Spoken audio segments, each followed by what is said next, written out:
Welcome to Mihojo Underground. Now, this tournament will be hosted by Yami Pegasus. He basically was like, you know, the regular Pegasus is doing his tag team championship. I want my own championship. I want my own league. Wait, can I?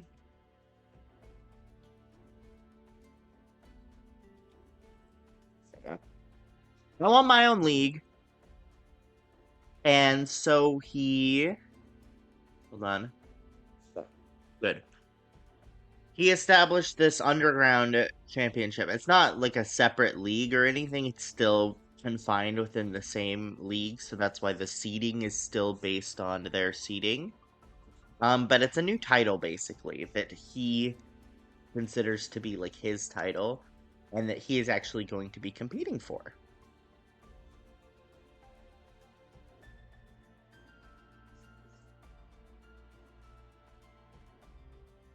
I'm changing the stream title.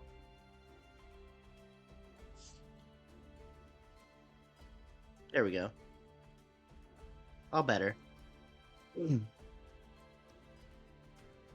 So, in this tournament, he basically said, anyone's allowed to sign up, and I choose the entrance. And he chose people that he felt fit. Um, he did, however, tell them that they all would be required to get docked if they get hit. I believe is how the bit works in the anime. It's based on, of course, the underground that Zane was in GX Hellkaiser. So it generally works very similarly, but at a more like high scale vibe because it's Yami Pegasus's, but still like dirty and gritty and grungy and gross, and only people who will like be willing to get themselves shocked to win a children's card game will be signing up for this. And so naturally, Yami Pegasus prioritized people who already had stats and were highly rated, like especially like Nightmare and the High Mages.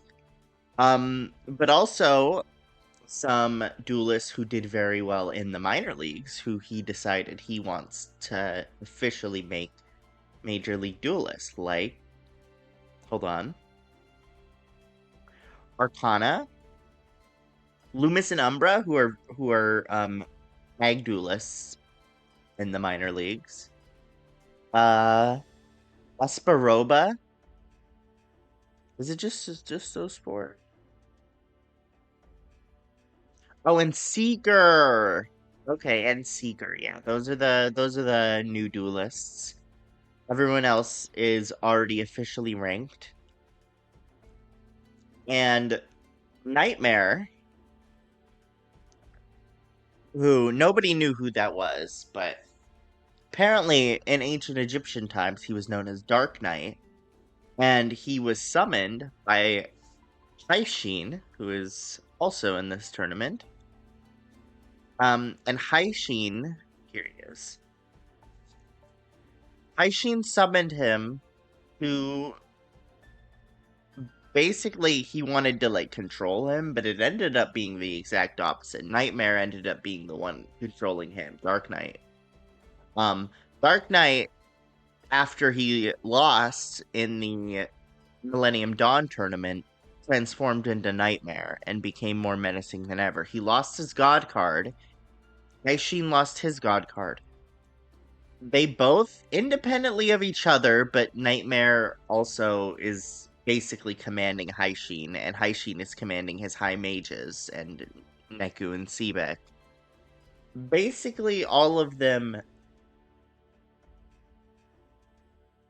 are trying to get the God cards back somehow. And their way of doing that is to become underground champion, become high ranked enough that they are allowed into the next tournament that Nightmare claims will be to decide who is the true wielder of the gods. Which is strange because the gods are all in the hands of the good guys. So who's going to organize this tournament? I don't know. We'll see. But Nightmare's very, very sure that this is going to happen in the near future, and that this is his way of doing it. Um, there were more of the mages who signed up, but only the ones who participated in Millennium Dawn were accepted by Yami Pegasus because they're officially ranked duelists. Because that was by Pegasus considered an official tournament. So these guys are official, and they're back, and their decks are better than ever. All of them. It's gonna be a tough one.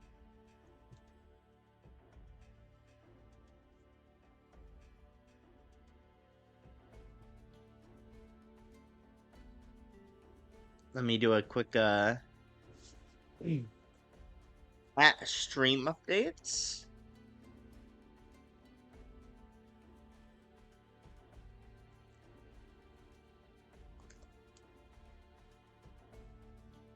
There you go.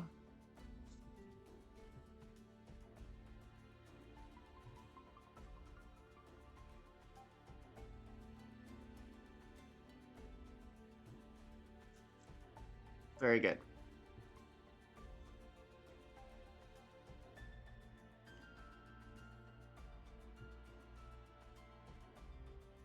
So, we start our tournament off with Umbra against the number 1 seed, Nightmare.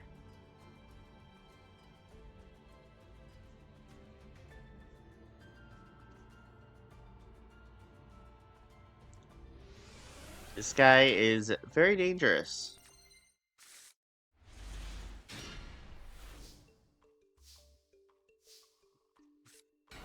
I do not recommend dueling him.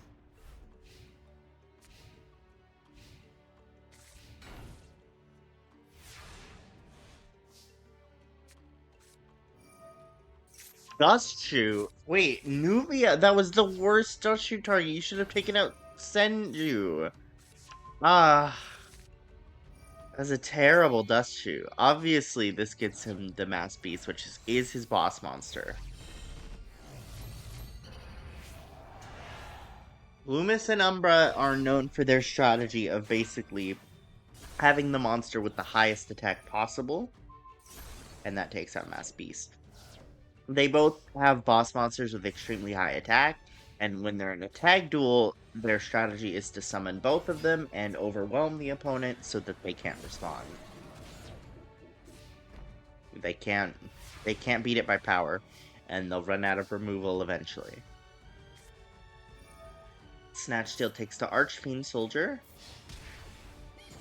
and Umbra's back in it.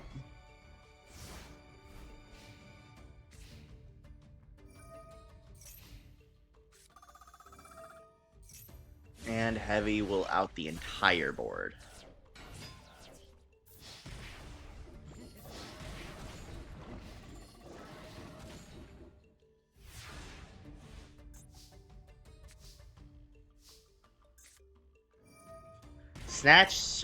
Brain Control. Not quite a Snatch Steal. This is only 1 turn worth of Archfiend Soldier. They have a lot of, taking their opponent's monsters and then using them to summon better monsters. And there is Nightmare's boss monster, Dark Ruler Hades, which negates the effects of monsters it destroys by battle.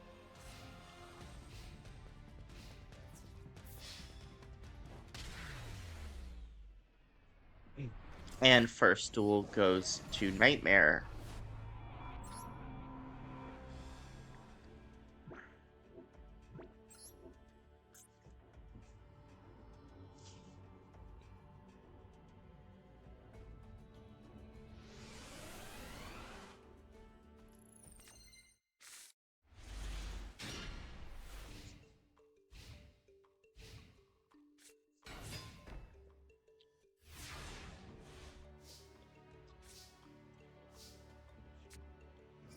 Snatch Seal takes the tomato. Sonic Bird searches the ritual. Why didn't you use the tomato? You should have used the tomato. Now if it dies, Nightmare gets a search off. Or you can just do that. That's why you should have used the tomato.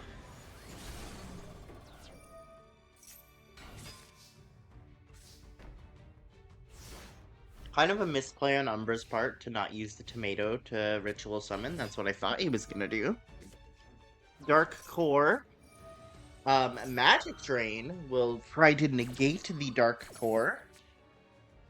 Pitches Dark Hole to banish.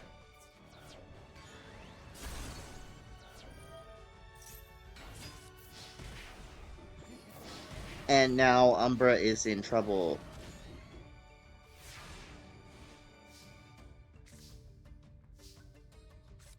Manju will search the ritual, I guess. I assumed you would have searched the monster, but sure. I guess it doesn't matter that much. This will allow him to search 2 more giant germs.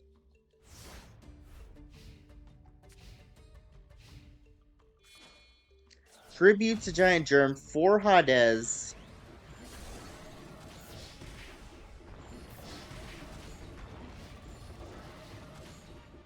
Umbra has 1 turn, but I don't think he can draw anything to save him here. Yeah, even this won't help. He grips the spell again, which is funny.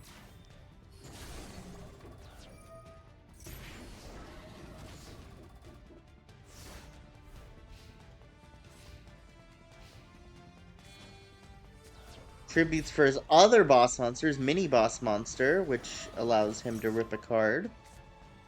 That's Mephist, the Infernal General.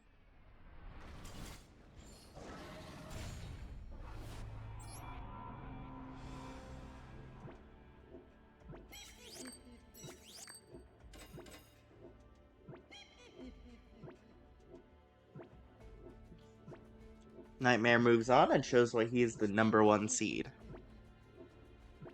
Speaking of good competitors, High Mage Anubisius and High Mage Sekhmetin are tough ones. But they're going to be going against each other, so it guarantees one of them goes out in round 1. Just because of how the seeding worked out.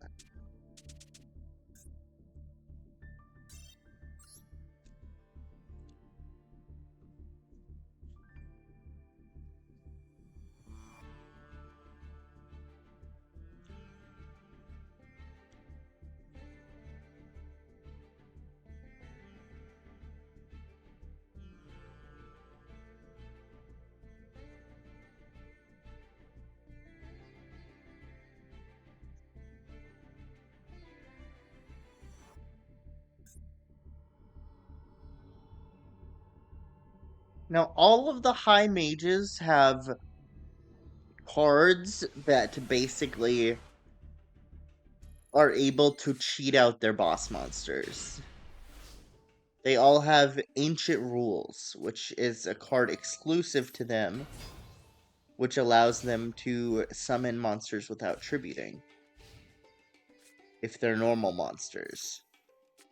Because that's how they played the game in ancient times.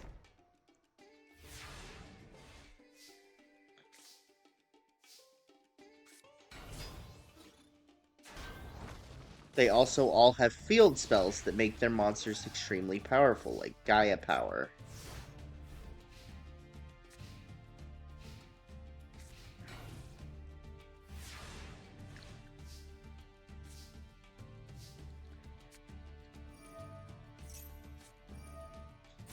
And there is...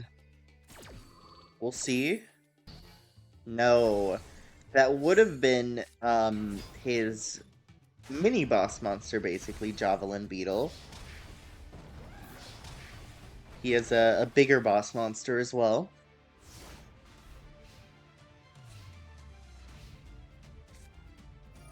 And there's Umiruka, which buffs the Spine Gilman, which gets Sakaretsu'd. Sekhmetin gets destroyed by Anubisius.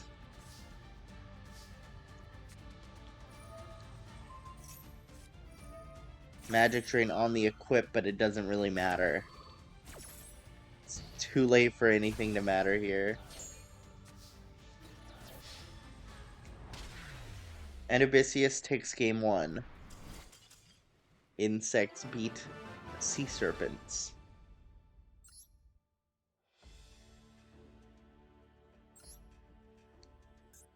Will we see one of the boss monsters in game 2? Or even one of the mini-boss monsters. The mini-boss monsters are still very big.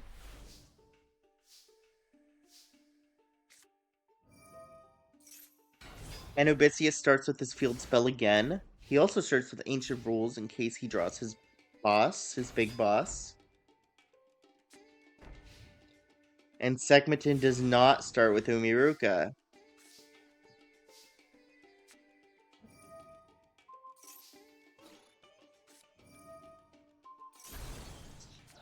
Pops the field spell, shadow spells the Neobug. Amazing. He outed the field in an amazing way. Sekhmetin could come back, MSTs the Saku, and summons the Spine Gilman. Now Anubisius has nothing, really. He drew the exact card. He drew his boss monster. It's the Metal Armored Bug, which he cheats out with Ancient Rules. Torrential Tribute nukes the entire field.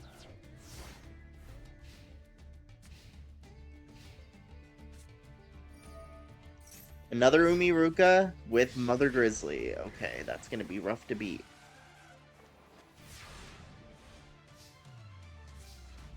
Neobug will defend, but if he draws another monster, you're done. And he does.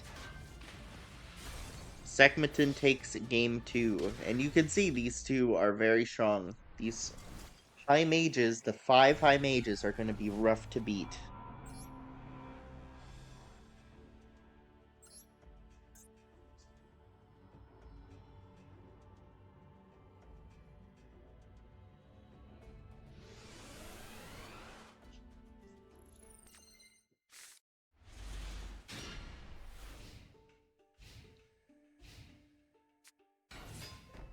That's a hand that will guaranteed summon out your mini-boss.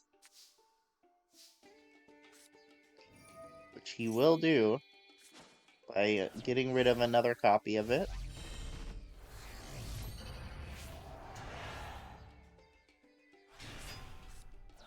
And Torrential Tribute.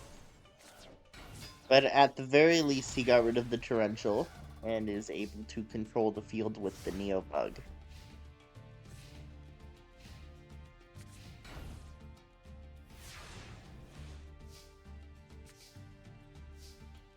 Draws the boss monster. Torrential again.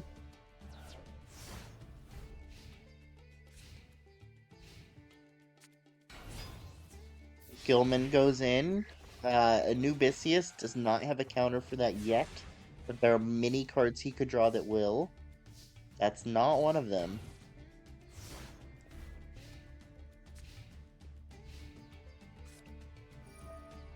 And the field spell. And the Star Boy.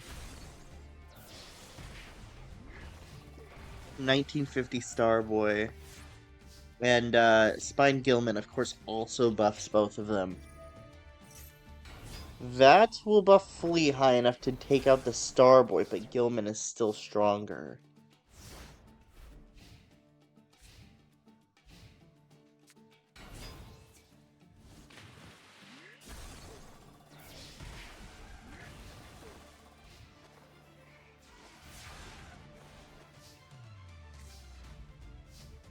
Saku's not enough. That'll only take out one of them. The other one will get the win. Sekhmetin moves on. Wait! Tribute for the boss monster, which gets Saku'd. That was the Spiral Serpent, which is Sekhmetin's big boss. That's a brick. Segmentin just has to draw anything that does it.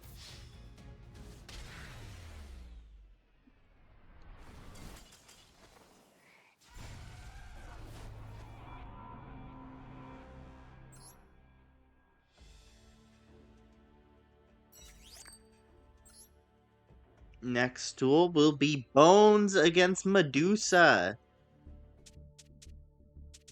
We haven't seen Medusa in a long time. We have seen Bones extremely recently. He was in the tag team tournament. Medusa has changed her deck a lot since the Domino High tournament, but her boss monster remains the same. She still has Tiva, very rare card, which still remains rare to this day, even after the year that has passed since then. It's been over a year now.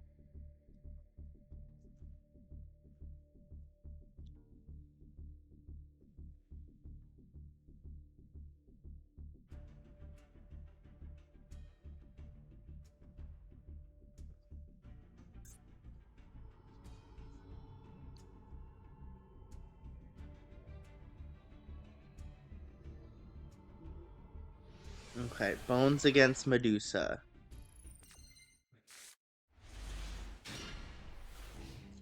Bones actually has another new boss monster since the last tournament,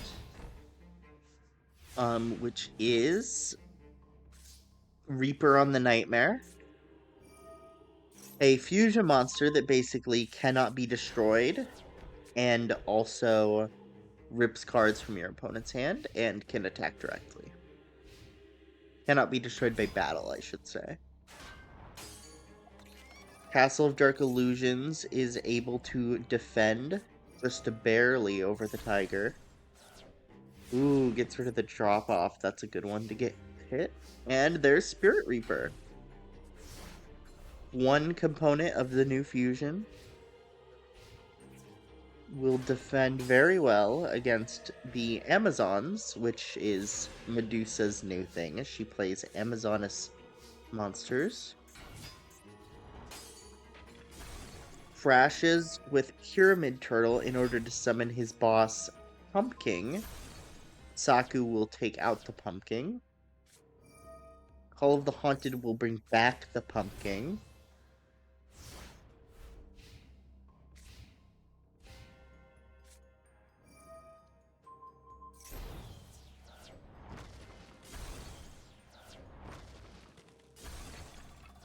And uses Amazoness archers to take out two of Bones' monsters. Oh, that's the fusion. Never mind, he doesn't want to summon it, I guess. For whatever reason. He just would rather have it die. Interesting. It's a pretty bad hand for Bones, I'm not gonna lie. Pretty rough hand. That's another castle that she's gonna have to out. If she draws another Amazon, she's gonna be able to, but she does not.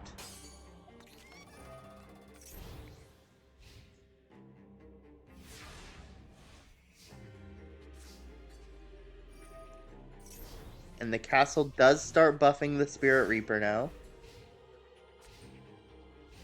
It's a pretty good synergy between those two cards. And that is able to beat over the castle. So the Spirit Reaper is still only a 700.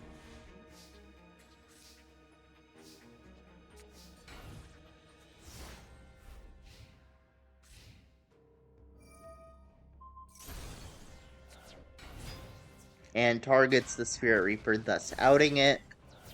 Medusa gets a clear shot and beats a pro duelist in Bones.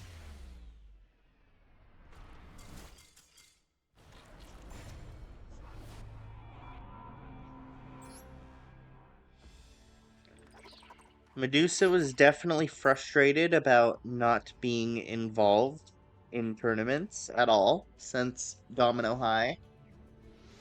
despite being an officially ranked duelist, as that became the first ever ranked tournament, and a lot of duelists from that tournament becoming the best in the world. She definitely felt like she deserved better, and so she applied to this one and got in.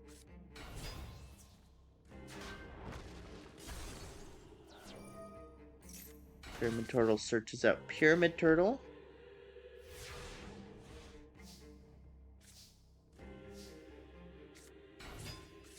Summons Castle in attack position for some reason.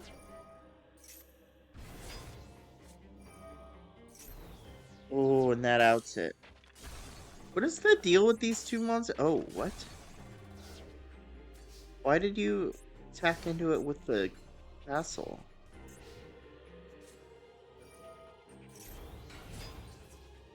Okay, it increases like 4 times. That's not a great effect, man. That is not a great effect.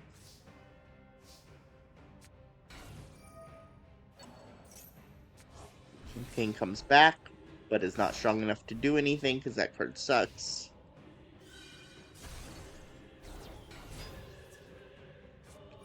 Saku takes that out. And the pumpkin is now strong enough to do things.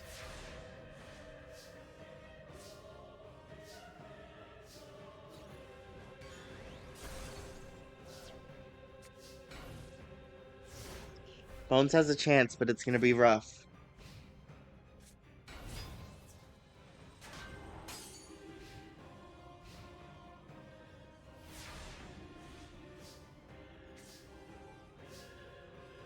Tributes the Spirit Reaper for a second pumpkin.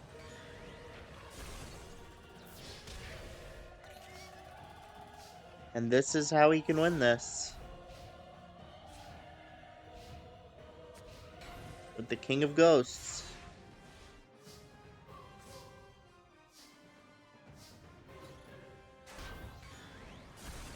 That's the tiger. That's a good one to get rid of. The tiger can get really big.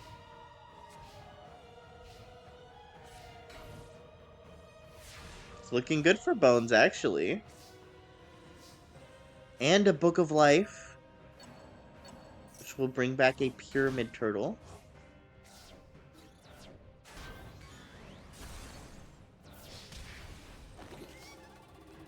And it looks like this is Medusa's last turn to find something, some way to come back.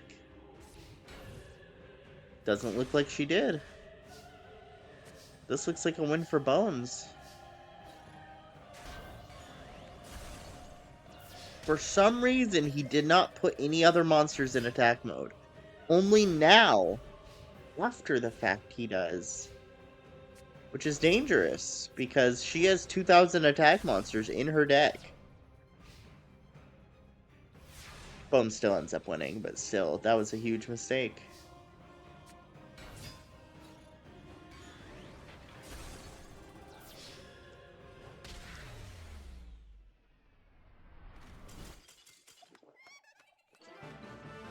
Bones does take the win in Duel 2.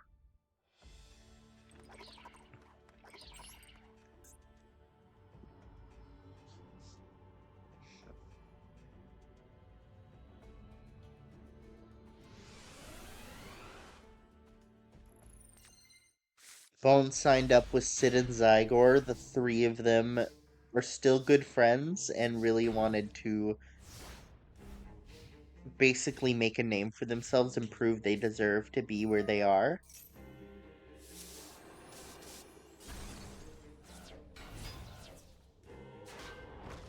Because they haven't been doing well in pro tournaments, but they believe that they deserve to, and they keep improving their decks, keep getting better. Call of the Mummy will be able to cheat out Pumpkin, but does not crash. Despite that, I would have crashed.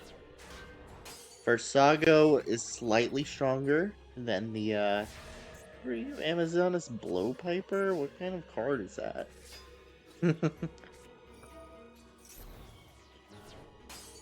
And that'll out your Versago. You didn't really need to call the mummy that.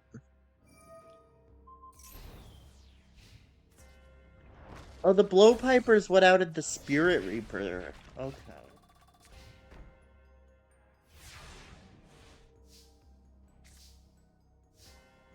Oh, Bones is breaking.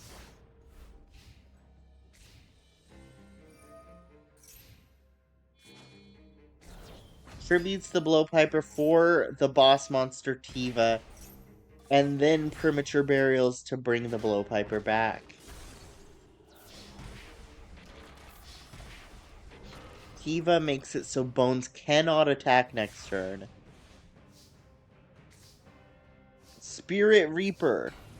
The Blowpiper has to wait to out that until it's face up during the next standby phase.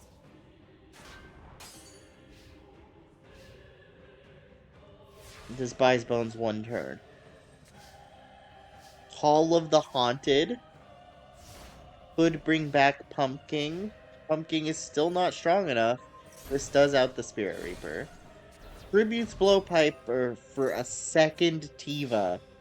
Attacks directly with Tiva. Hall brings back the Pumpkin, but it has to be in attack mode.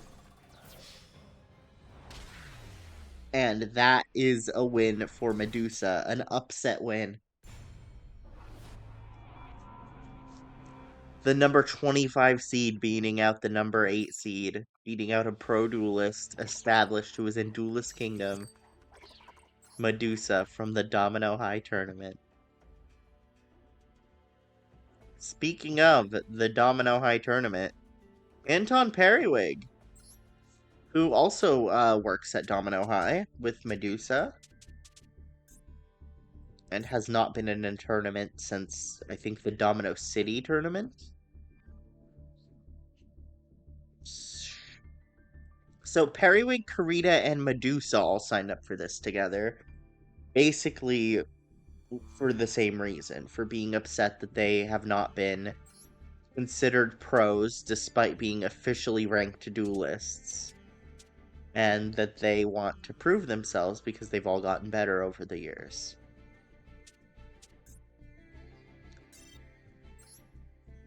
And that they deserve so much better than their students, because the students are doing extremely well, winning tournaments, being the best. Most tournament winners right now are from Domino City or Domino High.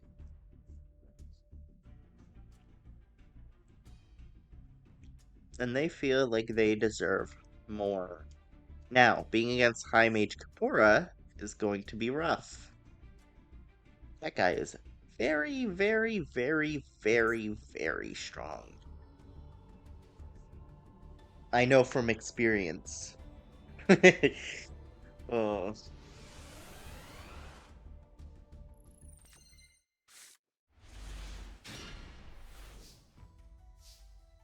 This is Periwig's new boss monster, the legendary Flame Lord,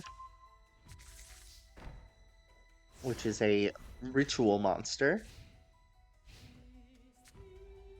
Rituals got buffed this tournament with the release of Manju. Adds Luminous Spark to hand. Luminous Spark will buff both monsters. However, Ring of Destruction will out, and Secret Barrel will do a ton of damage. Alexandra Dragon is a 2000 attack monster. It's only really Kapura has.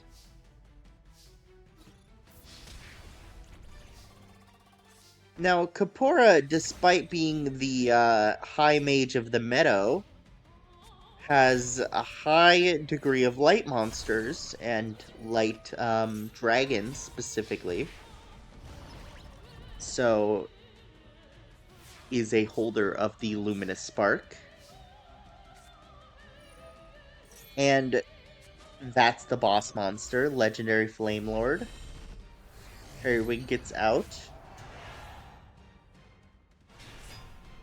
and has the equipped Salamandra. Salamandra is not as rare as it was originally when Periwig played it, but he still keeps it in his deck.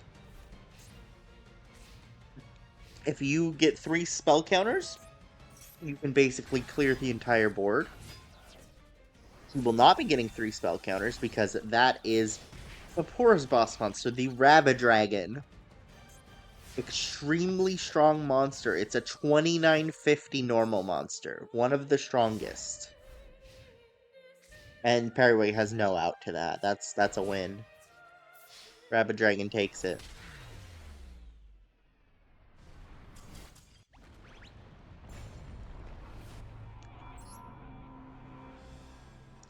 Periwig put up a hell of a fight. He got very far, but I mean, it's really tough to beat for Vapora. You are going to have to do better than that to beat Vapora. He drew his field spell, Molten Destruction. That's huge. That field spell could put him over the edge.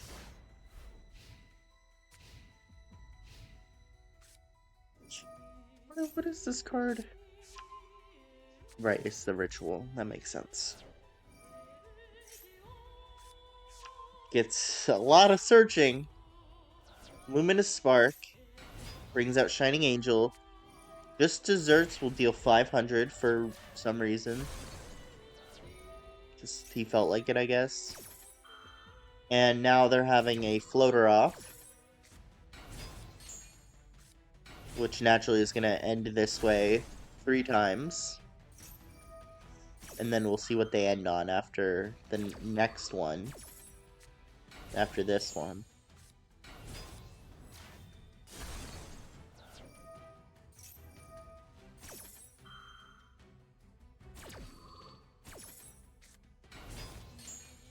Battle Footballer gets destroyed by Ragnarok, naturally. Battle Footballer is more of a defense mode monster. There's Darkfire Soldier, that will out the Ragnarok.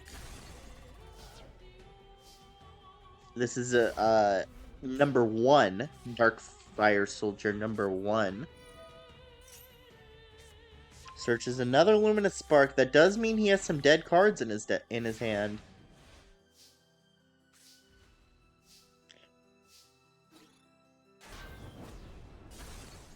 Draws Secret Barrel to do some good damage.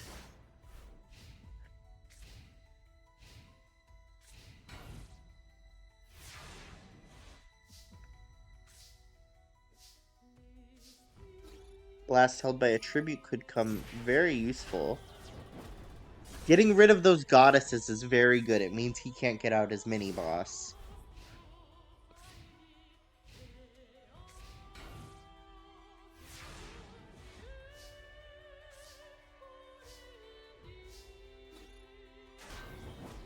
Draws another ritual, but he's controlling the board extremely well, Periwig.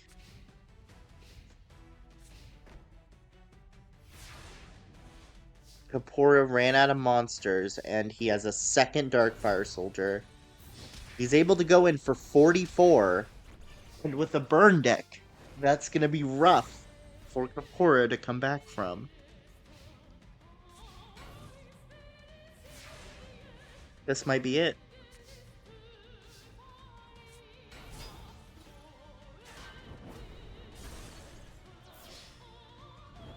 I guess Battle Footballer becomes more of an offensive monster after Molten Destruction is on the field.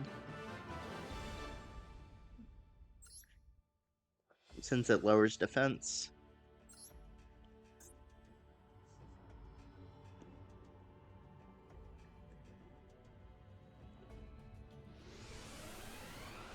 Alright. I mean, taking Vapora to game 3 is very impressive. Good on him. Plays Shining Angel, which I immediately see will get outed by that Salamandra. Flame Cerberus is his mini-boss. I believe that used to be his main boss in the original tournament, in the Domino High tournament.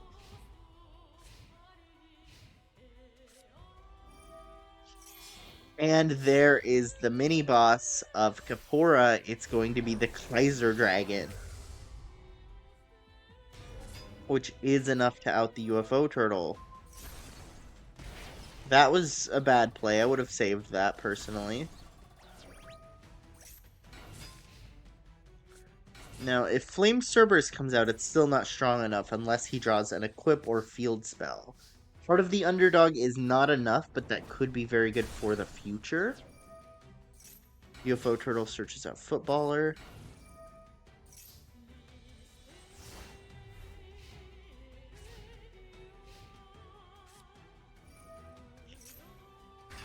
Cheats out the Rabbit Dragon. That is very, very rough. UFO Turtle's out of targets already? Wow, I guess it is, because all three footballers and all three turtles are in hand or the grave. And footballer's not even enough.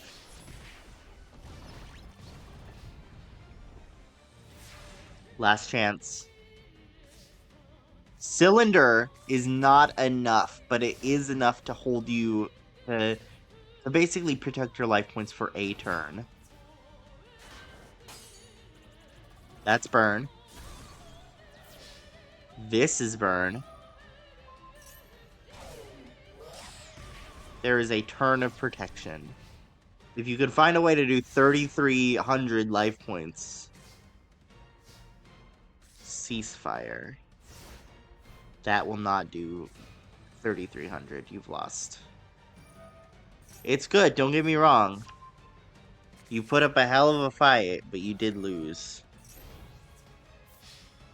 No shame in losing to Kapora. Absolutely not. Those high mages are brutal.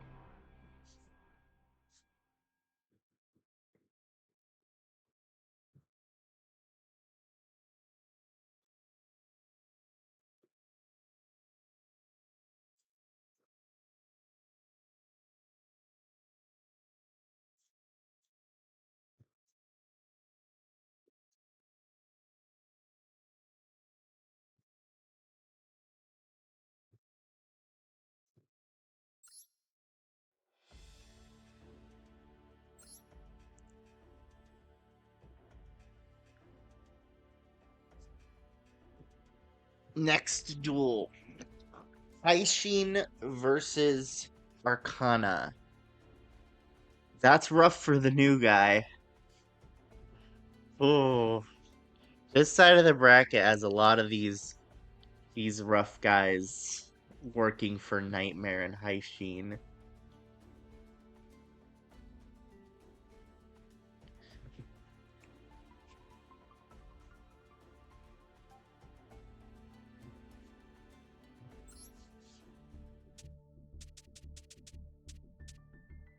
Haishin will be very, very tough to beat.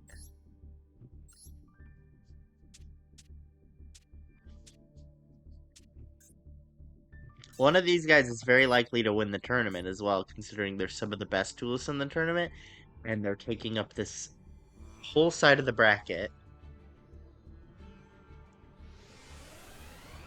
Meaning it's very likely to have one in the finals. At least one. Haishin's boss monster is the Berserk Dragon. He has another boss monster as well, which you will see that he uses to summon out the Berserk Dragon.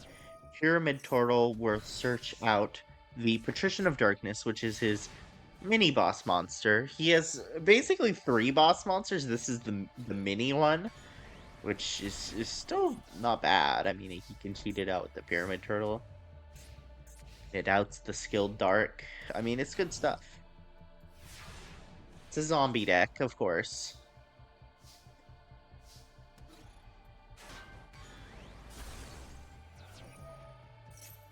Tomato searches out Versago. Interesting. Could see Arcana going for a fusion here.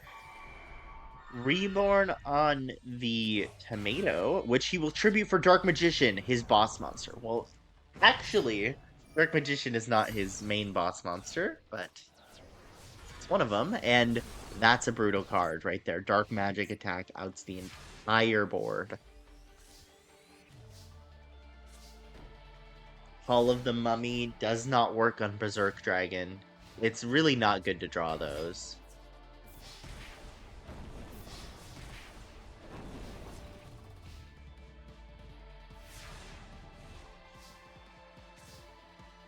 Spirit Reaper will defend. Unless he has one of his cards to out that, which is, you know, the one. The one that's not Dark Magic attack. Okay, he doesn't, so it doesn't matter. There's his boss monster, Despair from the Dark. This card is sent from your hand or deck to your graveyard by an opponent's card effect. Special summon this card. Dark Deal will have your opponent discard a card from random, which could be Despair from the Dark. It is not, but if it was, that would cheat this out. This can also be cheated out with Call of the Mummy, though, once the Spirit Reaper's off the board. Book of Life brings out the Pyramid Turtle. Dark Renewal? Why did you not choose the Spirit Reaper? But Dark Renewal cheats out a Dark Magician, which, I mean, you can tell that's the point of Arcana's deck right now, is to cheat out Dark Magicians. He has 2 out, very close to 3. Ectoplasmer will make it 3. There is the 3rd Dark Magician. All 3 of Arcana's Dark Magicians are now on the field. Ectoplasmer will destroy one and do massive damage. That's over half of his life points. Dark Hole outs all Dark Magicians on the field. Hall of the Mummy will cheat out Despair from the Dark, which is 2,800. However, Ectoplasmer destroys it, does 1,400, and does not bring out the Berserk Dragon because you don't... First of all, no deal with the Dark Ruler.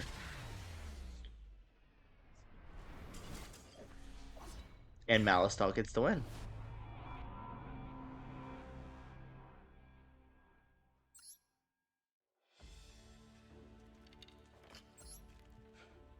This will be a huge upset if Haishin gets out round 1.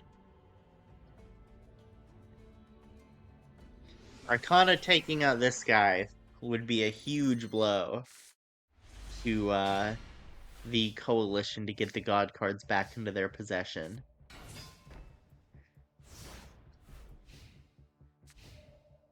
Starts with a Fear from the Dark. No retaliation.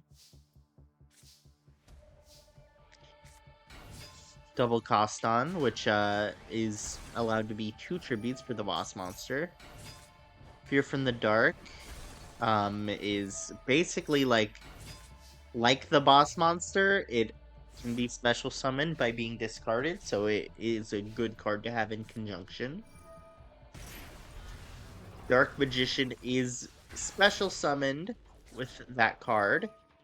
Dark Magic attack will out the Dark Deal, which is a good card to get rid of.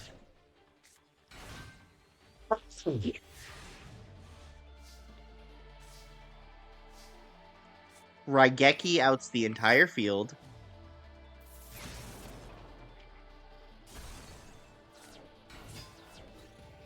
That's very rough. Giving Arcana 1 turn to come back.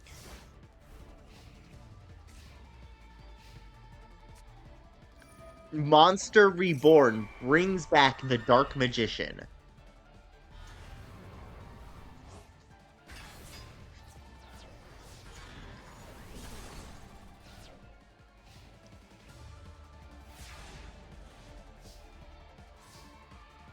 Book of Life brings back Fear from the Dark, which is literally just here to defend.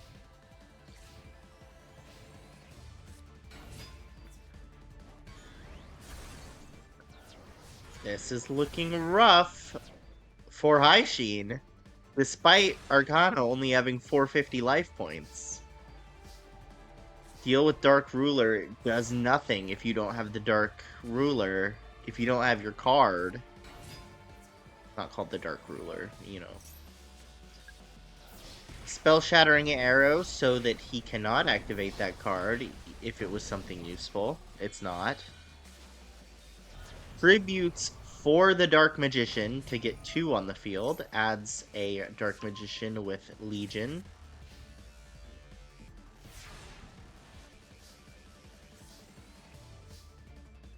Spirit Reaper is one of the only cards that could have helped you here.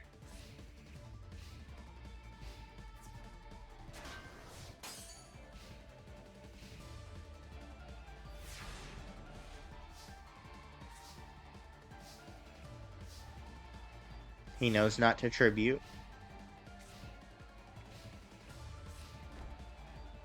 Arcana does not have an out to Spirit Reaper right now. Turtle will defend and cheat out something. We'll see. Skilled Dark. Turtle brings out another Spirit Reaper. That's fair. If you could draw the boss monster now, you have enough tributes for it. You do not.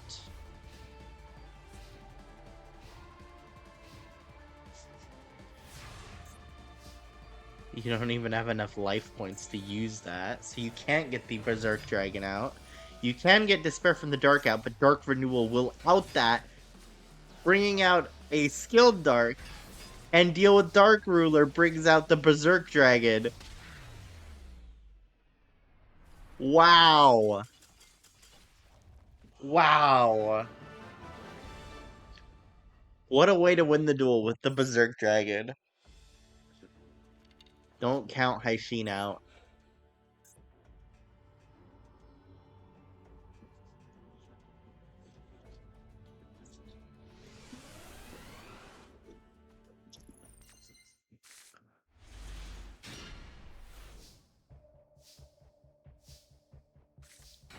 Not a great hand, but Spirit Reaper will defend until you can get a better one.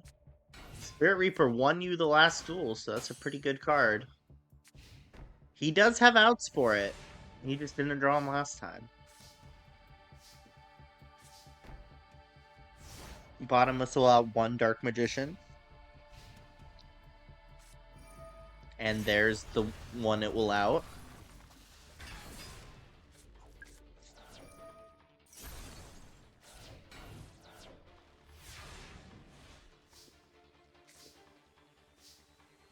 You keep drawing those Berserk Dragons, that's rough. Those are rough draws. Tributes for the Dark Magician. And yes, that's the card I was thinking of, Thousand Knives. When I was like, oh, if he doesn't draw the other card that's not Dark Magic Attack, that's Thousand Knives I was thinking of.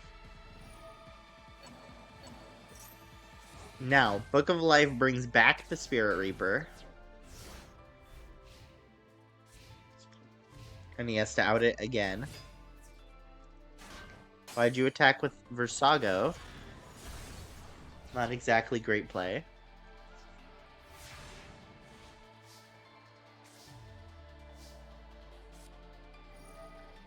Book of Life brings back Double Cost on, which, not a great play, but, you know, I expected it from this AI.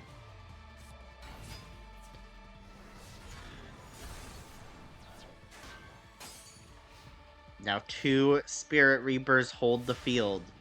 That's enough for a tribute if you get the big monster. You don't, but you do get Raigeki, which is, I mean, just as good, really. You do not attempt to rip 2 cards. I would have ripped 2 cards. If it was me, I would have put those Spirit Reapers in attack mode and ripped 2 cards. There's a Dark Magician.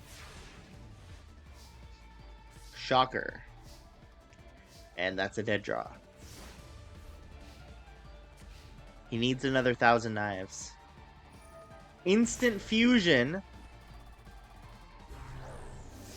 will summon the Flame Swordsman. Thousand Knives! We'll take out one of the Spirit Reapers. He didn't do anything with the Flame Swordsman. Why'd you instant fusion it? Just to lose life points? No. No, attack with your Dark Magician. You don't have a lot of life points. That's so stupid. What do you think? Uh-oh. Turtle's gonna crash. Uh-oh. Uh-oh, you just won. Patrician into Tomato. Haishin against all odds after he almost lost. Wins and moves on against Arcana.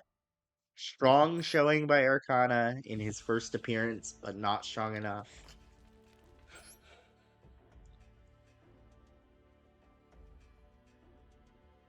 Send in the Clown has not appeared since the Domino City tournament, his only appearance. Duke Devlin's dad, I believe. Yes, definitely. Duke Devlin's dad. Send in the Clown. Against Panic. Who is somewhat of a gay clown himself, if you think about it.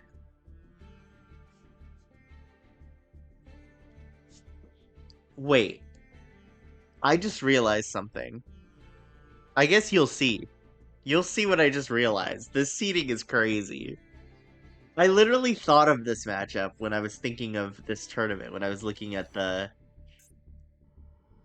characters, and I was like, this one would be insane for reasons that will become apparent. So I'm excited, but I think this matchup does favor Send in the Clown. And you'll see why. Alright, draws Dream Clown and Stumbling against Ryukishin Powered. And the Cross Clown. So Stumbling, any monster that is normal summon is changed to defense position. This Ryukishin Clown changes battle positions of cards. Tribute for Dark Chimera. Stumbling will put it in defense.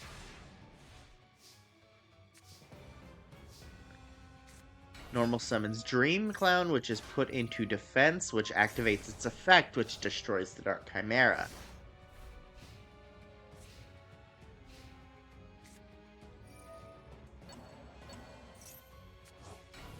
Both players bring back a monster.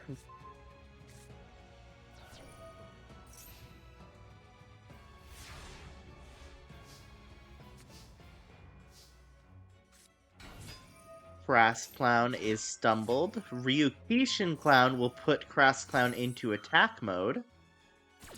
And then get stumbled. Crass Clown's effect activates, brings Dark Chimera back to hand. Dream Clown in attack. Robin Goblin to rip a card.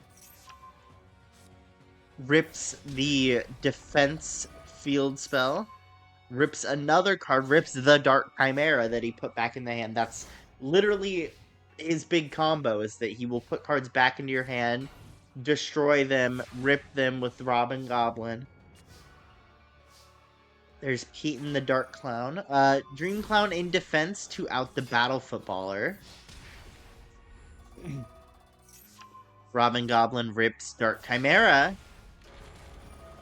Robin Goblin rips Reaper of the Cards. Crass Clown gets stumbled.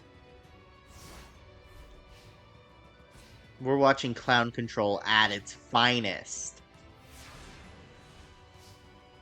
And Panic has officially bricked.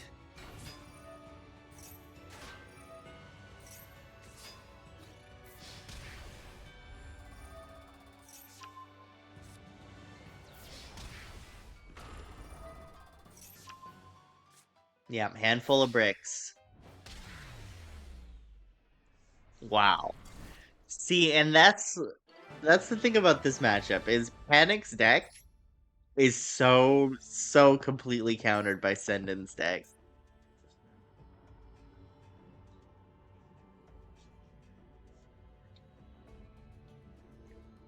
Panic, who wants to get back into the competitive scene after being hired by Pegasus in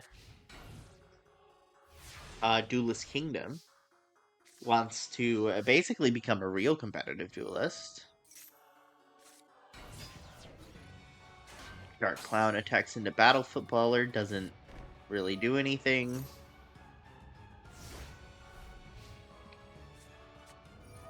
Labyrinth of the Nightmare. This card makes it so at the end phase, battle positions of all monsters the turn player's controls are changed. Like that. And with a very defensive deck like Panic, this is very interesting. Dream Clown will go to defense and out to the Dark Chimera. Labyrinth brings it back to attack. Ryukishin goes to defense, Battle Footballer goes to attack, and then back to defense. Ryukishin goes to attack.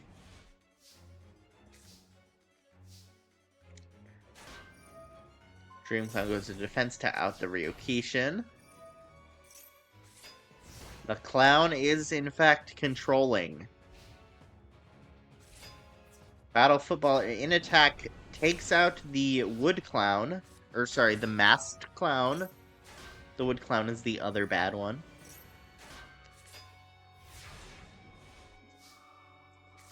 And you are seeing the power of clown control. Because that Dream Clown takes out the Ryukishin, this Dream Clown will out the Battle Footballer. The Dream Clown is the premier monster of this deck. That's gonna be rough to beat. And that's a third Dream Clown, too.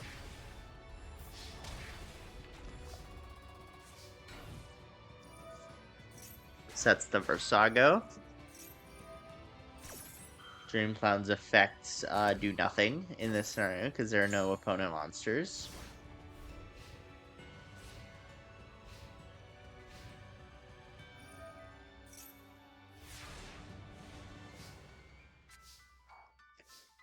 And Panic has yet again bricked.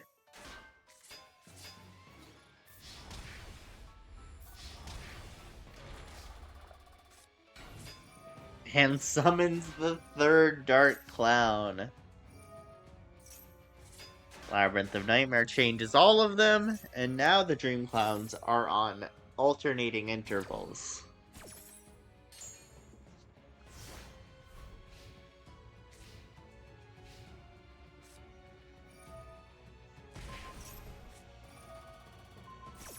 Panic attempts to brain control Versago, but Book of Moon will ruin that. Why'd you choose Versano and not Dream Clown? I don't know. It didn't matter either way. Wood Clown gets stumbled, Versago gets stumbled, Dream Clown's in attack. Get the win. Panic gets 2-0'd by some clowns.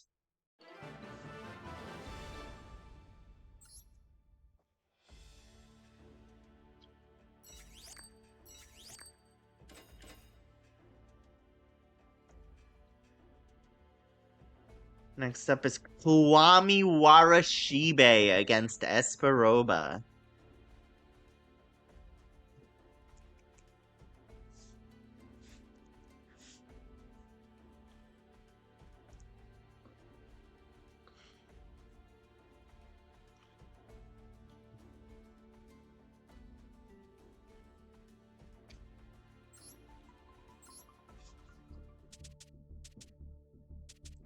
Esperoba, one of the new duelists trying to break out.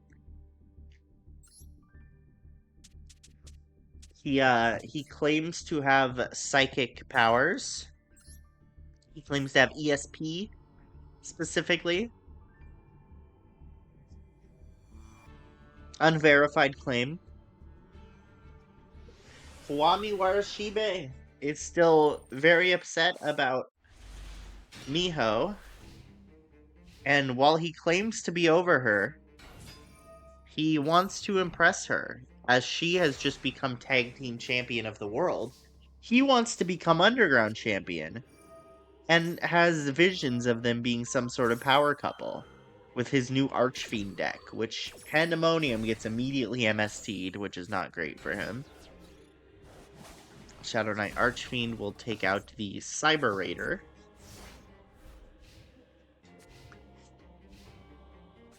Now, becoming Underground champion is going to be rough for Kiwami because Esperoba is one of the top minor league duelists in the world right now, which is why he was accepted into this tournament.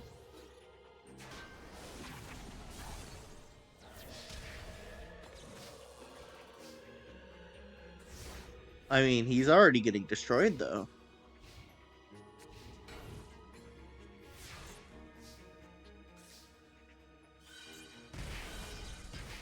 Making your opponent pay for your Archfiend is crazy. I love it. And that's a win. Or, sorry, that does half damage, right? I forgot that does half damage. But that will be a win when your opponent pays the life points for it. Never mind. Good play.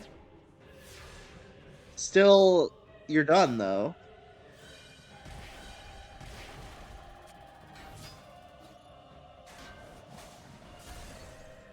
Why was that Reflect Bounder in defense mode? I guess it didn't matter.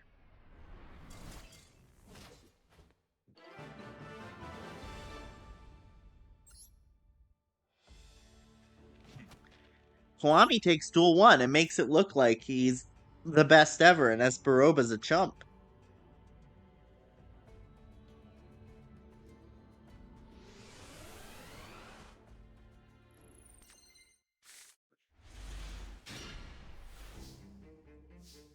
Draws Pandemonium, opening hand again. A very good draw. Getting that up to 3k is going to be rough for Espa to out. Cyber Raider equips the equip spell to itself. Very good play.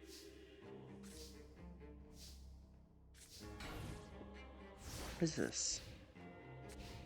What? That's a weird card. The other Cyber Raider takes it. Takes the equip from the first Cyber Raider.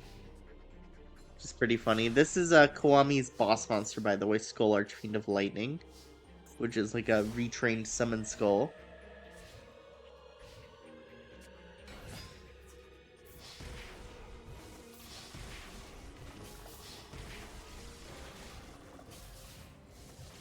And Kiwami has one turn to come back. Any monster could do it.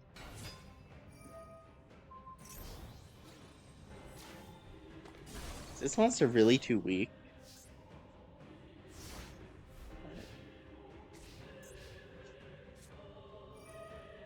Brain control, let's see the roll. 5, it doesn't work. It gets tributed for Jinzo. Jinzo gets the kill with exact damage. Jinzo is Esperoba's boss monster, of course. And that's a rough one to beat. As we've seen Lecter do extremely well with Jinzo as his boss monster.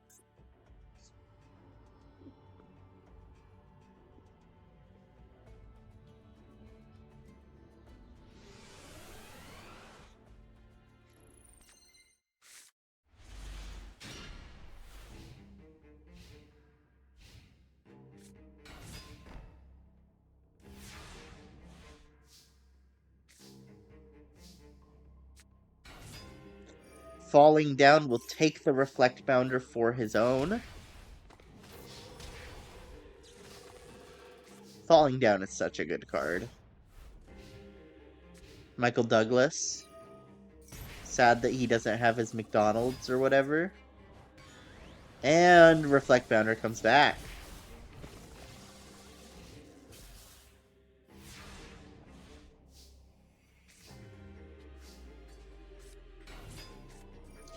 Bottomless will out the Archfiend. That's huge. MST will take out the Archfiend's Roar, which is just... just bring this guy back for the turn, I guess. Tribute for the Jinzo.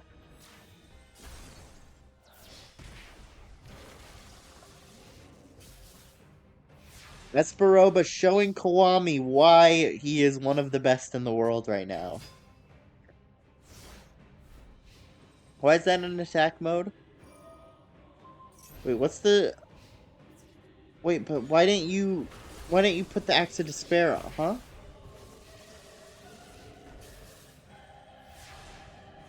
Why didn't you put the Axe of Despair on this? You could have been safe. Are you kidding me? You would have been fine. Alright, well, Kiwami doesn't know how to use his cards that well, clearly.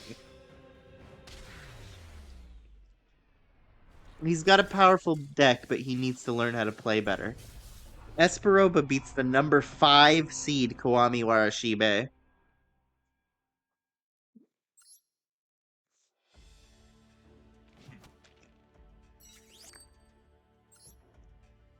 Next up is Notorious Criminal Jiro the Jiragumo.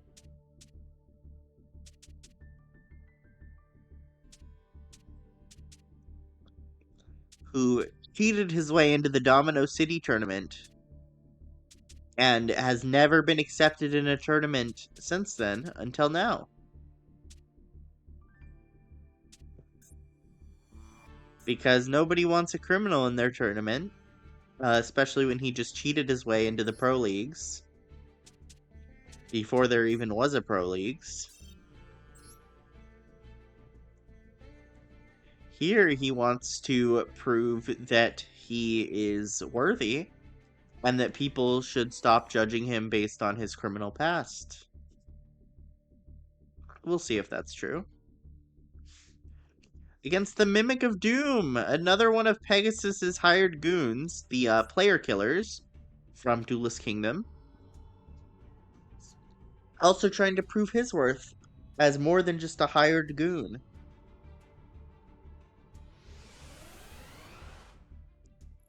Yami Pegasus accepting people who are usually not given second chances.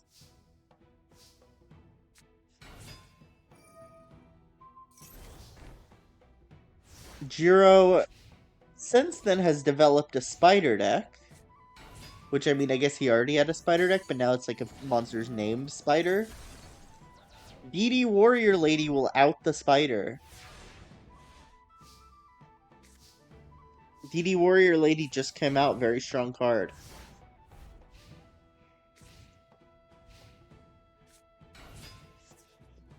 Alexandrite Dragon, that one seems familiar. Who used that? That was High Mage Apora. DD Warrior Lady is used by Zygor. Tribute for Mother Spider, that is his boss monster. It will get Magic Cylindered.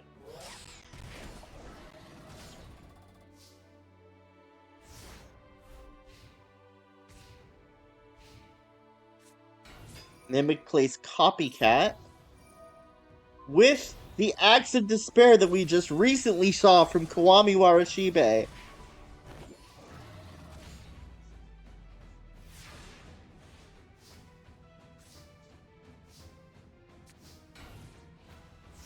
And that's it. That's game. Mimic takes it. Raigeki! Which we also saw earlier in the tournament. Gaga Gigo, who is run by Seebeck, was just summoned. So yeah, Mimic of Doom basically runs a deck comprised of cards of other people in the tournament. He takes their best cards and assembles them into his own deck to try to beat them. And clearly it's working. He has cards from every single person in this tournament. Every single person shares a card with him. Book of Moon will out the... Wow, Relinquished Spider was 1700 attack. We'll out the Goblet attack force, which we'll see who has that card later. Relinquished Spider gets Snatch Stealed, and Call of the Haunted brings back the goblins. And there's the Alexandrite Dragon yet again. Roulette Spider rolls a 4, outing the spider.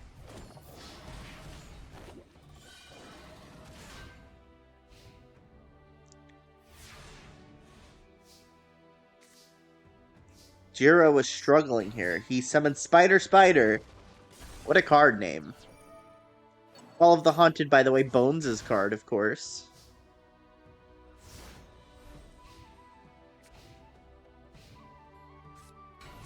There's Archfiend Soldier, which we saw earlier from High Mage Anu... Or, sorry, not High Mage. Who had that? It was... Nightmare, I believe, had that, now that I think of it. Ooh, yeah, that's not enough. Tributes for... Actually, Esperoba's mini-boss, which we didn't get to see. The Fiend Mega Cyber.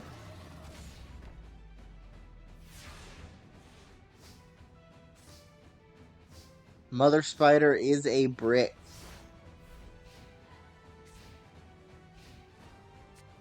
Mimic draws Copycat. Now, Copycat is the one card in his deck that's only his. Kiva, Medusa's boss monster, that's game.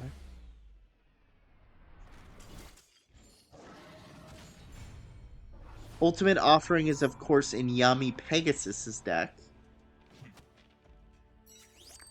Mimic of Doom wins 2-0 against Jiro, the number 12 seed.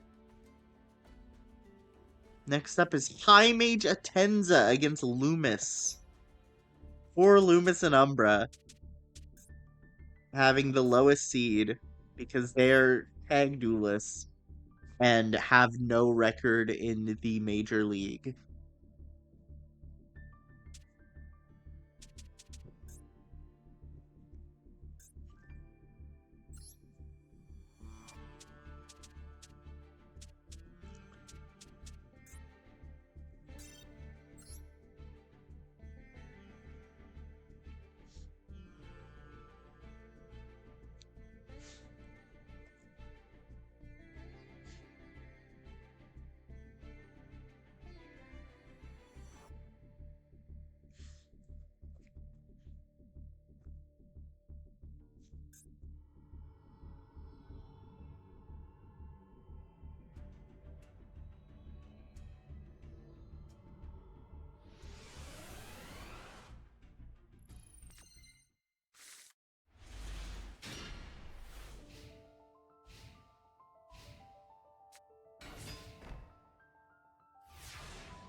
Thunder Dragon searches. Polly will fuse into the mini boss Kaiser Dragon. High Mage Atenza runs a Thunder deck. Loomis runs his Mask deck with all his Mask spells and traps. Focused on getting out his boss monster, the... what's it called? The Mask guy? Mass Beast Asgardius. That's what it's called.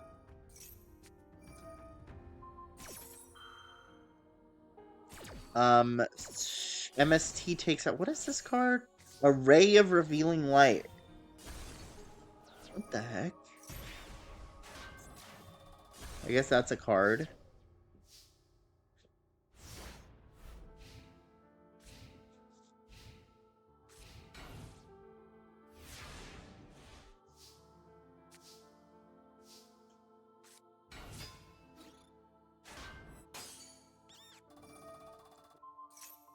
Returns the Kaiser Dragon to the extra deck.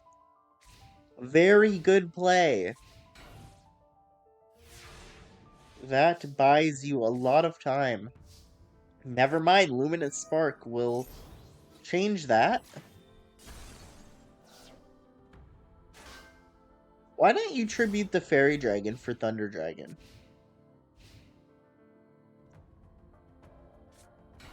I guess just in case you draw fusion material?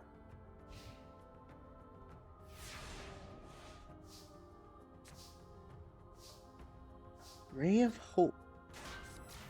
Add 2 Lightyear monsters from your graveyard to your deck and shuffle it. That card seems awful.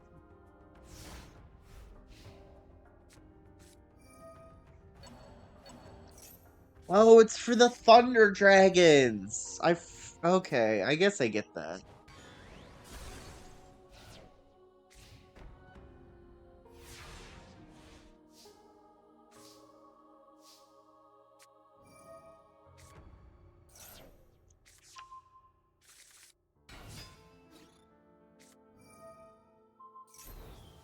Mask of Weakness will out the Immortal of Thunder. And that will wall. He's got a good setup going on. Loomis could actually summon the Mass Beast. He does not have it, but he still controls the field extremely well. You really should have summoned that Thunder Dragon.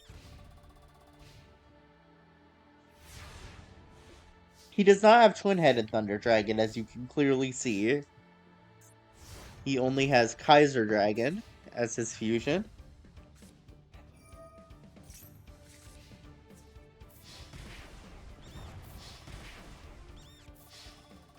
He didn't even have to draw his boss monster. Loomis wins.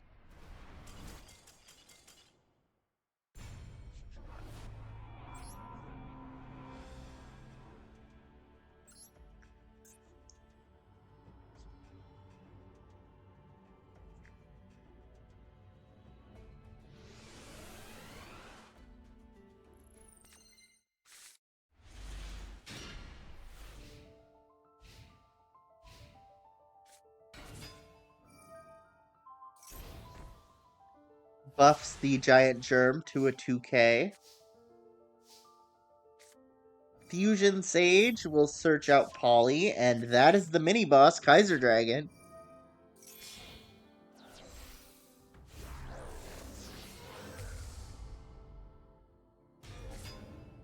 With the Luminous Spark Field spell.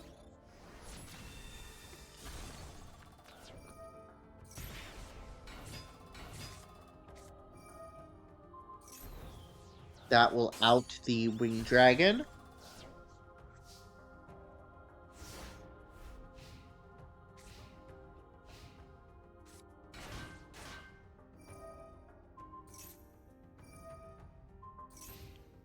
Ooh, the masks basically neutralize his entire field for now. Ragnarok is good, but you will be paying life points, and your field will not be able to... Your Kaiser Dragon will not be able to attack. That's 1,000 every single other turn.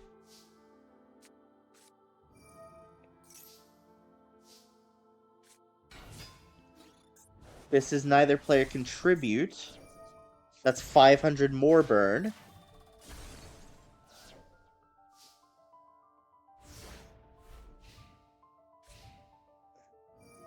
But now your life points are wide open. That better be a Gravekeeper if you want a chance. It is! That's huge, because it summons another one. And those are able to wall up pretty well.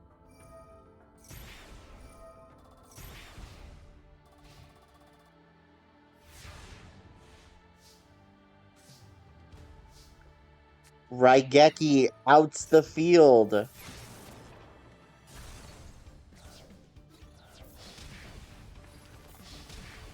Loomis needs another Gravekeeper and fast.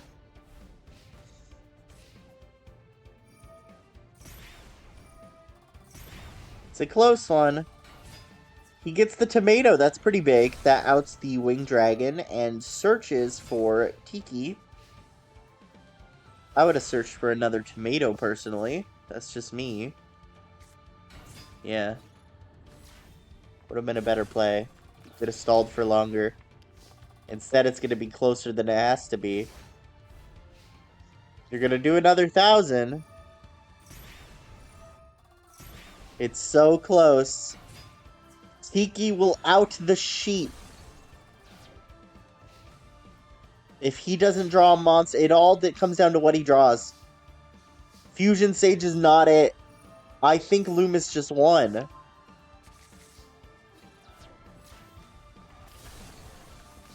Loomis just won. With his Mask Bird. Wow.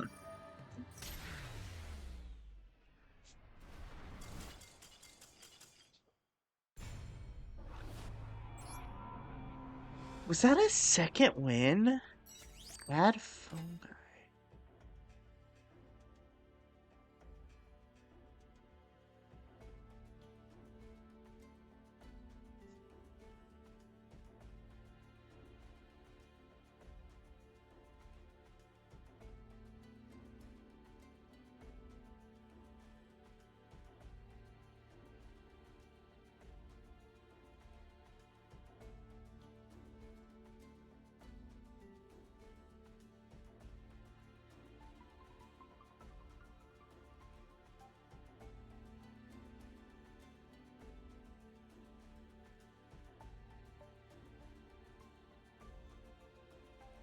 Hold on, I'm acquiescing to a person in my server.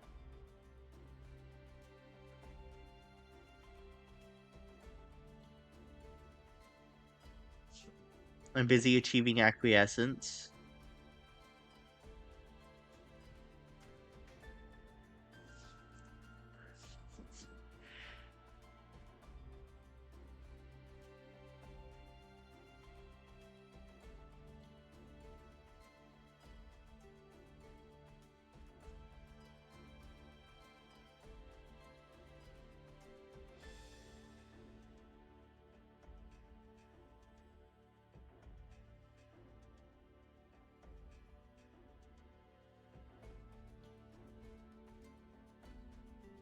There we go.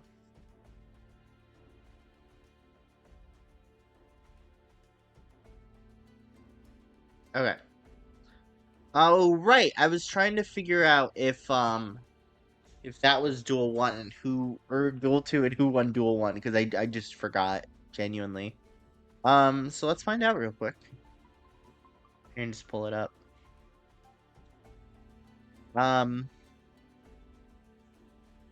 Hold on. Hold on. Let me think. Hold on. Video producer. Yes. I did not have to go here. I could have just gone to the actual... Okay, whatever.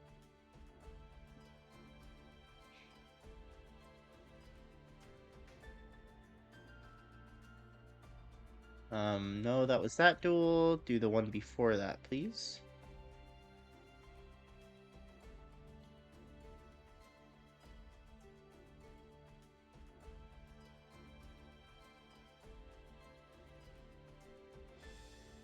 They did 2 duels, right?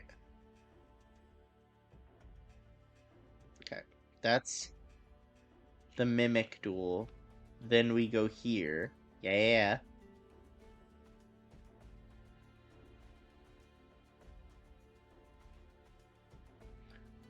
Right, you didn't summon the Thunder Dragons and lost because of it, right?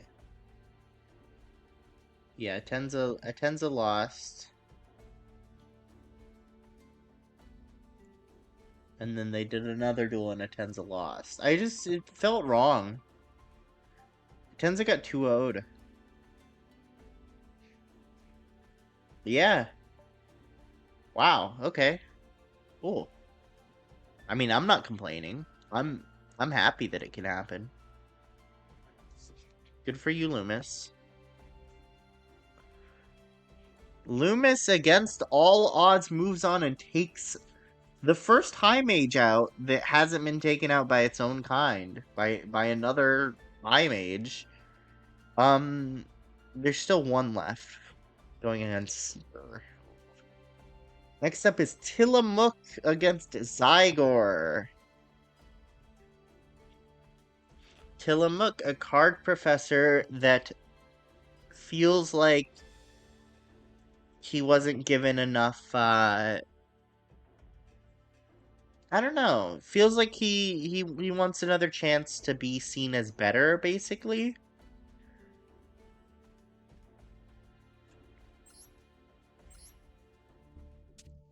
After poor performance in the Wicked Takeover, wants to prove himself to Yami Pegasus, the host of the tournament. Naturally, Yami Pegasus, of course, allowed it.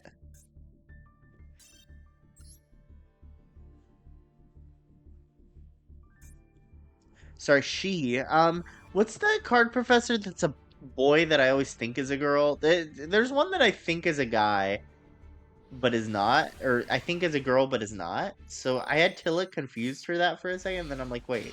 Oh, it's Willa. I'm thinking of Willamette. I always think Willamette's a girl, and then I look at him and I'm like, oh yeah, that's a guy. Tilla and Willa. And they're both named after cities in Oregon. So it's like extra like confusing.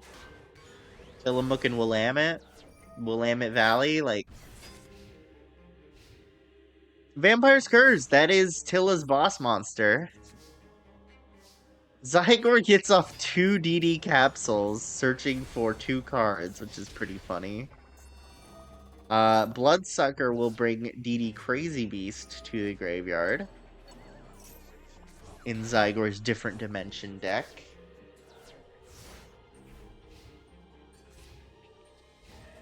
He needs those capsules to pay off fast.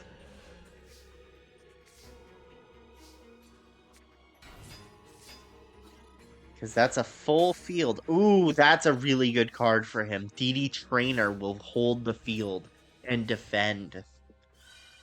And both capsules go off. He gets 2 anonymous cards of his choice. One of them clearly being DD Warrior Lady. That's a good pick. That's a very good pick. It'll out 2 cards on the field. The Vampire Lady, I assume, will be the other one. Yes, naturally.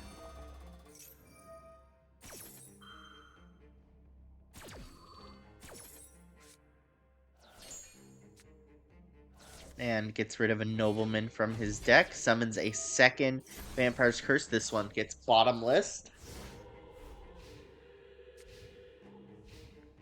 A lot of zombie decks in this tournament, as we've seen so far. Much more than usual. Dimension Jar gets rid of 3 monsters from your opponent's grave. Puts them into the banish pile.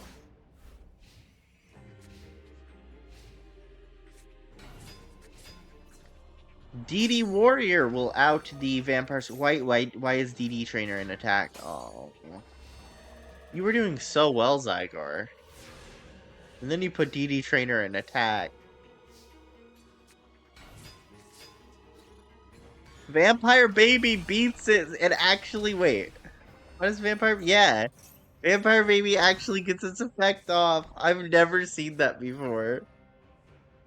Skull Lair gets rid of the DD Trainer. It's good play, really. Hot to draw 2 cards. Nobleman takes out the Call of the Haunted, both copies. And Saiku will help with the banishing. Never mind, you don't have anything to banish. Everything is already banished. Vampire Lady. Now, Pyramid Turtle will search for the last copy of your Vampire's Cursed.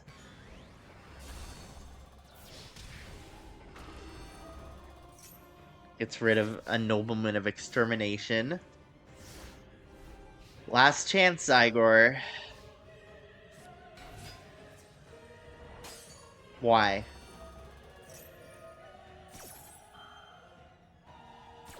Why did you do that?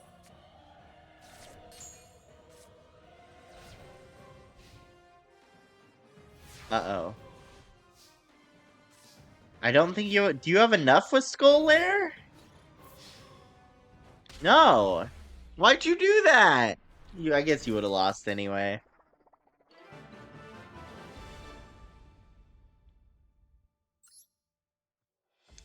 I guess you would have lost anyway. Tilla takes game 1.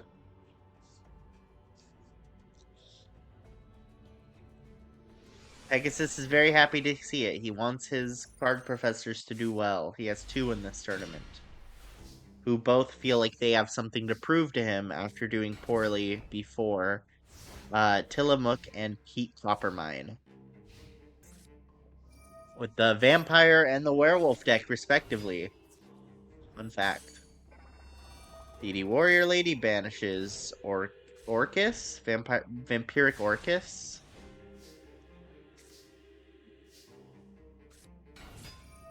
Summons the Orcus, it special summons the Desdendel.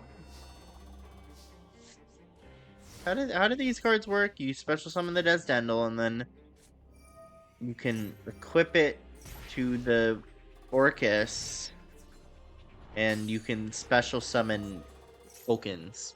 Okay, sure.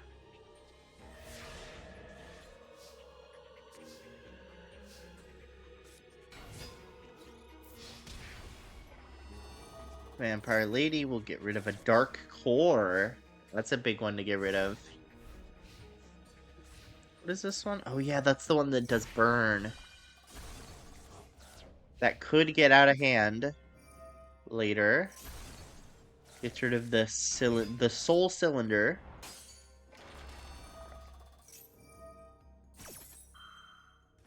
Banishes the Vampire Lady, but I mean, she has another one.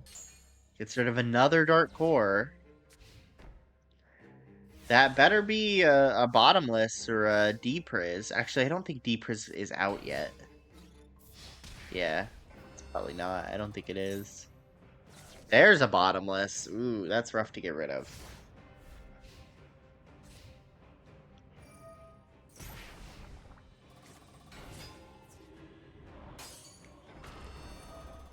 Okay, DD Warrior takes out the Vampire Lady.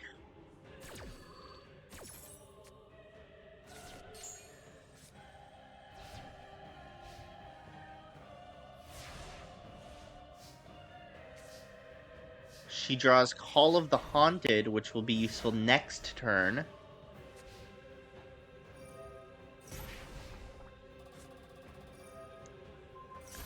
Taking out the Call of the Haunted, getting rid of both copies yet again.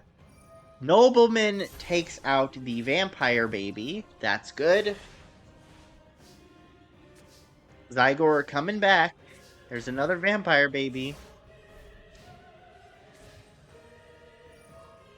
That's probably a jar he has in defense mode there. DD Crazy Beast will banish the Vampire Baby. Very good. Very good. Dark Core will banish the Crazy Beast. Never mind! Matter Transporter will protect it. Very good.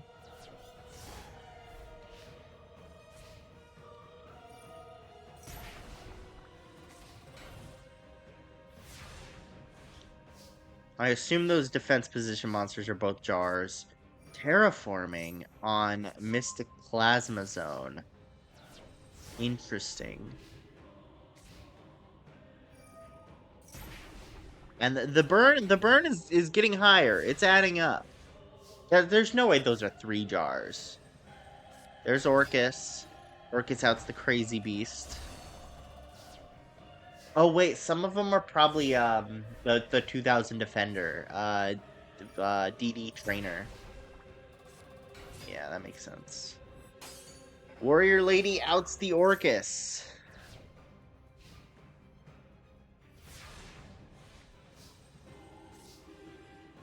Book of Life. Okay, never mind. You can't use it, can you? No, your grave is full, or your grave is empty. All your monsters have been banished. Summons Lesser Fiend, which is able to banish anything it destroys. Why is the DD Trainer in attack? You're gonna lose for that. Oh, okay. You got lucky. You got very lucky. Stop putting your DD Trainer in attack. That's a win for Zygor. Wow. What a duel.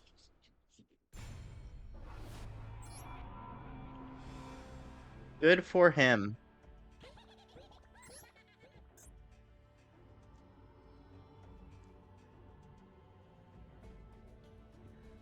They both have one now.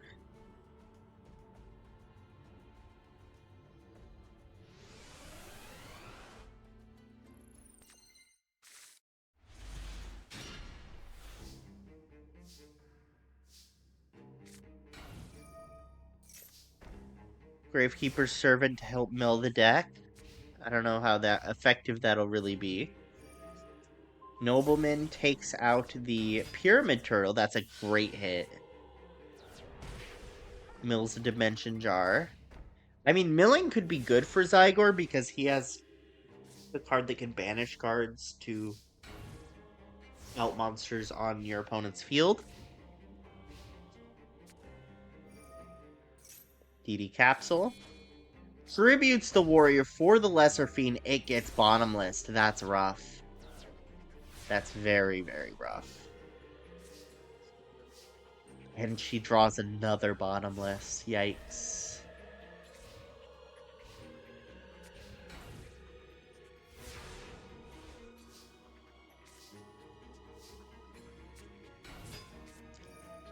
Bottomless on the Orcus. That's a very good one to get rid of. DD Capsule paid off. Kaiku gets bottomless.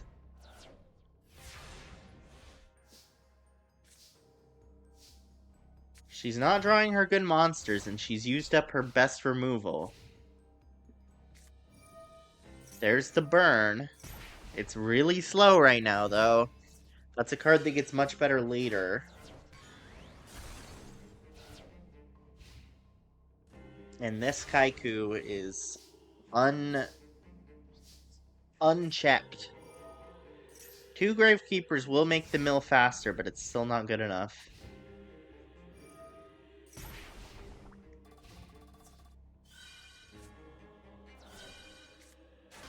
Gets rid of some good cards. He needs to draw a monster. Desdendel is good enough. Now the thing is, she can use Book of Life. She just doesn't want to because Vampire Baby's bad. Stop summoning that in attack mode. Are you stupid? Are you trying to lose? Okay, that's better. That's much better. Oh, it's only right in the same position there, and when it's destroyed. Okay, interesting. That's a strange card. Okay. You are milling pretty quick, actually. I don't know. Got rid of the Pot of Greed. Got rid of the Bottomless. You're gonna banish 2 of the monsters.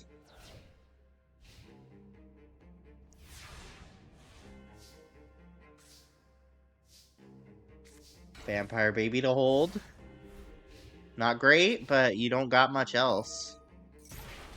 The burn is getting stronger. The mill is getting stronger.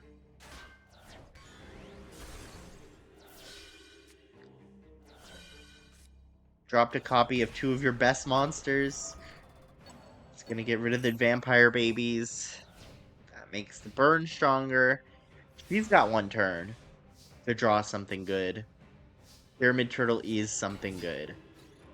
It crashes into the Kaiku to summon Vampire's Curse, the boss, Skull Lair. I knew it. I knew it. It felt right. It felt so right to be able to Skull Lair that. Wow. That's a win for Zygor. He did it. With 8 cards left. Zygor beats Tillamook 2-1. Both duelists thinking they have something to prove. A lot of duelists in this tournament feeling like they have something to prove. Definitely a common theme. Chopman does not feel like he has something to prove. famous serial killer Chopman has nothing to prove. He is a masochist and a sadist and everything else ist. And he's against Neku. One of the guards of Haishin.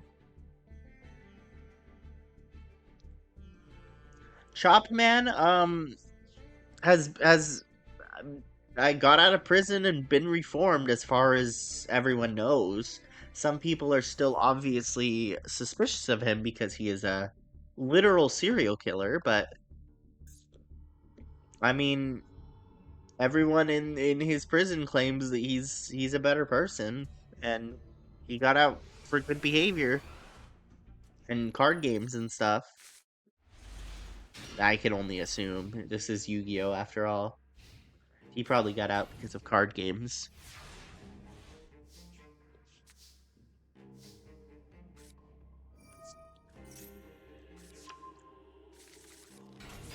And he is very happy to be shocked and to shock others. Consensually and legally. That is a big Dark Blade. That's his thing, is he gets big monsters. Kotetsu searches Snatch Steal. That's a huge search for Kotetsu. Classic strategy, Kotetsu Snatch Steal. Mahavelo brings back the Kotetsu for whatever reason. Equips Grarl to the Mahavelo. Saku on the Dark Blade. His life points would be extremely low if he did not do that. And the Cyber Jar to clear the field.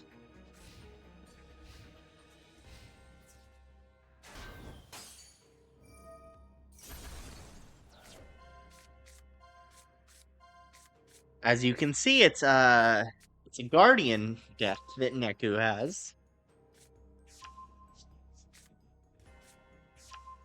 Based around equipped spells, while Chopman's deck is about getting big monster, doing big attack, chop chop, you know, the usual. His deck hasn't changed a ton, to be honest. Still got the same base strategy there. Searches brings back the Grarl from grave. Sets a monster. Adds Burial from grave. Sets a card. He will be using Soul Exchange to summon his big boss, which is, hold on, Mikazuki no Yaiba. Mikazuki no Yaiba. Grarl on the Mahavelo again to out the Mikazuki no Yaiba.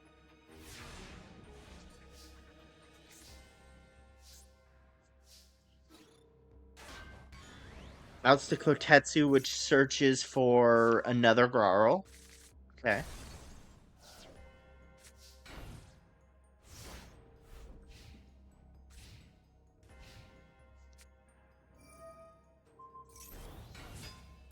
Plays Elma and another Grarl on Mahavelo, bringing it to a total of 4850.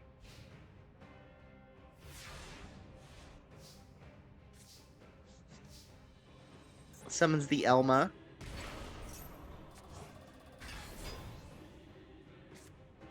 Wait, why didn't you... Did you have nothing? You probably had nothing to equip. Yeah, okay, that makes sense.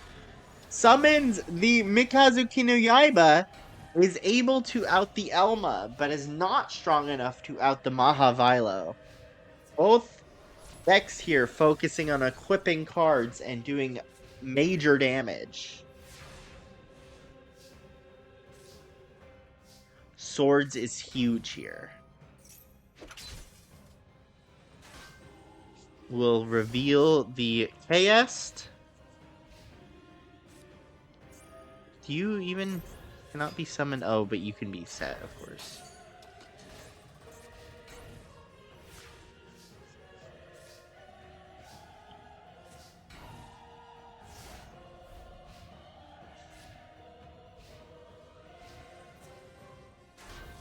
Why can you attack? Wait, hold on. Unaffected by spell effects. Ooh.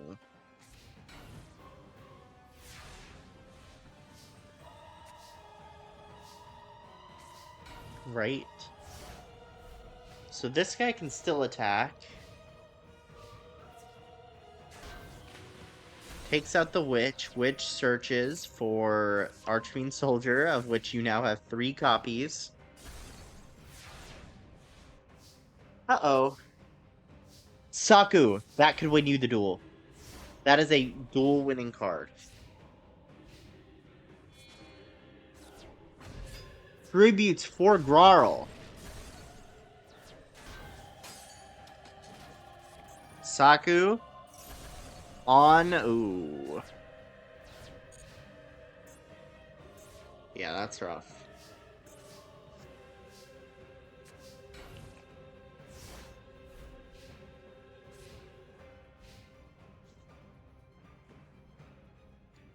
Archfiend Soldier is slightly too little to take out the Grarl. Twin Swords nerfs the Grarl. Wait, hold on. How did you... Oh, Wicked Breaking Flamberge.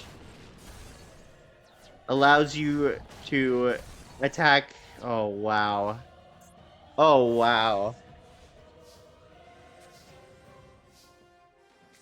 And Soul Exchange doesn't matter when you don't have your monster.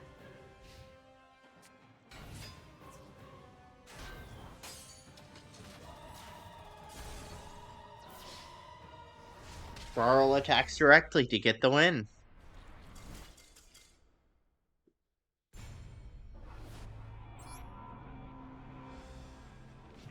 Upset win, Neku beats Chopman. Chopman is considered a very good duelist. He's the number 7 seed in the tournament.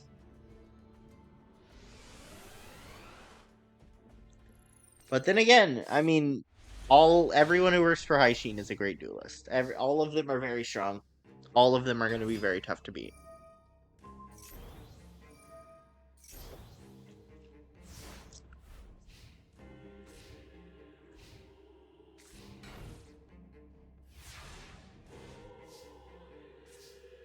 Even for Chopman.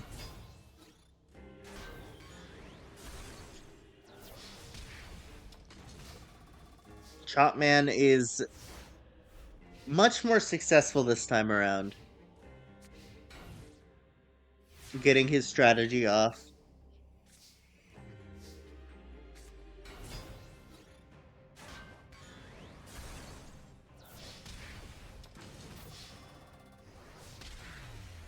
Wow, that was easy.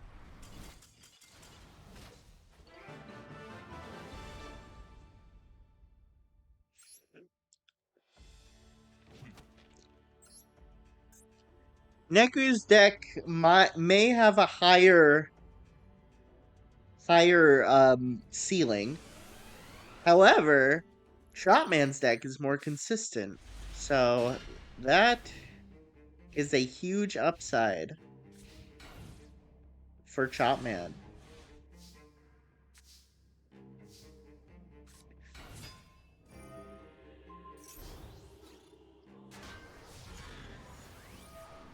Now that's huge. Kotetsu is one of the biggest starters in Neku's deck. Kotetsu Mahavelo is basically how you won last time. Snatch Steal takes the Kaiku with the equip. Premature brings back the Kotetsu for some reason. That was a bad play. Saku takes out the Kaiku, outing it for both players. However, he has another one. And another axe. His buddy. Call of the Haunted brings back the Kaiku.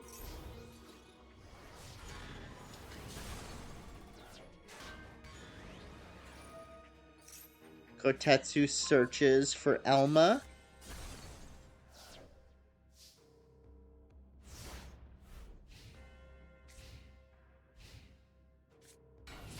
And has the Maha, but does not equip anything to it for some reason? Are you throwing? 3 Kaikus.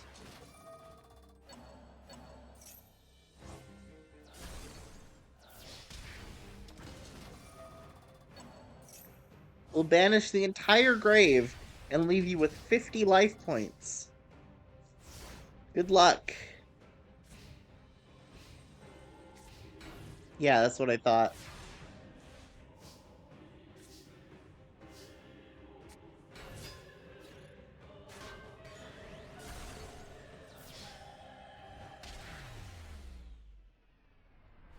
Despite the first duel, Chopman does move on.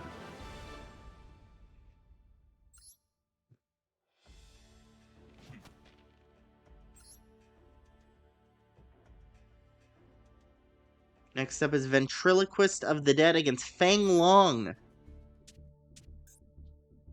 Feng Long has very high pain tolerance and very strong will to duel.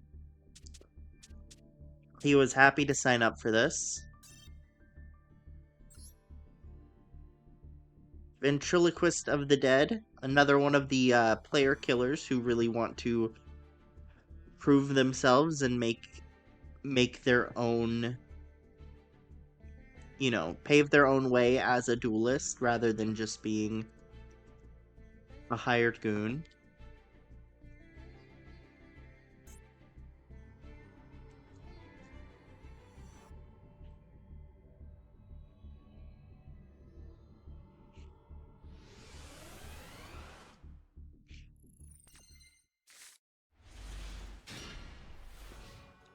Feng Long has been upset that he has never been asked into another tournament. Because he's always wanted to duel. He's just been considered one of the worst to ever be in a tournament, and this upsets him very much. And he wants to change that perception of him. And he believes that his deck has improved a lot since then with the release of a lot of new cards that benefit him.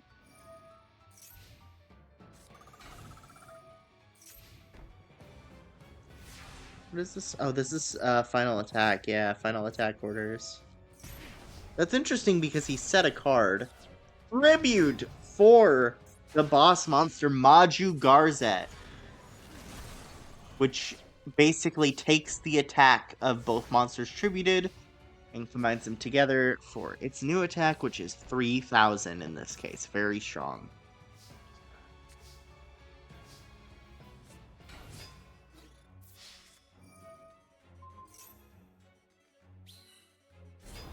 Okay. Activates, what's that card called again? Physical Double to defend. Very, very smart. I mean, the fact that Feng Long has put spells and traps in his deck has already proved that he's better than before. Giant Orc will out the Archfiend Soldier due to the final attack orders.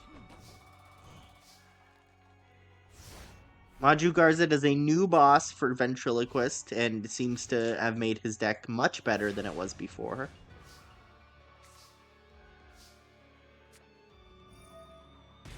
Autonomous action unit to take the Giant Orc, tribute it for a second Maju Garzet, and go in for 3,200. Stealing his opponent's monsters and tributing them for Maju Garzet is clearly a very good strategy for Ventriloquist.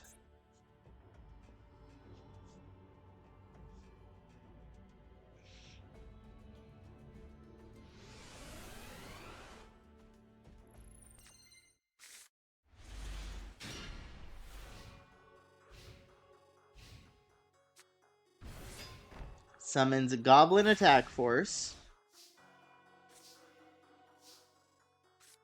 Brain Control will take the Attack Force.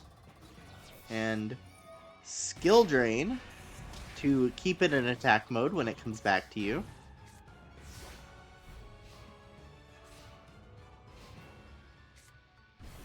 And there's Toon Goblin Attack Force. Shadow Spell will out that one, but the Toon still goes in.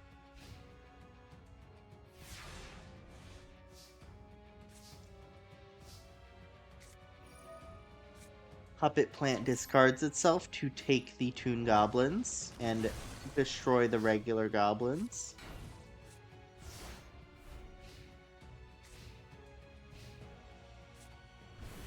Giant Orc gets negated. How does Puppet Plant work? Warrior or Spellcaster. Okay, I knew it was something weird like that, but hey, you happen to have warriors, so it works. Slate Warrior gets negated, but still will go in. I mean, Ventriloquist is doing extremely well.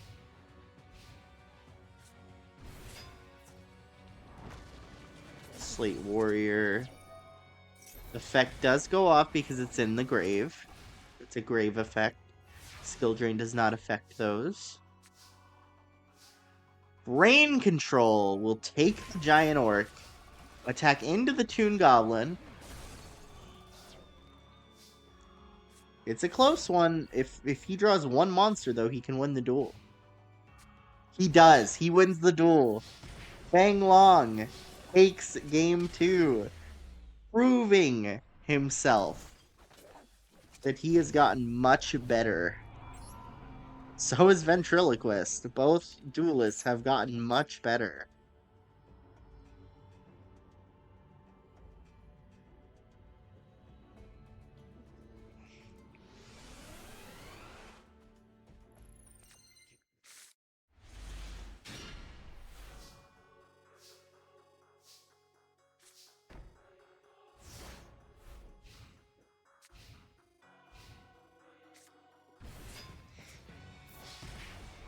Starts with Giant Orc, goes in.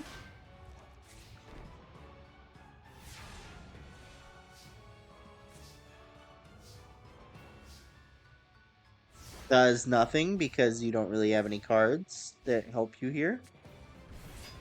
Another Giant Orc goes in for 2,200.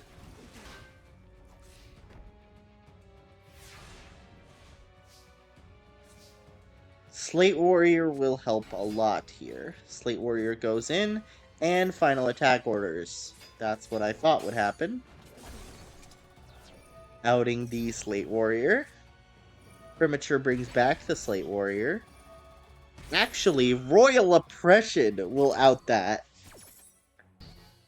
That's huge. Call of the Haunted will also get Oppression.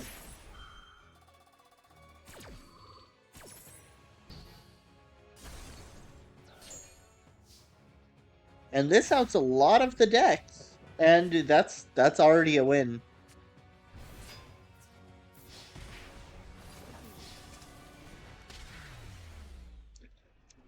Feng Long takes that one dominantly.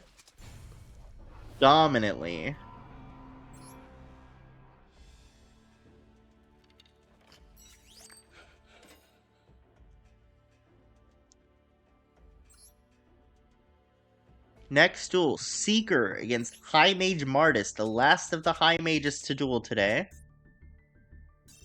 Against Seeker, who is notorious for his deck, which may or may not contain real cards, considering the insane value of them. But he does extremely well in the minor leagues after basically ripping off Solomon's strategy and doing it in a much more scummy way. He saw that Solomon became the king of games with Exodia, and he thought, what if I had more Exodia than anyone else ever could? That'll be interesting to see him against one of the high mages. Martis. With his Frost deck.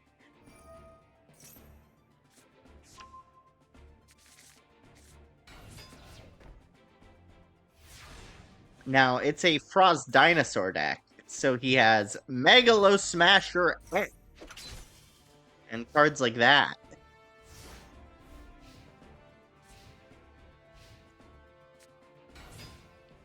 Which mage is Martis, actually? Is he the Desert Mage? Yeah, he's the High Desert Mage.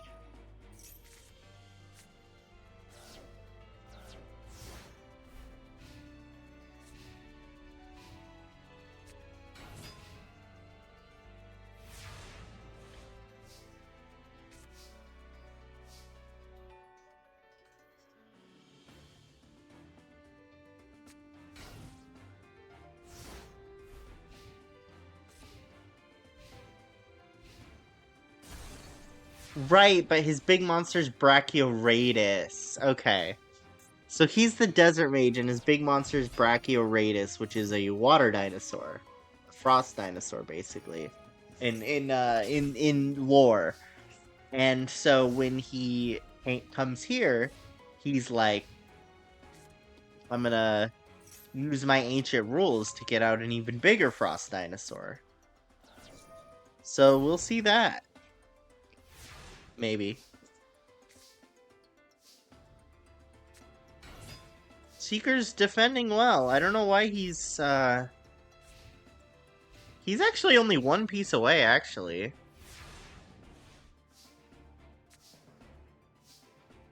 If he summons another Baphomet, he can search another Gazelle and thin his deck. Okay, he doesn't.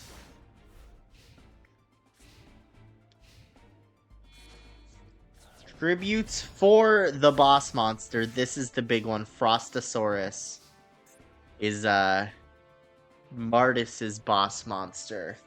He has transitioned from desert to ice after seeing the Frostosaurus and the synergy with his big monster, the Brachioradus. There's the freezing beast. And now it's time to start trying to out the field.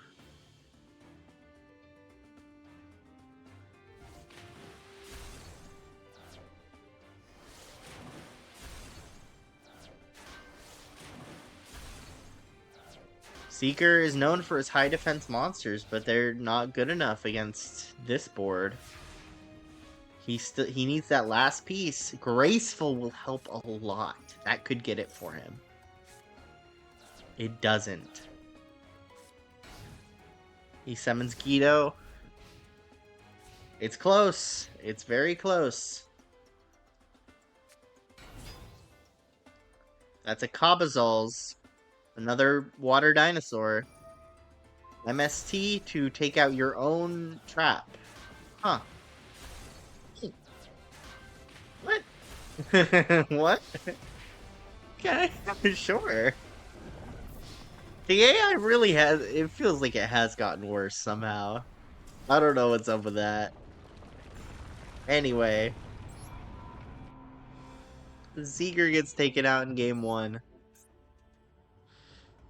Who do you even root for in a duel like this?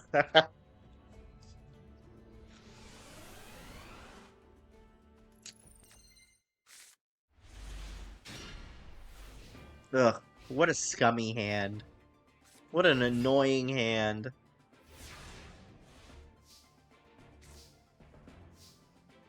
He's gonna graceful.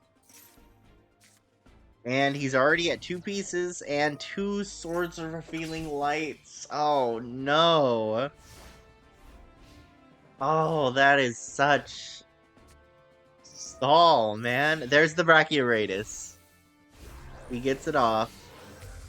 His former boss monster, now his mini boss monster. Ancient Rules brings out his new boss monster, and that's a full board that can't do anything. Of 3 of his strongest monsters I think those are his 3 strongest monsters, actually. I think those just straight up are his 1, 2, and 3. Fusion Sage will thin the deck slightly.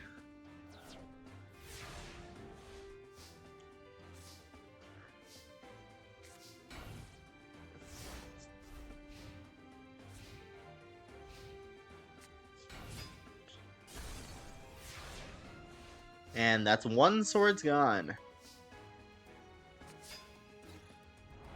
Actually attacks with Giant Soldier. That's fair. If you can, go for it.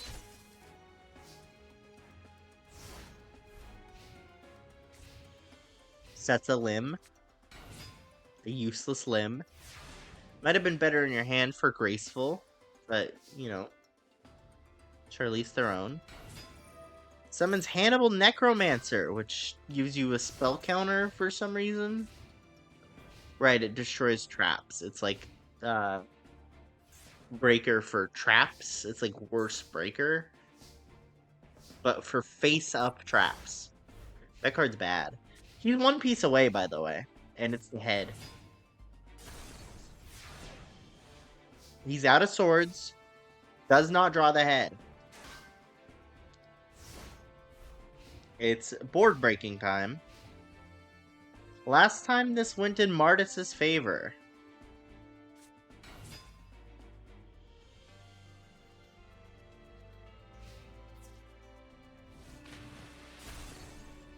Hannibal's out. Soldier Stone's out. Guido is out. Soldier is out. Lim is out. The board is broken. He now has to find a way to get that last piece. That's not it.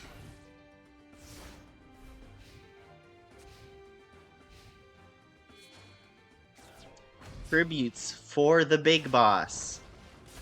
And that's game.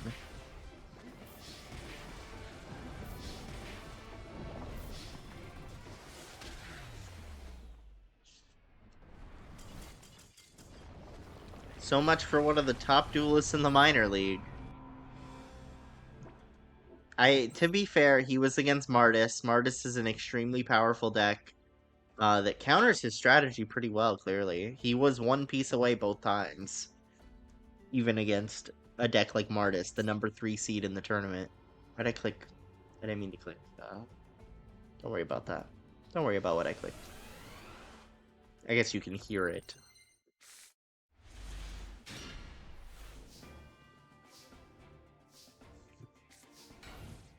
Don't worry about them. They're just playing for fun.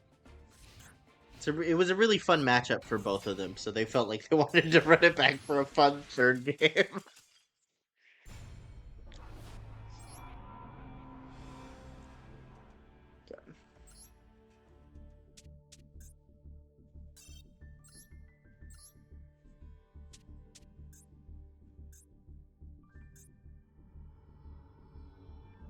Alright, now we got Seebeck against Sid.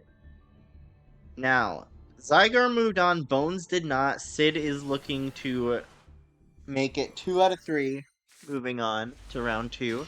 Seebeck is the last member of Haishin's court to duel. Sid gets a big Lady Assailant, a 2700 Lady Assailant up on the board. Seebeck plays some life point stuff. Slight burn, you know. He's got this like reptile deck, basically.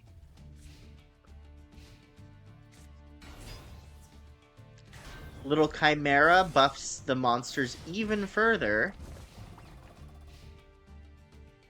Seebeck in trouble.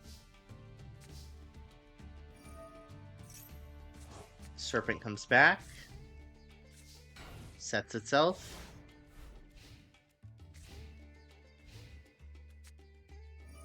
Another Salamandra on the Lady Assailant. So now it's at 3,900. Tributes Little Chimera for Firewing Pegasus at 2,750. This is his old boss monster. I believe he has a new one. I believe. And it's not Lady Assailant, I'll tell you that much. Sid's deck has improved a lot. While still having the same base. Destroyed Seebeck there.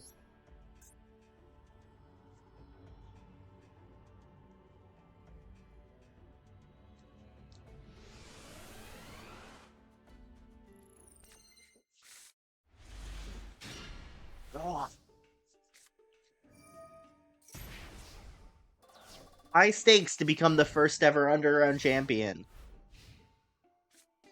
With cards such as Cobra Man Sakuzi. And another big Lady Assailant with a sword.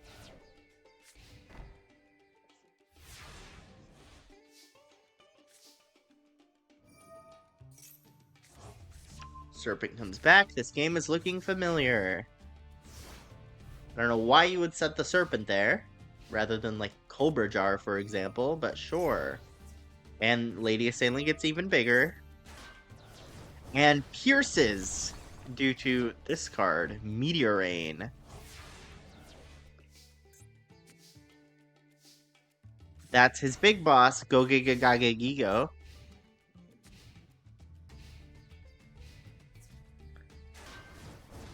Destroys the Cobra Jar. Cobra Jar brings token on field.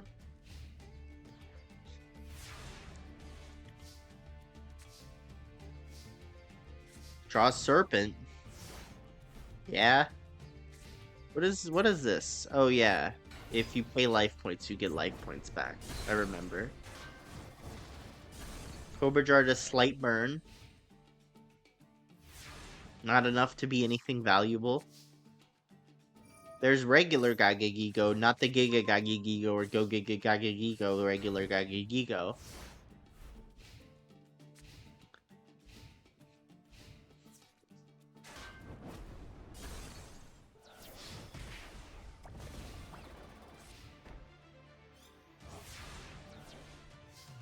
And Seabeck's got like one turn. Seemingly the weakest of Haishin's court to be in the tournament. Summons Kotetsu in attack mode. Oh my god. Wow, what a back row. Nutrient Z will restore your life points, but to what end?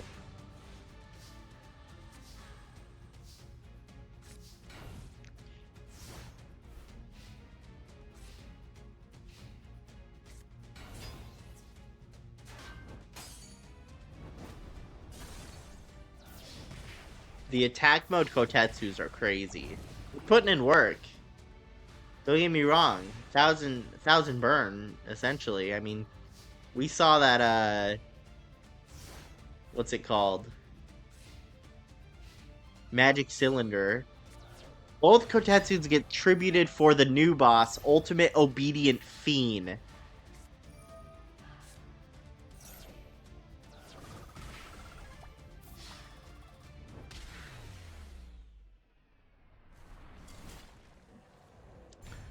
Dominant wins by Sid. Proving why he's a pro.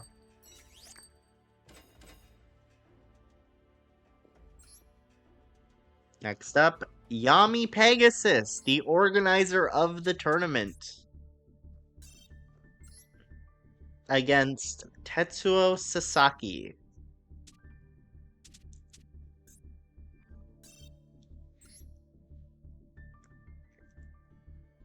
Tetsuo Sasaki, another criminal from Domino City who has never been accepted into a tournament on purpose until he was able to, until the underground, basically, until the underground started existing.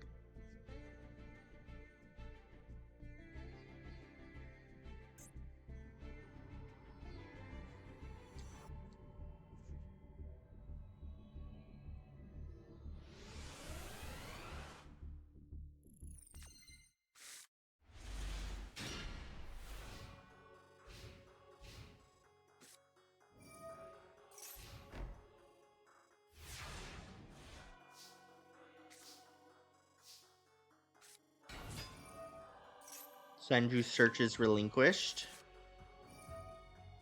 MST takes out a Bottomless. That's a good hit. Although Bottomless doesn't do a lot against Yami Pegasus.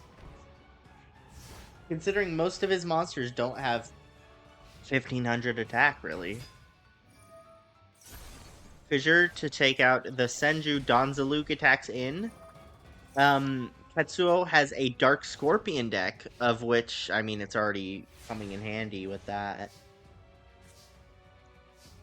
And Pegasus drew his Wicked God. Reborn to bring back the Manju. Metamorphosis to bring out his boss, Thousand Eyes Restrict.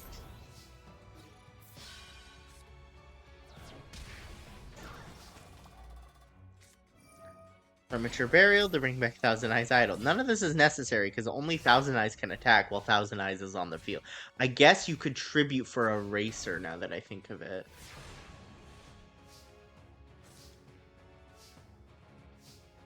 Especially if you summon that serpent. Okay, I'm starting to see the vision. Okay, there's Eraser. That is the boss monster, the Wicked Eraser. Equal to the number of cards your opponent controls times 1,000. The big boss. The Wicked God. Hello, Don Alexand. What's up?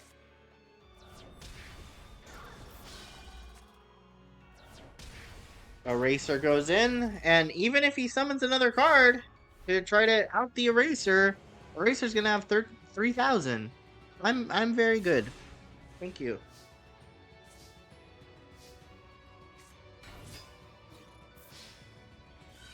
And Eraser for game.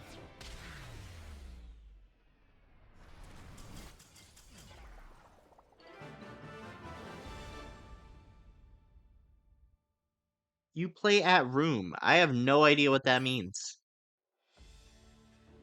To be honest.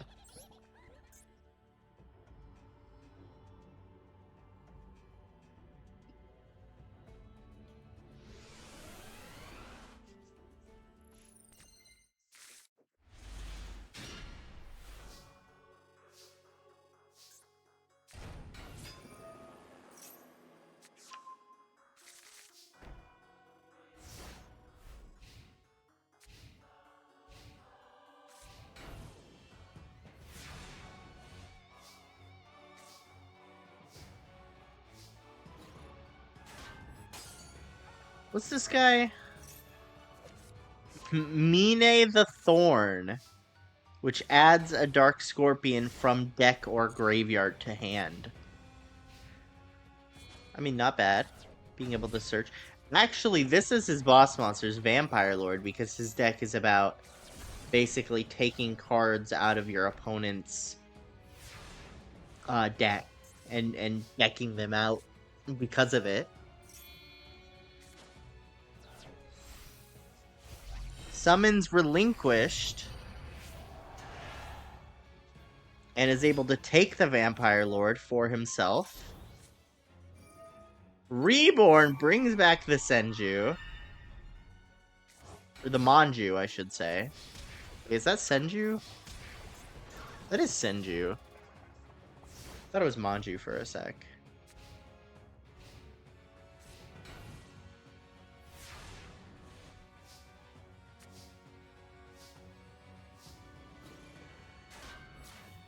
There's Chick. Chick the Yellow. I know that one. That card got, like, semi-limited or something. So... Cliff the Trap Remover... I do know that one. Cliff the Trap Remover is able to out the Vampire Lord, but then Relinquish is just gonna take Cliff now. And that's gonna be game. Offering summons a Serpent.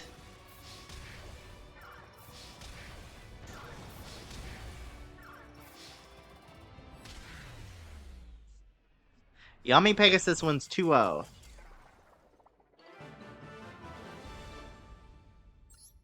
The Dark Scorpions were not enough.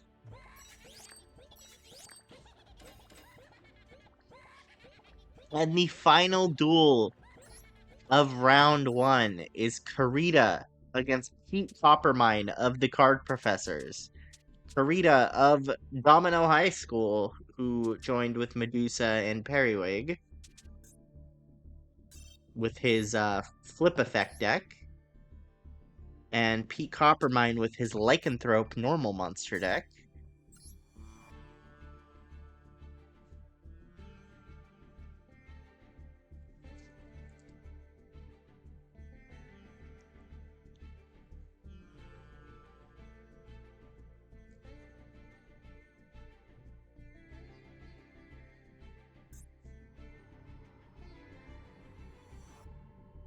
Kurita is the gym teacher at Domino High, who wants to make enough from professional dueling so that he can quit his job, along with the other teachers. That's sort of the end game for those three. Or I guess Periwig's not a teacher, he's like a counselor. you know. Keep Coppermine trying to prove himself to Yami Pegasus after he performed badly in the Wicked Takeover tournament. He feels like winning the Underground Championship would help prove himself and maybe even make him able to get the Black Dual Disc. Morphing Jar outs both hands. And then Lycanthrope, wait, hold on. Spell Vanishing negates it and will destroy any copies of it, which means now he cannot summon his Ritual Monster. That card basically outed the whole concept of his boss monster. That's kind of crazy.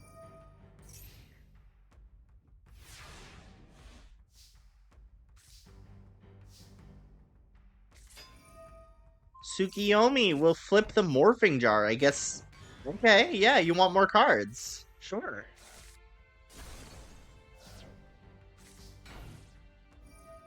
Tsukiyomi goes back to hand.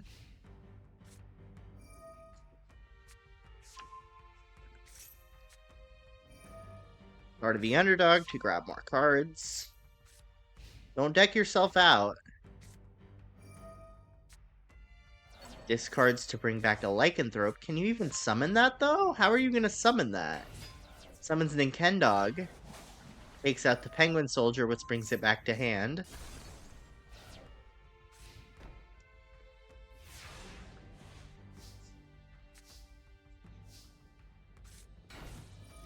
Taiyu to flip the Tsukiyomi to flip itself back down? What was the...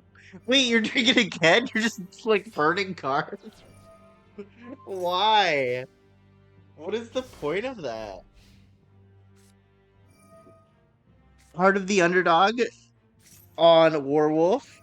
Heart of the Underdog on Werewolf. I've seen that one before. Heart of the Underdog for Ninkendog. Okay, that's a big hand. Summons Werewolf, gets bottom list. Plays another Heart of the Underdog as if you needed more cards. The thing is, you can't summon your Ritual. Your Ritual got outed. The whole point of these cards is to get more fodder to make your Lycanthrope bigger. You can't do that if you can't summon Lycanthrope.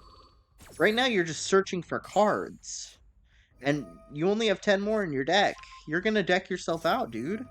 You looking for something specific?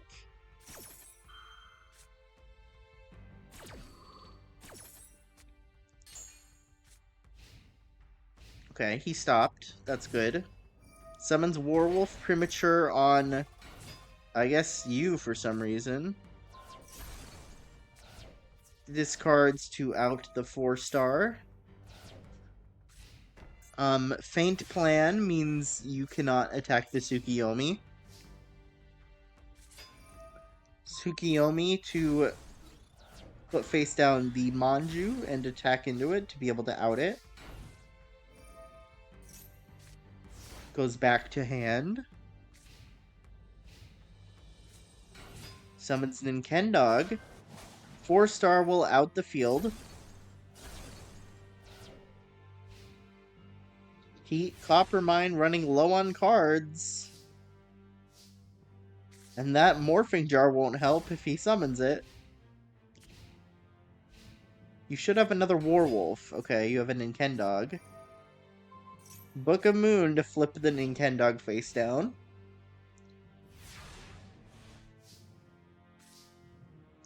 Fiber Jar? Don't play that. It could actually ruin you. That could lose you the duel if you play Fiber Jar, I hope you know. Morphing Jar? Why would you bring back the Morphing Jar? Use the Tsukiyomi to flip the Morphing Jar number 2. Which is pretty funny. Do not flip the Morphing Jar. Oh no. Oh no. Oh no. Oh no! Okay. He at least has 2 cards left. As long as he doesn't play the Fiber Jar, he's got this. Maneater to take out the Werewolf. Tsukiyomi to flip down the Maneater. Tsukiyomi attacks, Scapegoat defends, Magic Drain drains. He definitely can discard for that, though. Yeah.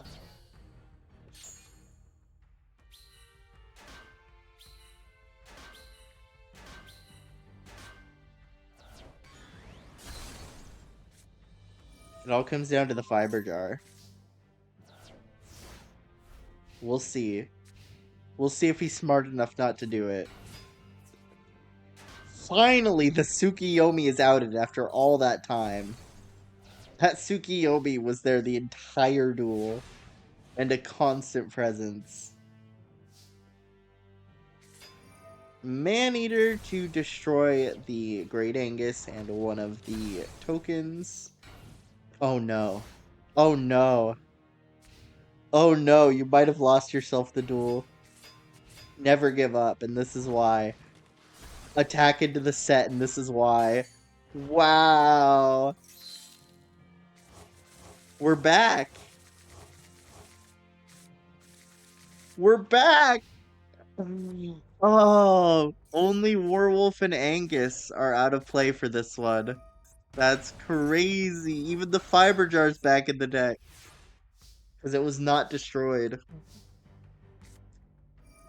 Brain Control to take the Werewolf. Tsukiyomi to flip itself. Why didn't you tribute the Werewolf for Inferno Hammer, your boss monster?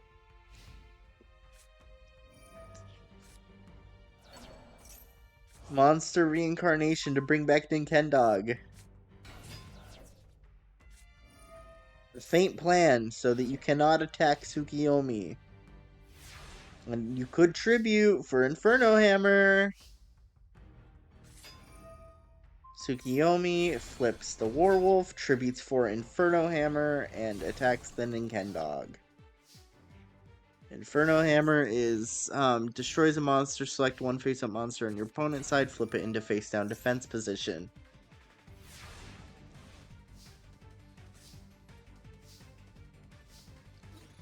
Please don't set the Morphing Jar. It looks like Kurita's gonna win either way. He didn't want to win by deck out, he wanted to win by attacking. He wanted to really prove himself, and it's gonna work. Wow, good for him.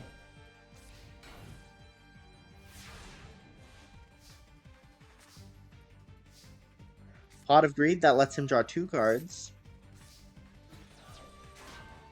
I don't know if you've heard of it. Summons Morphing Jar number 2 in attack mode. Heart of the Underdog reveals Great Angus. And Ninkendog.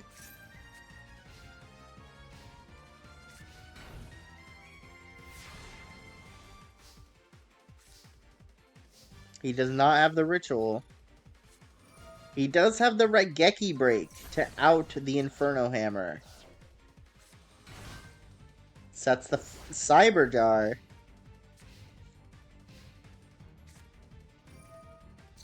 Lycanthrope. Magic Drain. Oh, wow. You can't afford to discard anything, otherwise you wouldn't be able to summon it.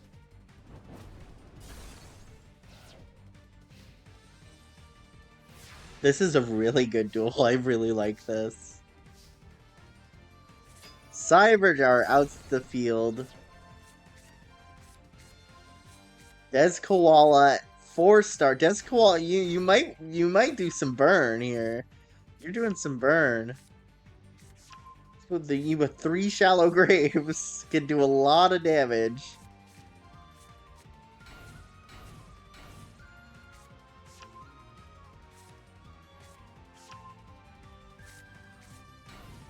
Creature swap for whatever reason.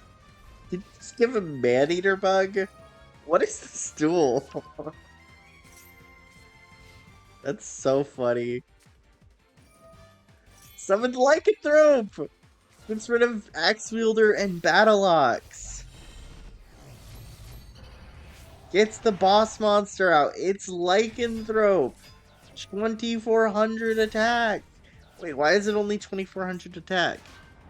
Oh, when it inflicts battle damage. Right. I knew that. I knew that. Oh no. You just lost. Why'd you attack with Old Vindictive? You just lost. After all that.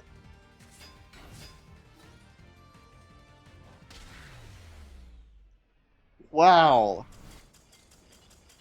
After all that. He lost. How many turns was that duel, man? It's like 50 turns. Wow. What a duel. Let's run it back.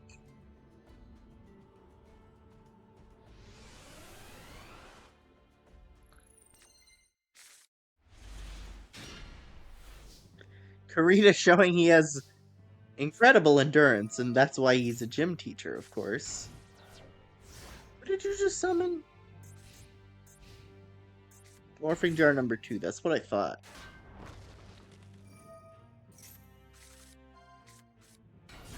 Just swaps that in for Battleox real quick for fun, I guess.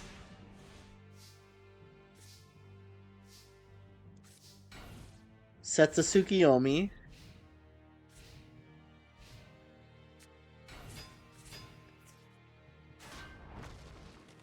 This one is not looking as good for Kurita, but his hand is a little insane, so we'll see.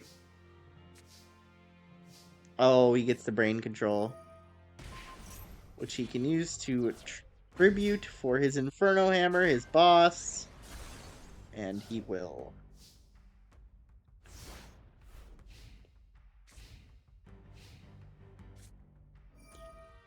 Premature Burial brings back Battleox. Graceful. He got rid of some good cards, but he has a bunch of good cards, so I guess that makes sense.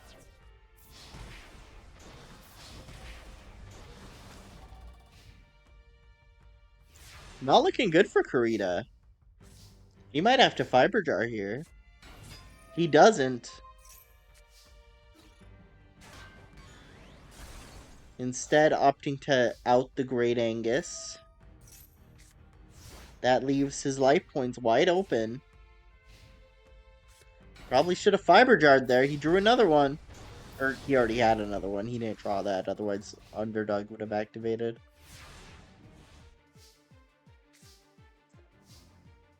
You have to Fiber Jar. He does not Fiber Jar. He lost. Alright, that's 1-1.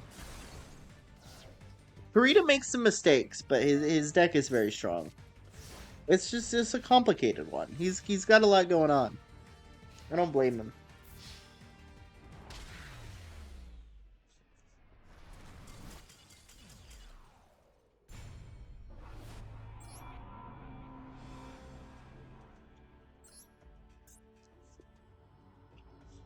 It's anyone's game.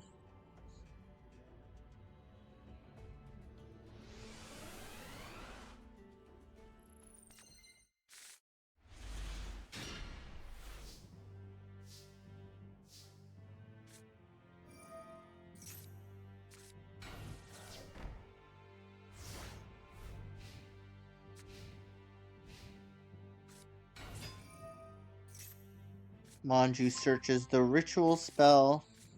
Ritual spell activated. He doesn't have an out for it this time. Is able to summon the Lycanthrope. Finally. However... Oh, and you used that too early. A Faint Plan will protect you, but, I mean, that's an Old Vindictive. It's gonna take out the Lycanthrope anyway. Lycanthrope.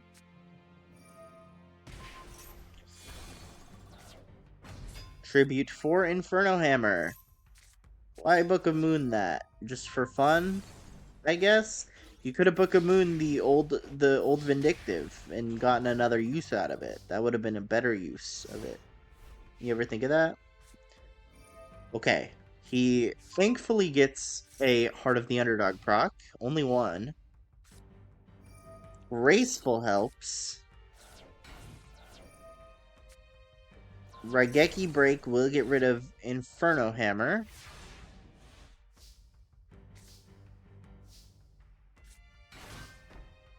And another Old Vindictive is going to be rough. Reveals the Great Angus. Okay, that's very good for him. The more Underdog procs he can get, the better. Considering how much removal he has to get through from Kurita.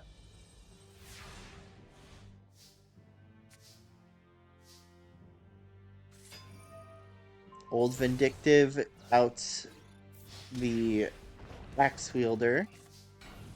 Sets the Spear Cretin. That could get anything. Don't know what those sets are.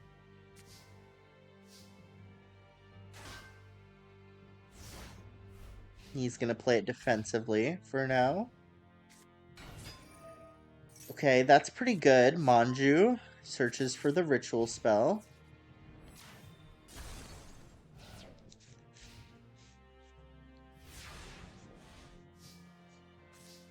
He's gonna creature swap here. Magic Jammer will out the first creature swap and not the second one.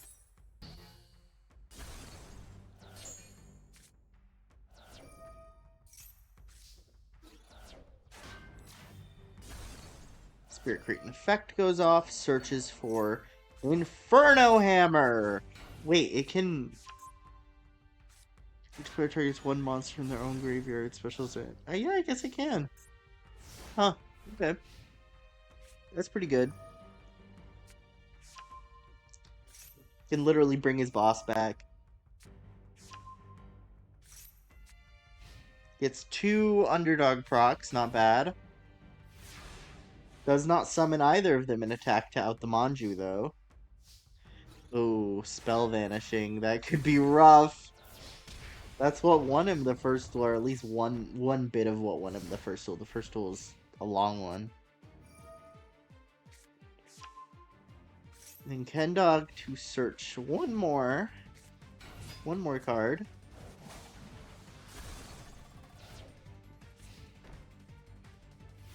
That's a face down that could help.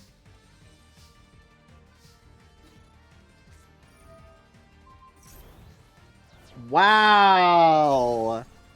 Huge! Very, very huge. Just barely high enough.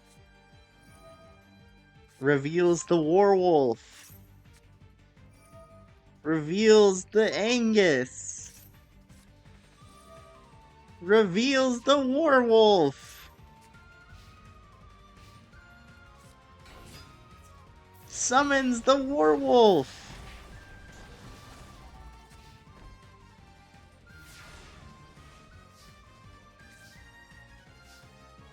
No! The Des Koala! Is this the second duel? Have there only been 2 duels? Taiyu to activate Des Koala to do 1600 damage! Was that 2-0 or did Pete Coppermine win one? I feel like he won one. Hold on. Why can't I remember? It was because the first duel was so long. Hold on, actually, I need to keep it on this screen while I figure that out. Real quick. Real quick.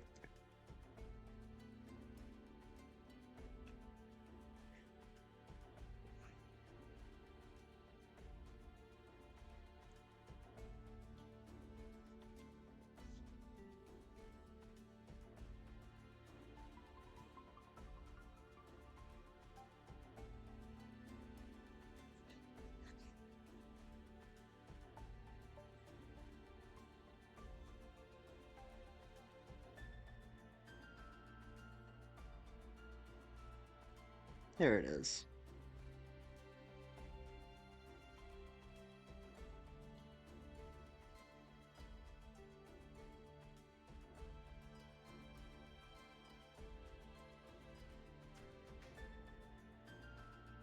Yeah, okay. He definitely won one. Okay, it was just a really fast one. Okay. So Kurita wins 2-1. Beating a card professor, proving that he is good enough. P. Coppermine did not prove anything, though. So, wait, Kurita moved on. Medusa moved on. Where's Periwig?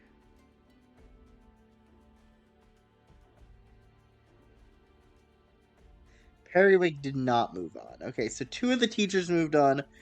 2 of the Sid and Zygor group moved on. The Bones' group. A lot of Haishin's group moved on, but they had a lot more than 3. To be fair, Nightmare versus Sekmidin. Speaking of this group,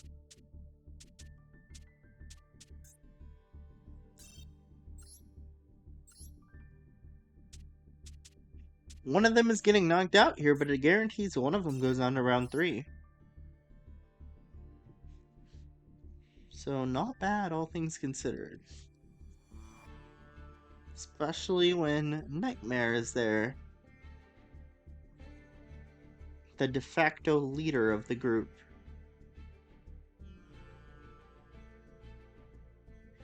He is the leader because he's declared himself the leader. You know, and that's how it works.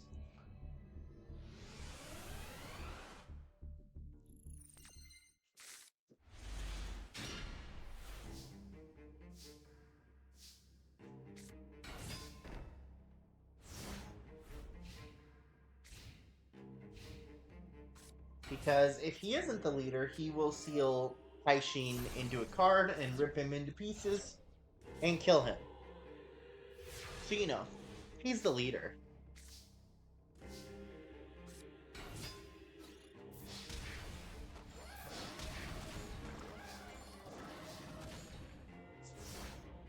And naturally, he's doing very well.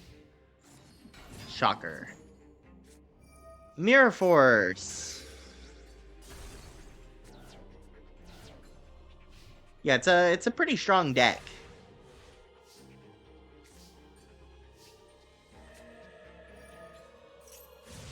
Heavy to out the Magic Drain, funnily enough.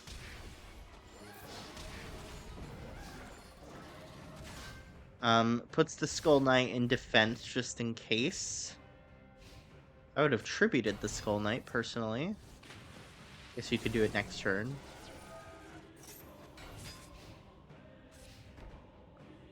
And that better be a Torrential Tribute, if you want a chance.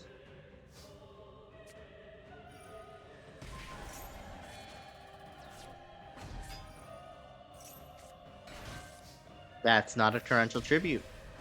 That's a full board of 5 monsters. Rips the boss monster and then gets the kill.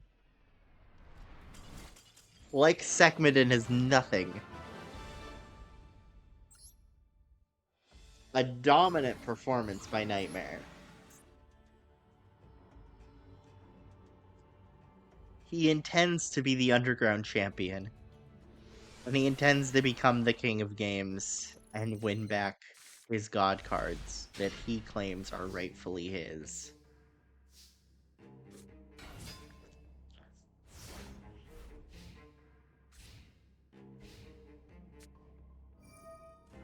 Ancient Rules gets out the boss monster Spiral Serpent. Why is it in defense mode? I will never know.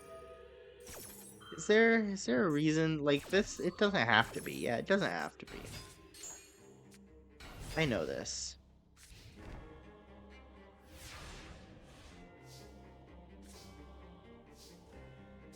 And you have Raigeki. Magic Drain on the Raigeki. You have a lot of cards you can discard. You are not willing to. That's interesting. Summons Mephist. Why didn't you discard for that Raigeki? Gets rid of the Ancient Rules. Okay. Like, I understand everything else, but why didn't you discard for the Raigeki?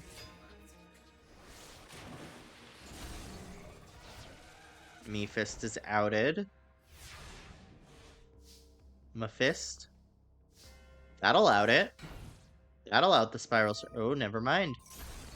Never mind, MST! Wow! Sekhmetid will not be bullied.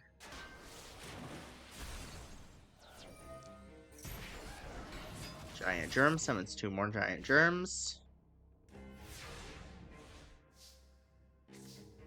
Change of Heart will take the Spiral Serpent and tribute it for Dark Ruler Hades. There's the Torrential Tribute.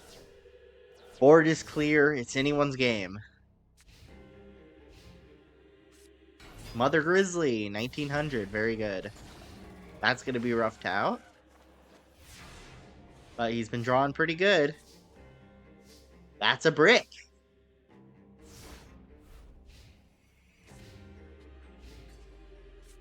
That is not a brick.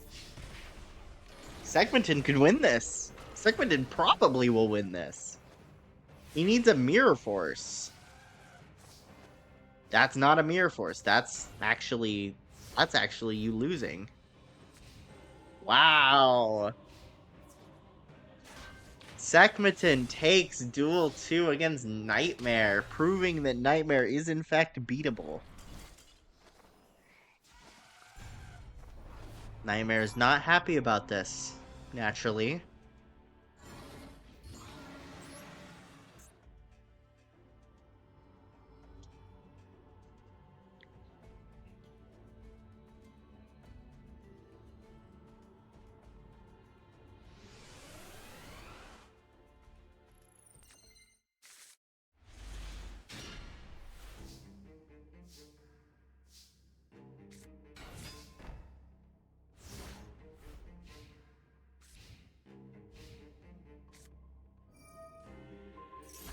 MST takes out the Cylinder. The Cylinder could have been very useful, so that's a good hit.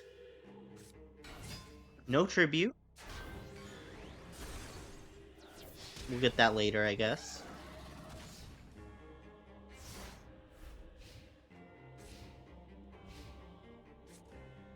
There's the Umiruka into the Gillman. MST outs the Umiruka and destroys the Gillman. Very good plays. Draws Ring, tributes the Germ for Hades. Sekhmetid has 1 turn. He was not happy with you beating him last time. He is not taking it easy on you. I was afraid of that. I knew you shouldn't have summoned. I was thinking, please don't summon here. You'll win if you don't summon here. Starboard goes in. He needs to draw a monster, and that needs to not be another Torrential. Skull Knight is a monster. It's not strong enough, but it will defend if he doesn't draw another monster. Ah! That'll do it too.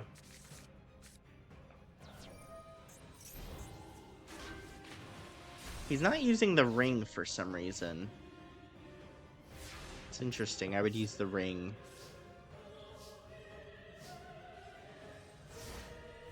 I would definitely use the ring here. Yikes. Yeah, I would use the ring.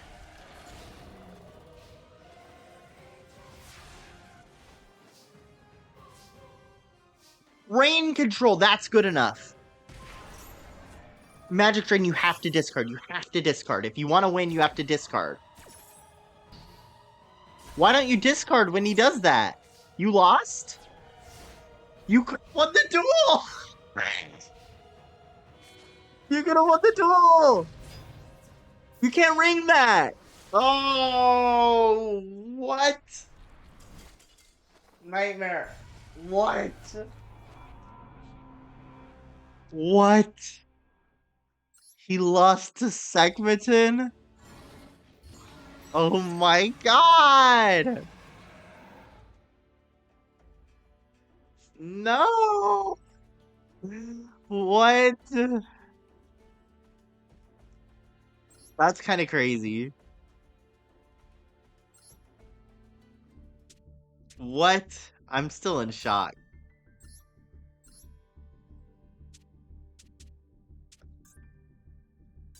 Okay.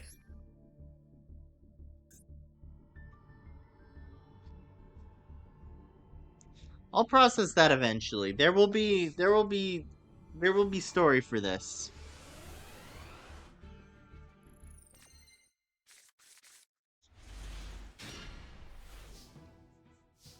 All right, next up, Medusa versus Kapora.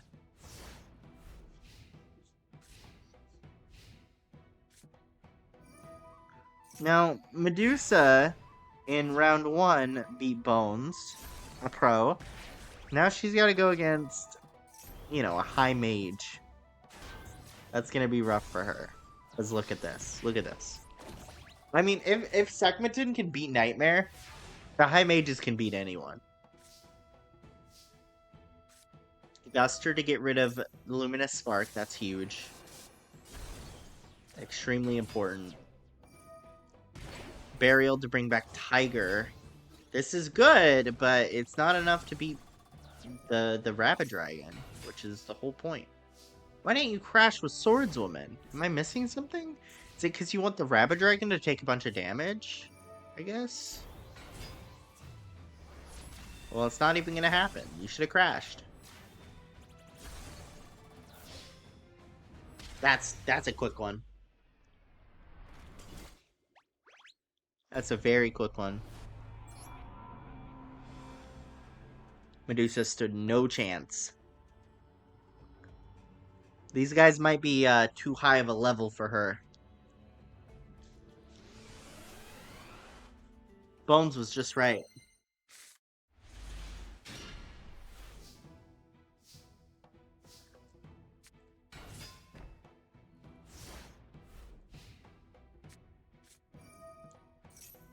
Gust Shoot gets rid of one Rabbit Dragon.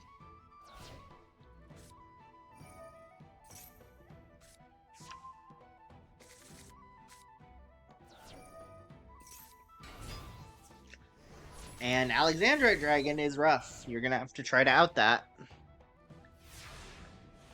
I don't see a way you're doing it. That'll do it.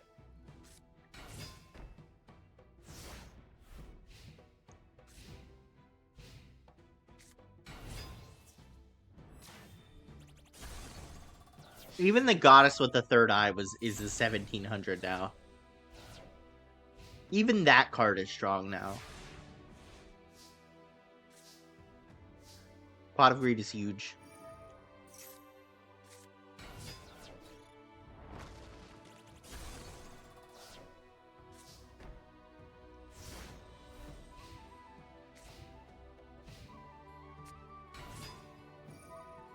Stamping Destruction to take out the Amazoness archers. Unfriendly Amazon is going to out itself now. Swordswoman will take out the Fairy Dragon.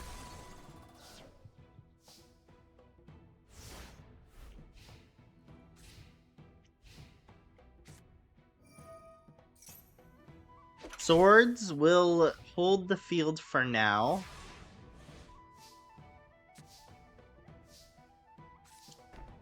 Doesn't summon her boss monster. It's interesting. I guess because she has archers, which I get. Ooh, Harpies is huge!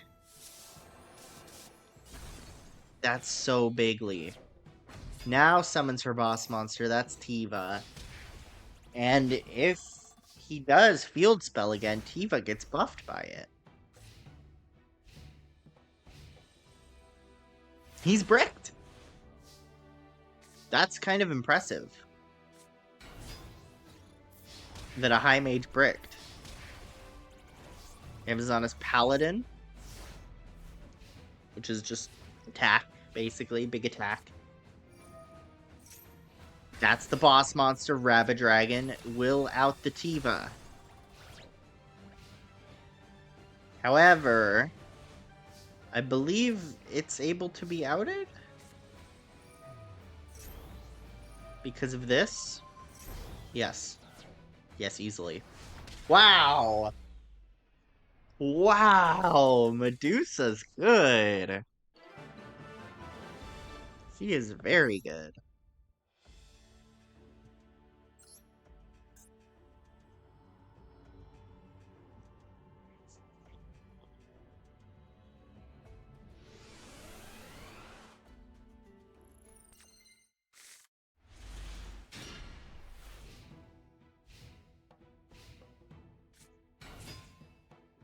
Starts with Ragnarok. I can already see that can be beat easily. Oh, that's a good hand. That's a really, really good hand.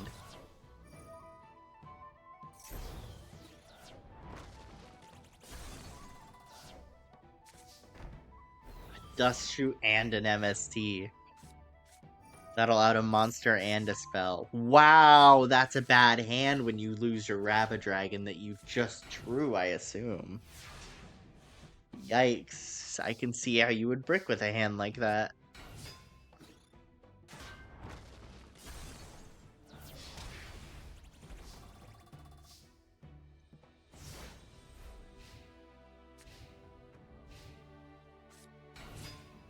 Summons Alexandrite Dragon. This will out both monsters on the field.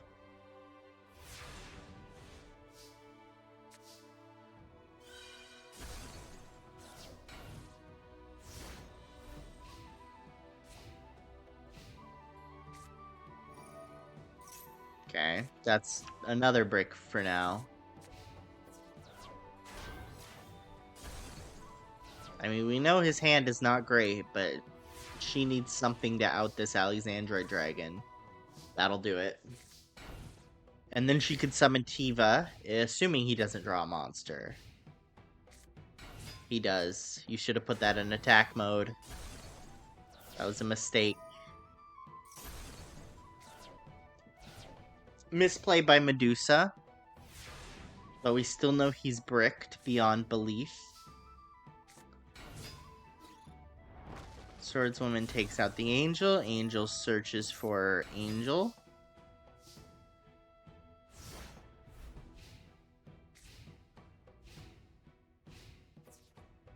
He's still got nothing.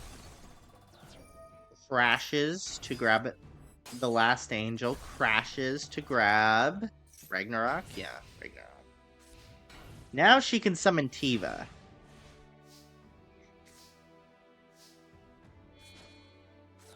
Yeah, that's the boss monster. That'll take out the Ragnarok. And now she's in a good spot. As long as he doesn't draw Rabbit-Dragon, she's in a good spot. That's the one thing that really counters her right now.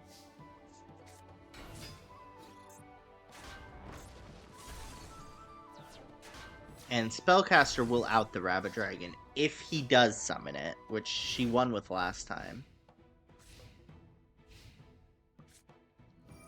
Pot of Greed, that'll help. Okay. MST finally goes off, takes out Polly. We knew he had the Polly.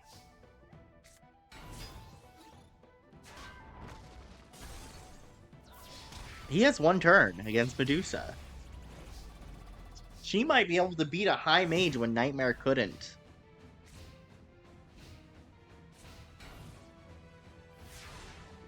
And it looks like that's going to be the case. I don't think you have anything good that could possibly beat this. I know your deck.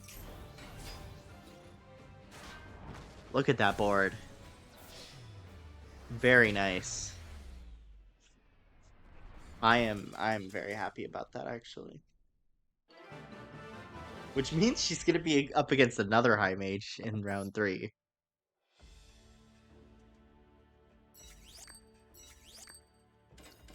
Why is it being slow on me?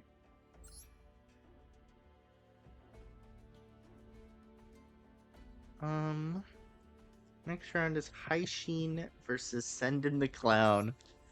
That feels like the least close matchup I've ever heard of.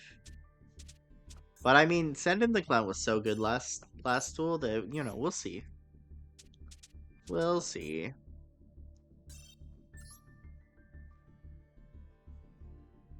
Oh, the thing came up. Very good.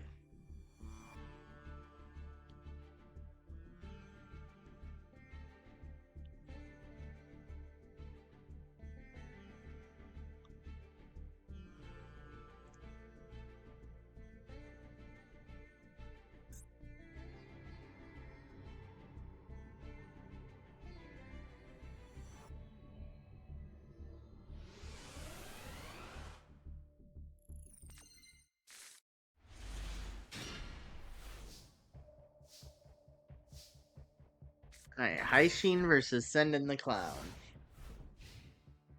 Starts with Fear from the Dark. Starts with Stumbling. That's a pretty good one. Definitely a card that helped him a lot in the last one. Tributes for Patrician. Patrician gets stumbled. Book of Life brings back Fear from the Dark.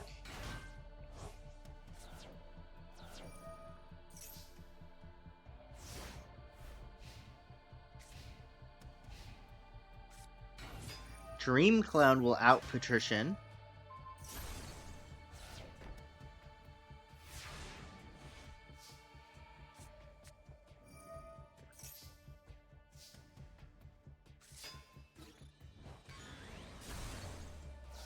And losing a Dream Clown is rough. Another Patrician is now summoned. And it gets stumbled and then changed immediately to attack. Fall brings back Dream Clown. That's pretty huge because that's going to get stumbled and then out the second Patrician.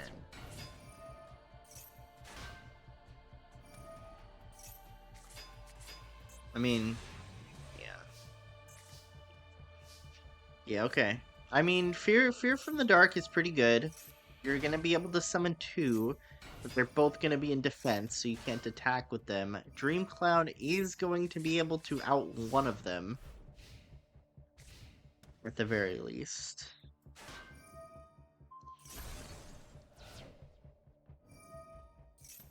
The other one stays. Pot of Greed. Draws... well, Book of Life is good. Book of Life can bring back one of your mini-bosses, the Patrician of Darkness.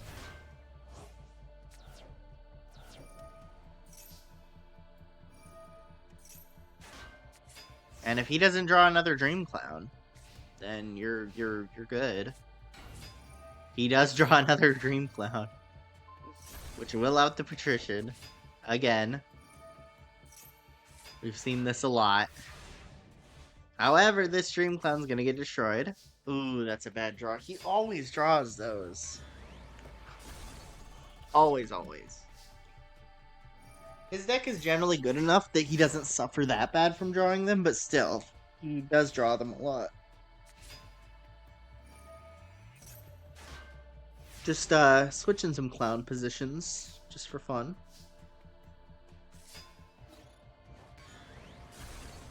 Takes out the Wood Clown. That's a pretty good card to draw.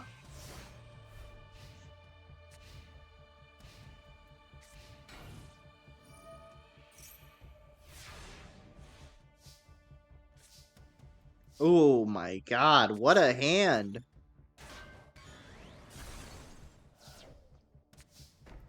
And he only has one more Dream Clown. It's gonna be tough to draw.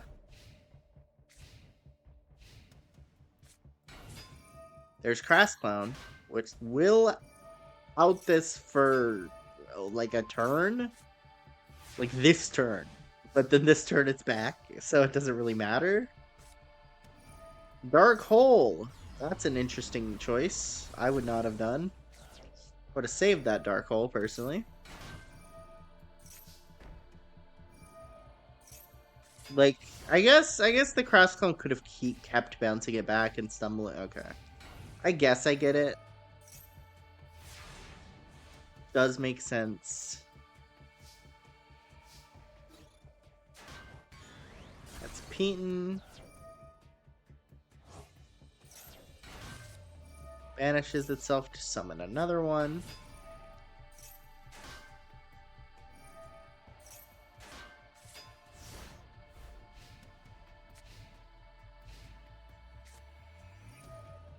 Pot of Greed, that's huge. Doesn't seem to really have anything, though. No Dream Clown. Saku is huge. Book will throw that in face down defense.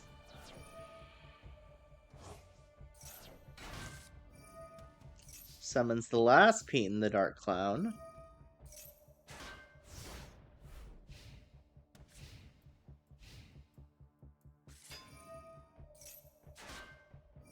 Has Clown Zombie. Ooh! Equips Grarl, so now they can't change attack positions. That's interesting. Heavy Storm will out that, but it outs a lot of cards for you, too. But yeah, I mean, I guess that did benefit you. All the Clown control cards are gone. Granted, he probably has some more in his hand. At the very least, you can attack again. Yeah, I figured. I figured he would probably have them in his hand. Yeah, one of each, yeah.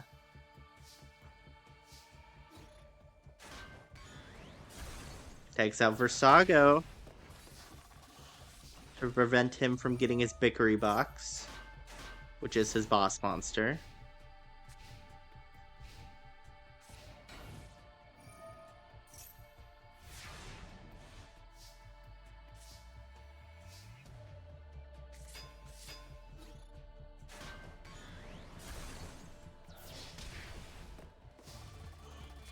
Tributes for Patrician. I would have tributed the other one personally, but sure.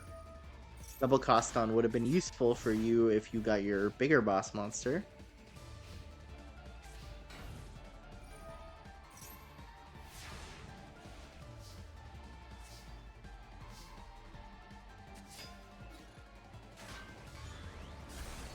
Spirit Reaper actually works really well with these stumbling cards, because it can attack and then go immediately to defense position and not get hurt. So you can rip cards for free, basically.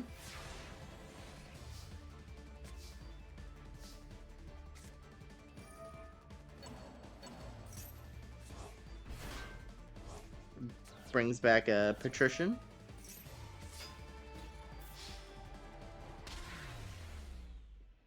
And Aishin takes duel 1. Granted, it was not as... It was closer than I expected, but he still, like, never even lost a life point.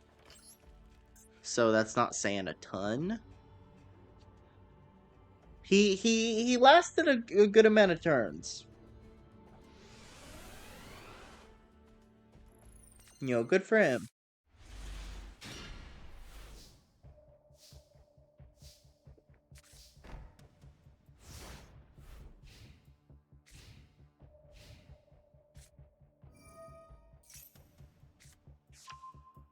Searches the Fusion Gate. Pot of Greed. Fusion Gate. He has Bickery Box. He has Bickery Box. That's huge. That's the boss monster. Mirror Force outs the Victory Box. Actually, no, it doesn't, because Book of Moon saves the Victory Box. Victory Box. Only Wood Clown is outed. Oh, I love this.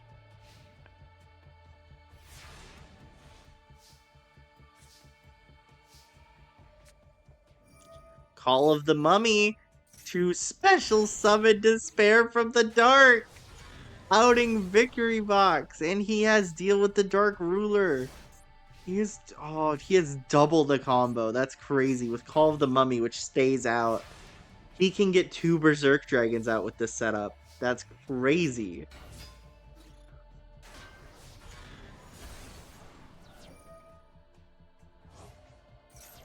This will stall. Good stall. If he does get Dream Clown, that just brings out Berserk Dragon.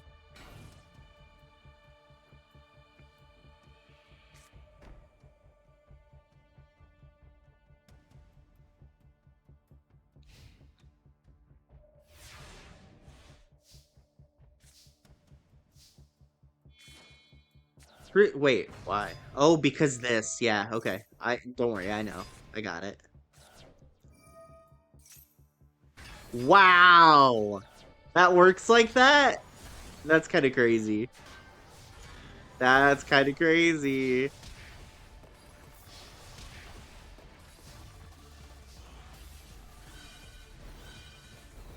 You're a little screwed. How are you gonna possibly out this board? Call, bringing back Bickery Box. Bickery Box is not strong enough to do anything. That's stumbling. You've lost. You've lost horribly.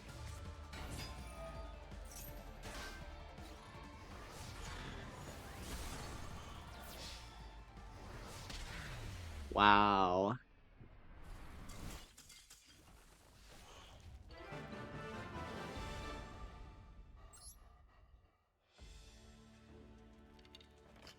See, that was the domination I expected. That was very impressive by Haishin. Next is Esperoba against the Mimic of Doom.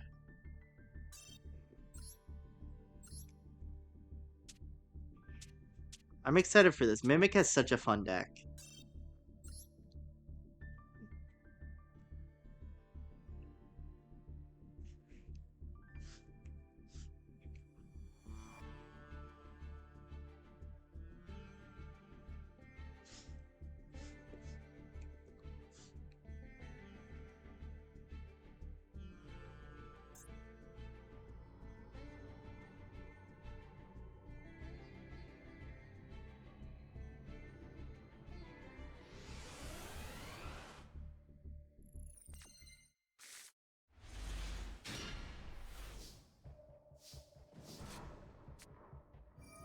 Pot of Greed, that lets you draw 2 cards. Cyber Raider does nothing. It just sits there. And B's a Cyber card. Raigeki will out the Cyber Raider, sure. Oh shit, he's got the Megalo Smasher X. This card's the offering. Saku takes out the Megalo Smasher. Which is the Frost High Mage card. I don't even remember what his name is. The desert guy. You know the one.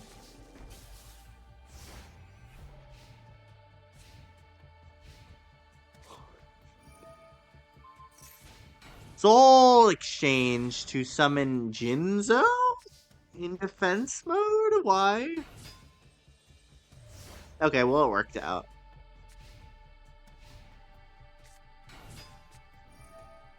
Continuous trap hole to take out the Insect Knight. It was actually Hades. I forgot that was, Mimic, but Mimic also runs Jinzo, I think. Stumbling! We just saw a lot of stumbling. It gets MST. No more stumbling. Gee, I wonder whose deck you got that from.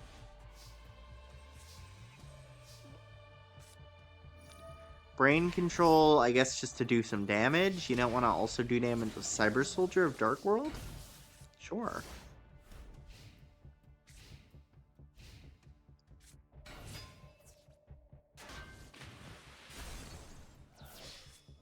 Hades gets outed. We know that is from Nightmare's deck. This is from the Sea Serpent guy. I think, yeah, Sekmeton's deck.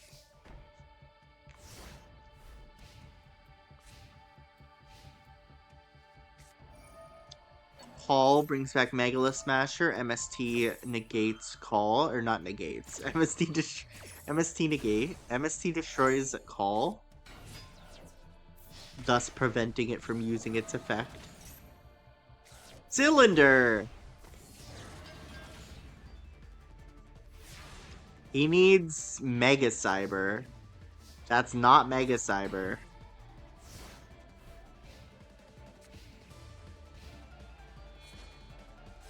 Tribute for Tiva!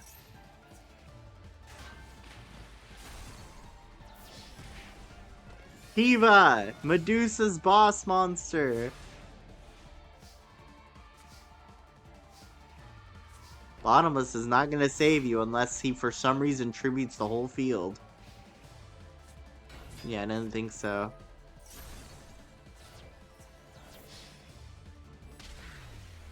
Mimic takes game 1.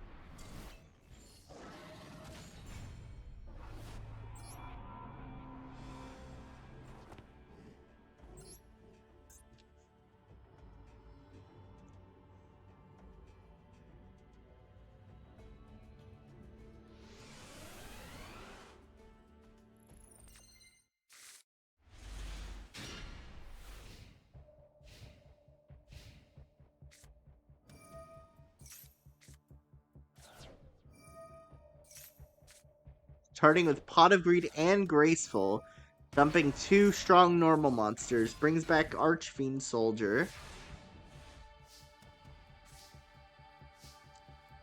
Also starting with Pot of Greed is Esperoba. Brain Control on the Archfiend Soldier. Tributes with Mega Cyber. MST on Ultimate Offering. Autonomous Action Unit on the Archfiend Soldier. Destroys the Copycat. Wow. That's a strong opening for Esperoba. He broke the entire board. Edie Warrior Lady gets banished by Bottomless. Mask of the Accursed from Loomis's deck. Negate Attack from... I don't remember who runs Negate Attack, honestly. One of them does.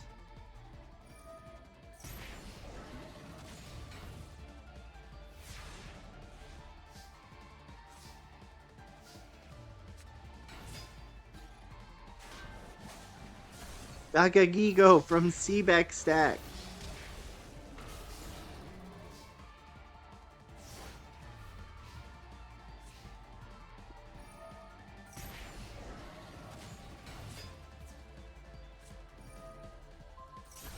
Takes out the Insect Knight.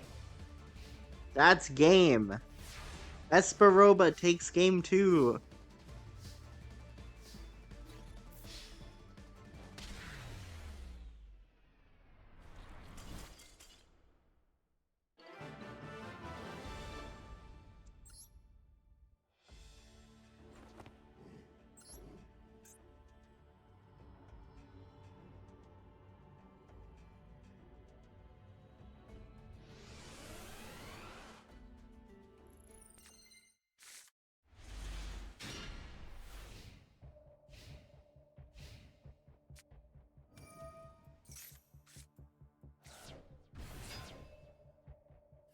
Summons Goblin Attack Force after getting rid of a ton of cards.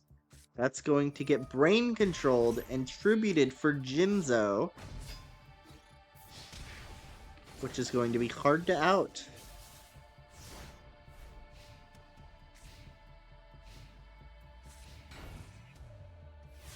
Naturally, he does not have an out. Plays Cyber Soldier into Vampire Lady, which is, of course, Tillamook's card.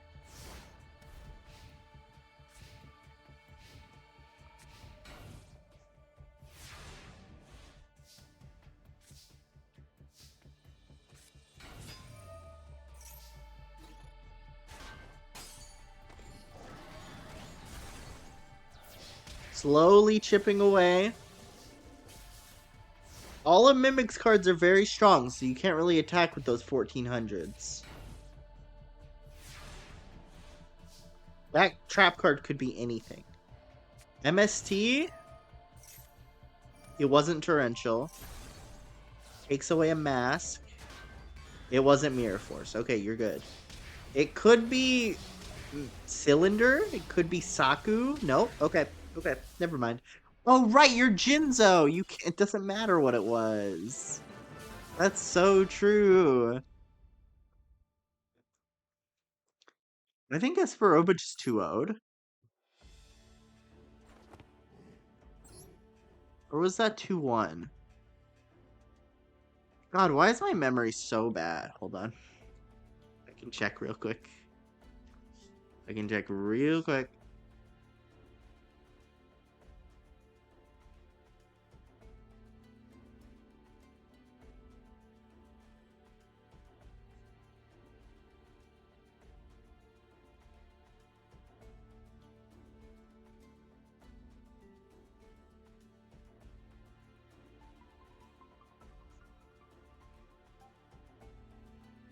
Okay, Esperoba won that one easily.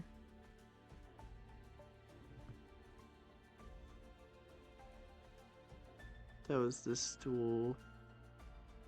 Yes, okay, it was 2-1. Got it. I'm glad I checked, because I, like, completely forgot about that first duel, really.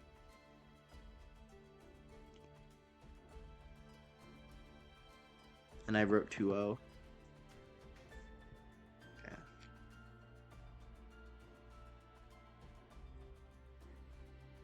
Next up, Loomis against Zygor.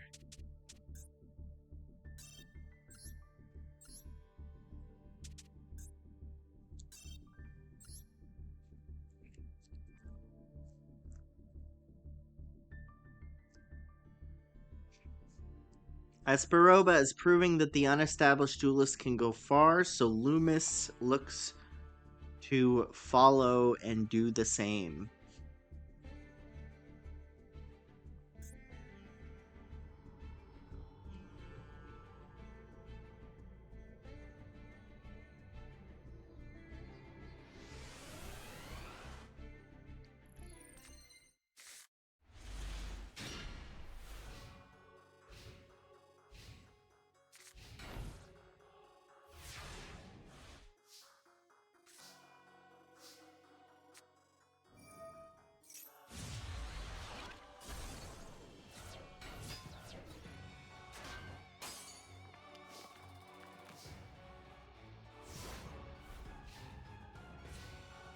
DD Trainer holds the field.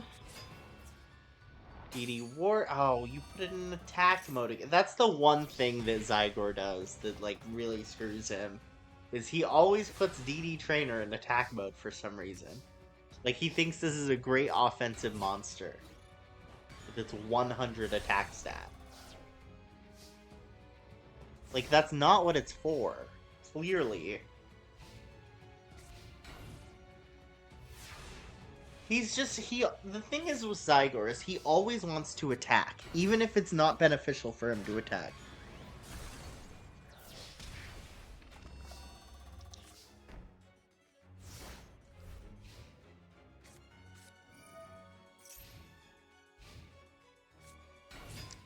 DD Warrior Lady is a good one.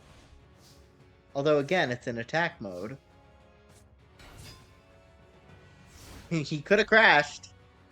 He really could have crashed there. I would have.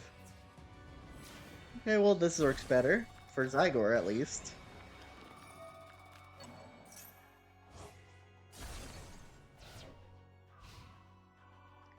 This makes it so even if he draws the Mass Beast, he cannot summon it.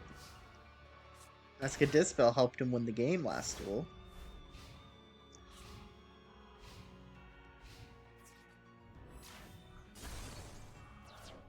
Now that will defend pretty well. Haiku just gets bounced and comes back. Thought is huge. It's another one. Again, good for defending. That burn could get crazy eventually, but not yet. Oh, DD Warrior Lady to banish the Gravekeeper's Guard. That's interesting. I wasn't expecting that. But it makes sense. I get it. Sets the Giant Germ.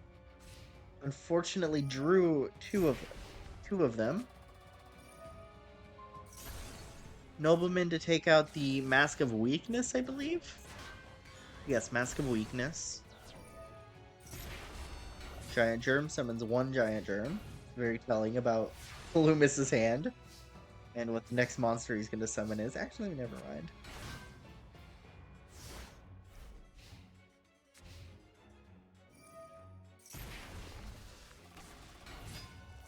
There's Crazy Beast, which will banish the Germ, making it so it doesn't do its effect. Tomato, on the other hand, will do its effect into the Melkid, which Melkid actually could summon Desgardius. He doesn't draw it. Mask of Remnants is the worst possible draw in that situation. Losing Crazy Beast. Haiku will take out the Melkid, preventing you from summoning it and getting rid of 2 more from the grave. That makes your burn scaling a lot better. Every new card is going to help with the burn scaling, really. And if you draw the boss, you can out that. That helps.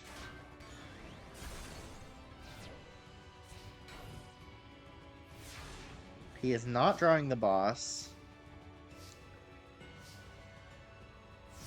Trunade wouldn't do much, but it would at least let him tribute. So I guess that makes sense to Trunade when you need that. If you can get another mask guy on the field, that is. That's the last of the 3 Gravekeeper's guards. It will bounce the Kaiku. Kaiku will just come back.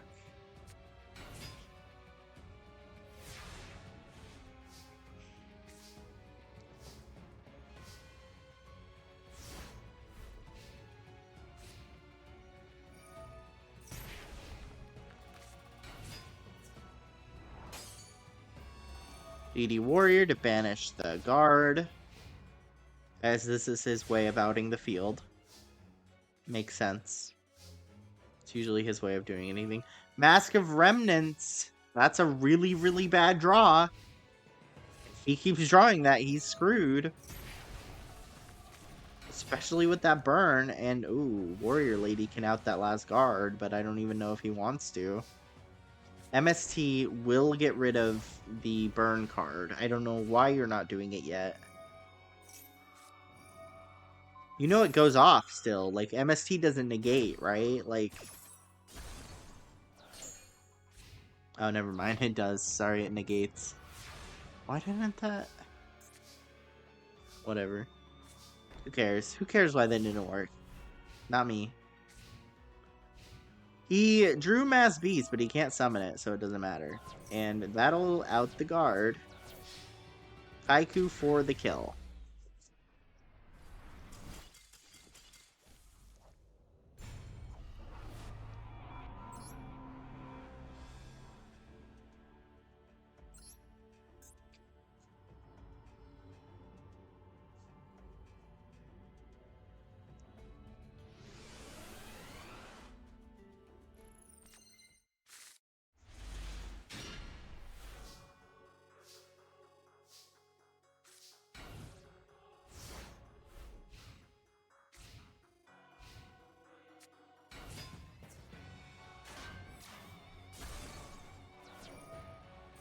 Germ brings in 2 more germs.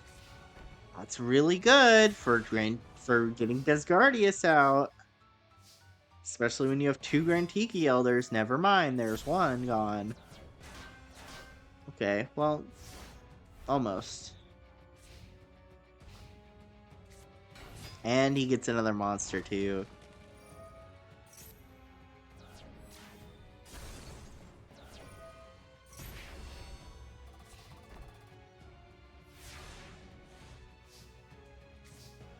He needs another way to hold the field to get Desgardius out. That's not gonna help. Yikes. He drew it this time, but he still can't get it out.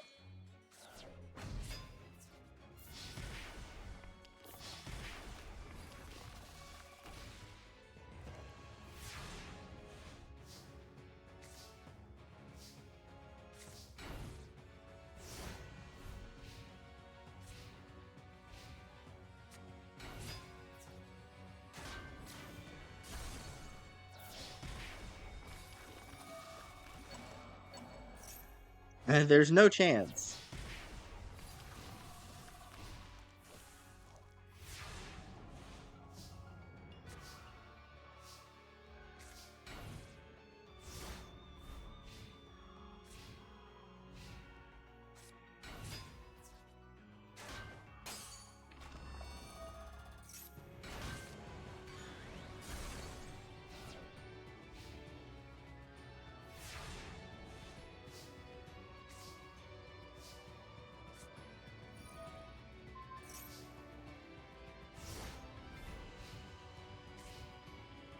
Mask of the Accursed holds down the... No, never mind.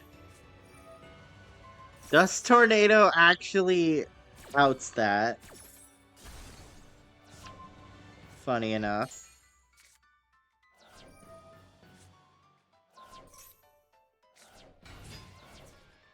And that's game.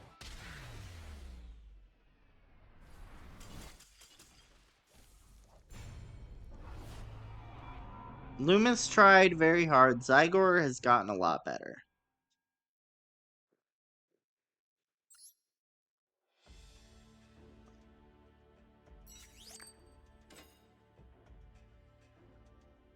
He's gotten a lot better. His deck has gotten a lot better.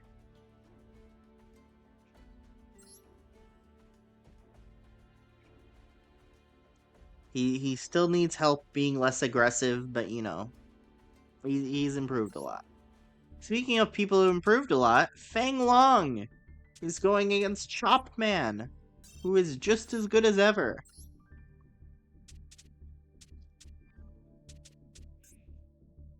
Two decks all about power.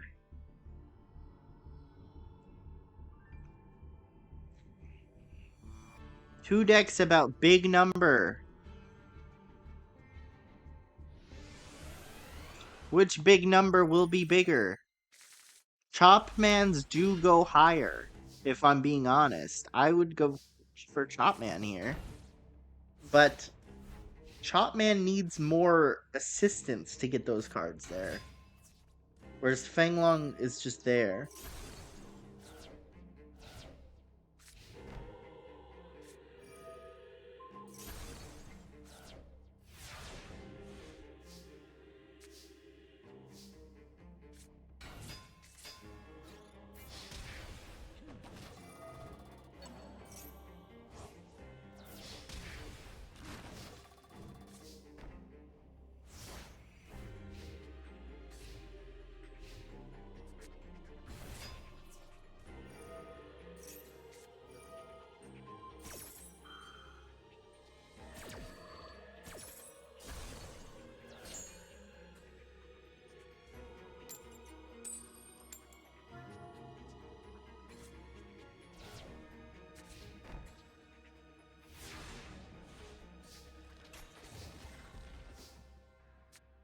Actually, this is extremely easy for Chopman.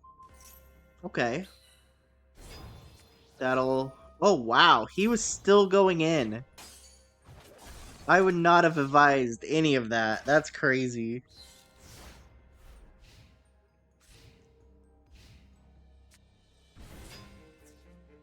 Jiraigumo is a risky one. You called it right, though.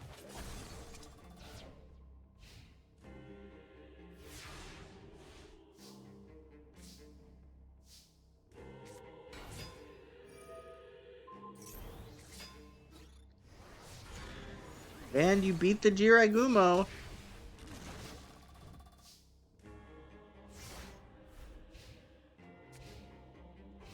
This Chopman guy is good.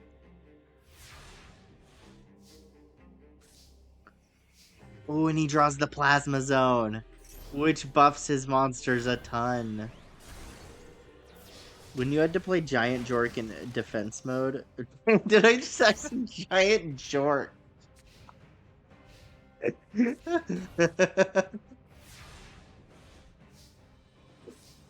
Yeah.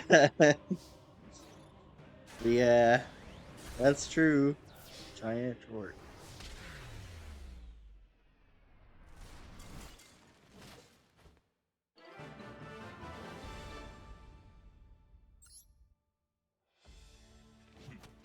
Alright, Chopman wins game 1.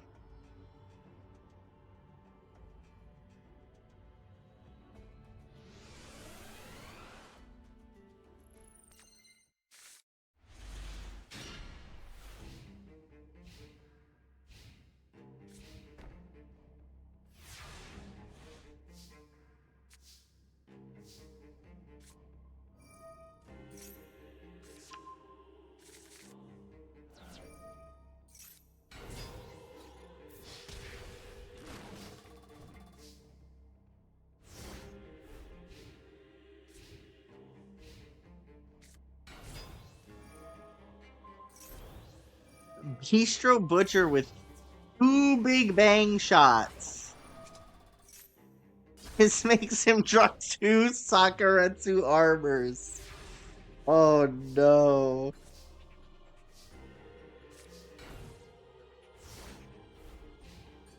Oh, that's a rough one. A third big bang shot in case the Bistro Butcher wasn't big enough and it's all outed in one Sakuretsu that you had your opponent draw.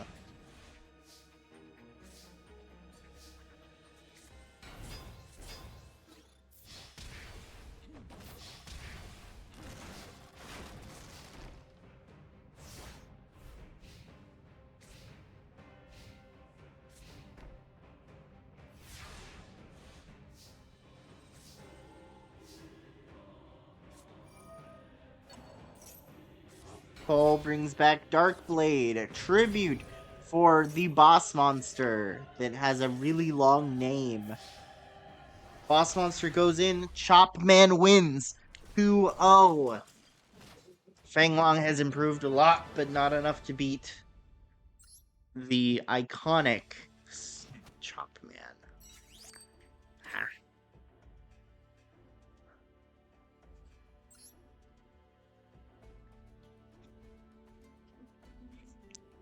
Quiet. Be quiet. Low chat.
Am I safe?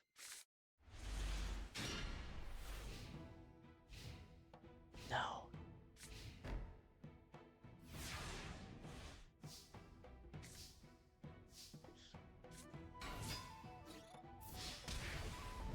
It's fire and ice. Wow, that's so cool.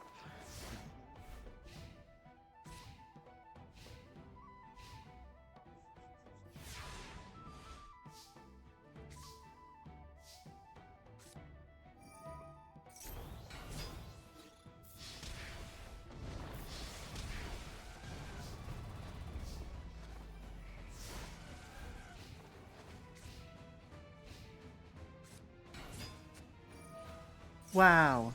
Okay. Sorry, somebody was outside of my room doing laundry and it was freaking me out. It still is, maybe? Freaking me out.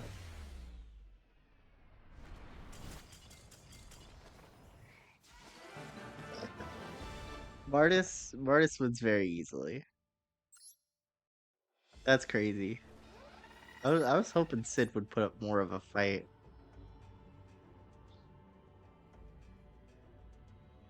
There's only 2 high mages left in the tournament, and it's Sequitin and Martis.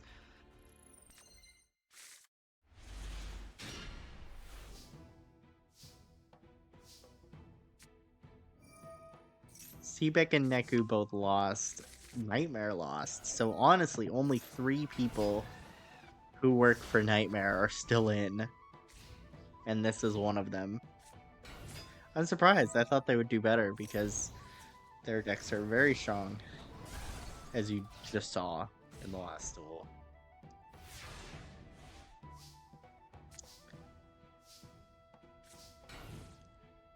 And actually, Sid might be able to beat this one.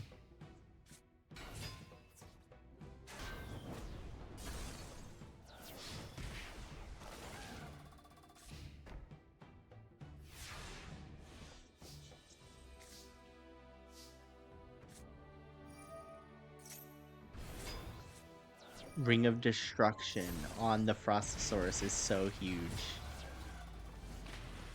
That outs the boss monster.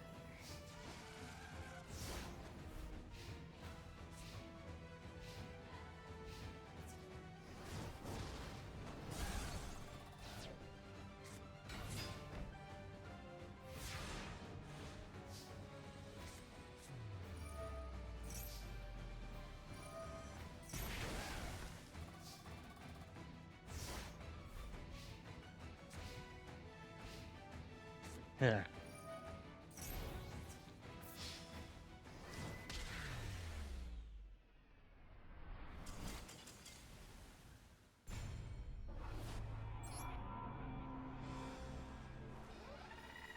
And Sid takes game 2. Bringing us to game 3.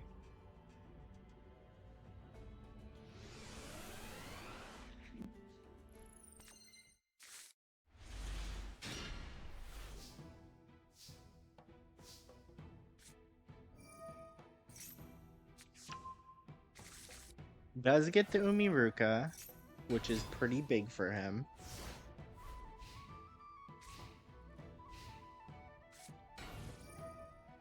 Okay, Mask of the Accursed. That'll be very good to stop the 2500.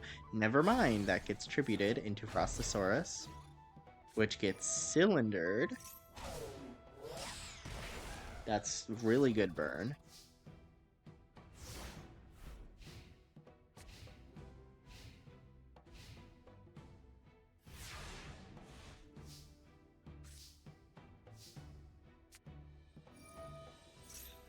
Terraforming to search a second Umiruka. Kabazul's is summoned.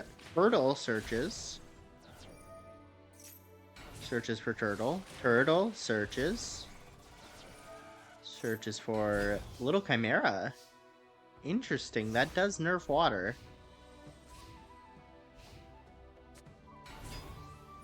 With a Salamandra to beat the Frostosaurus actually works.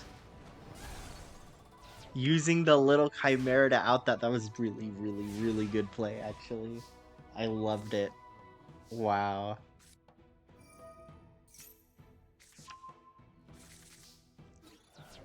And that's a handful of bricks right now.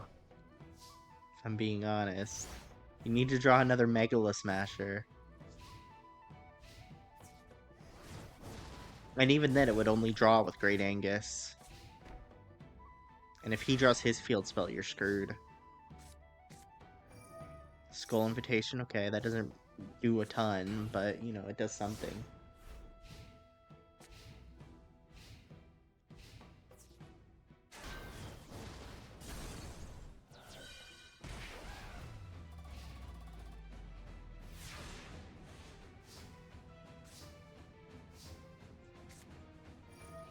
MST takes off the Salamandra. But, I mean... you're done either way. Yeah. Firewing Pegasus will do it. And now any card you use will lose you the duel. Because of Skull Invitation. Torrential Tribute will lose you the duel. If you use that card, you lose. Let's see. He gave you a chance. He tributed itself just to bait the torrential. Like, that's actually pretty funny. Sid moves on. I'm impressed. Sid beats Martis, leaving only one High Mage and High Sheen left in the tournament for them. Meanwhile, Sid and Zygor are both still in. And in terms of the teachers, we have Medusa still in and Karita still in. So there's two from all those groups that I was saying that I was like, well, they have way more because they have way more people. Yeah. Now, Kurita's against Yami Pegasus, so, this might be the end for him. We'll see. Then again, maybe a deck like his is the perfect counter to Yami Pegasus. We'll see. He did manage to summon the Wicked Eraser last time and win with it, though.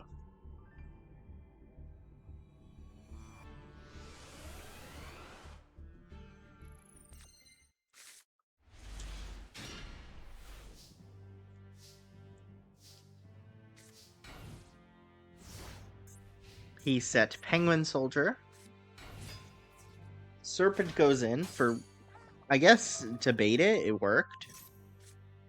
Oh, never mind. It didn't because you didn't destroy it, so it just is able to go back to hand. It's not great.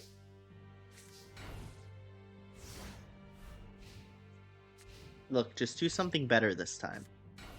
Nope. I've seen this one before.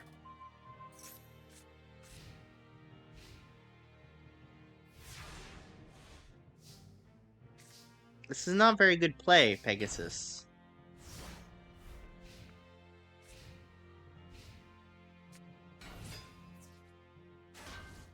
Oh my gosh, come on. What are you doing? Sets Old Vindictive. Okay, now if you do it again, you're gonna get destroyed. Good. Yep. Much better.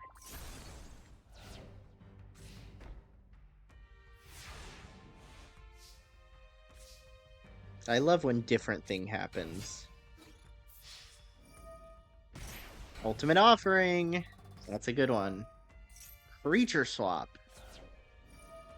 He realized that was bad, then redid it. He realized it was worse, and then was like, okay, I want my monster back. That's actually really funny. Oh my gosh. Tayu on the Penguin Soldier to bounce Penguin Soldier and one of his cards.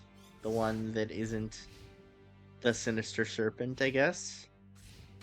It's back.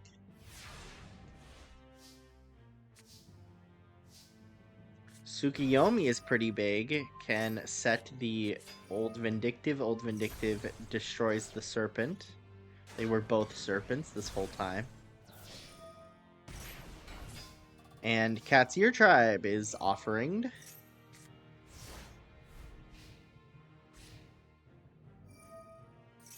Serpent comes back. Only one serpent comes back. Change of Heart to take the Spear Cretin. Why?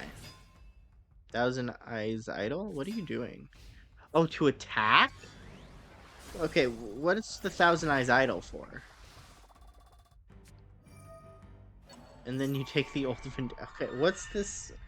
This like war of like weak monsters. What? Oh, got it. I understand now. It's for Eraser. Tsukiyomi will flip the Ult Vindictive? Wait, why? Why didn't you flip the Eraser? Did you just wanted your card back? Oh, you wanted it for yourself to out the Wicked Eraser. That's kind of an interesting bit. Okay.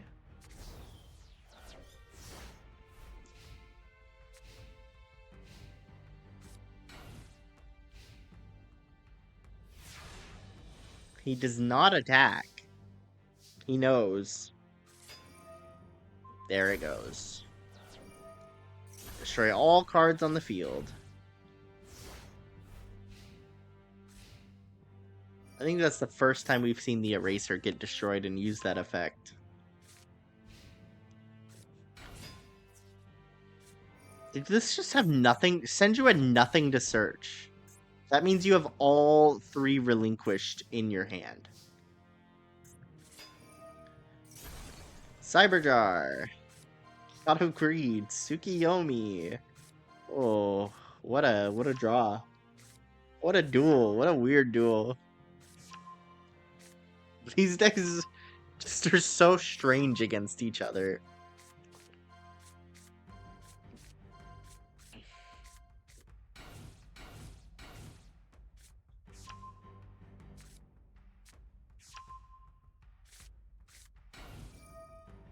Tayu on the Penguin Soldier to return 2 cards to hand. I don't remember which one that was. Hot. Sets. Serpent is banished. Storm. Outs all your cards. You knew that was there. And the Senjus go in with no searches.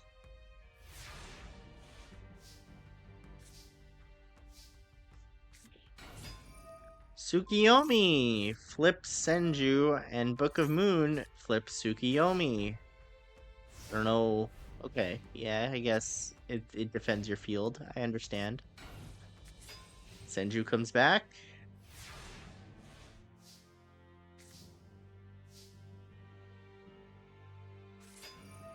Tsukiyomi does the same thing again. Book of Moon flips Tsukiyomi again. And Morphing Jar will get rid of that Fiber Jar that I keep staring at.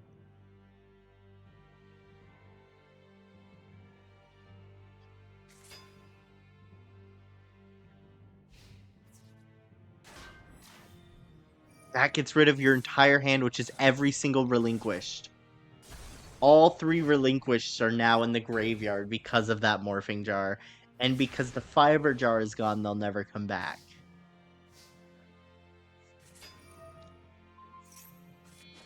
What a weird duel. There's the boss monster, the Inferno Hammer.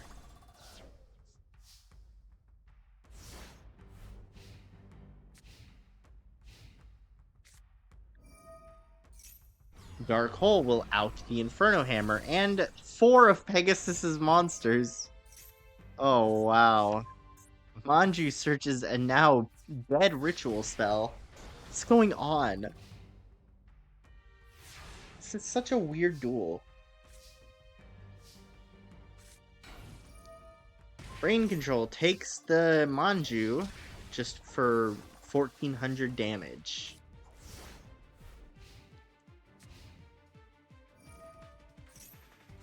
Serpent comes back. Summons another Manju. It can't search anything. You have all of them in your hand and graveyard.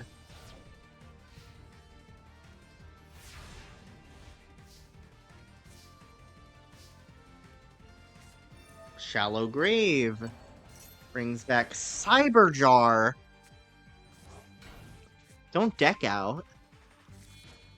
Tributes for Inferno Hammer. Takes out the Manju. Okay. We're finally gonna see Thousand Eyes now, right? Thank God. There's the Thousand Eyes. It's been 1,000 years, but Thousand Eyes is finally on the field.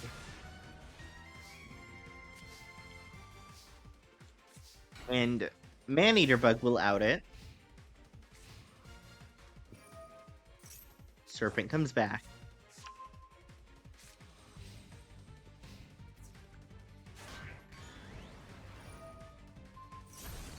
Bug outs Thousand Eyes.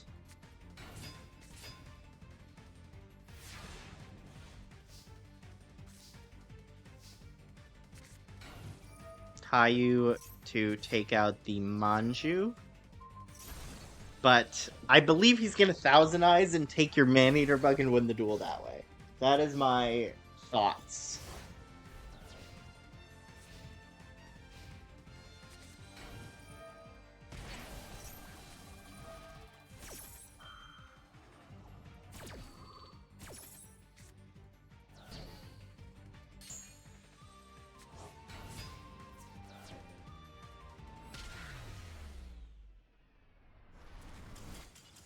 Well, that works too. That's a weird one. Let's run it back, I guess. Sure.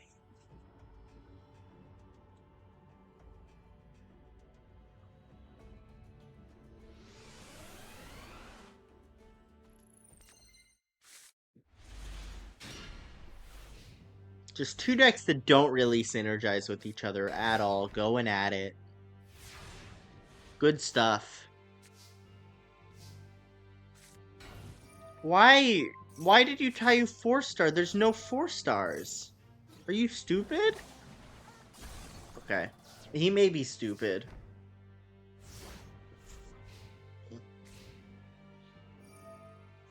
That's not what 4-star is for. It's not for activating just for fun. You're supposed to activate when your opponent has 4-star monsters. Okay, well, anyway, here comes Relinquished, which he actually gets off this time. Thank God. And then summons Sinister Serpent for 1100 damage. Oh, wow. There's some good stuff here. What a duel. Penguin Soldier will bring the Relinquished back to hand. Adds another Relinquished to hand.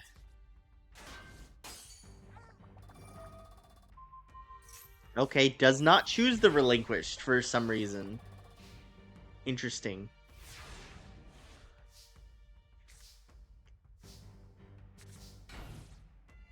Summons another Penguin Soldier.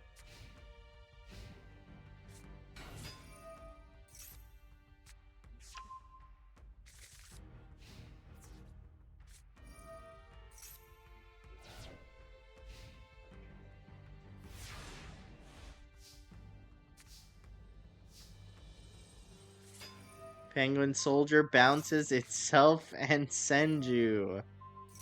Book of Moon on Relinquished.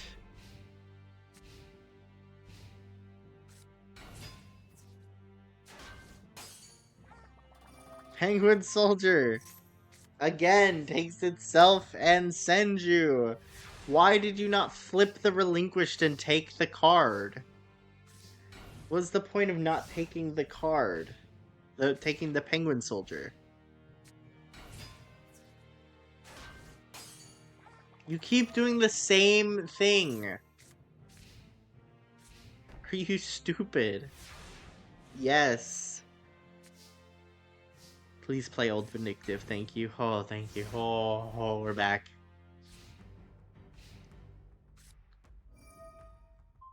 MST takes out the Bottomless. Offering! Holy! What a board! Old Vindictive takes out Manju.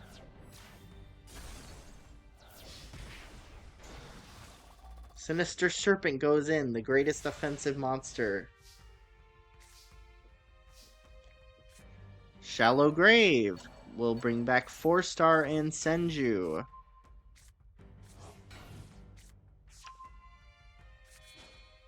Tribute for Inferno Hammer, and it gets Bottomless.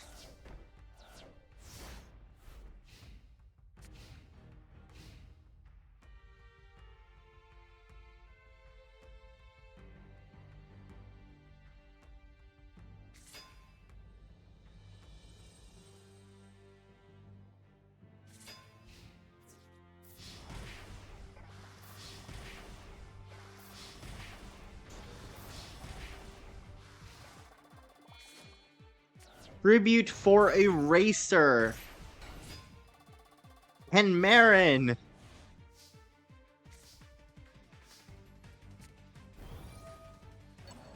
Shallow Grave brings back 4-star Ladybug, which actually makes sense now, and Sinister Serpent.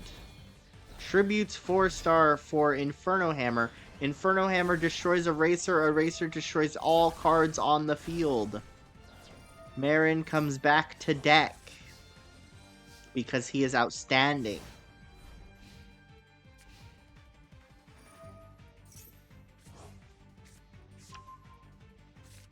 Sinister Serpent goes back to hand. Sinister Serpent attacks. What a duel. Oh.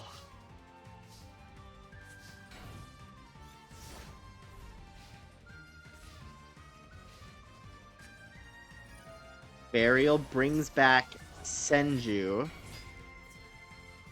Is it? Can you not be special summoned? Eraser cannot be special summoned. Yes, okay. Just checking.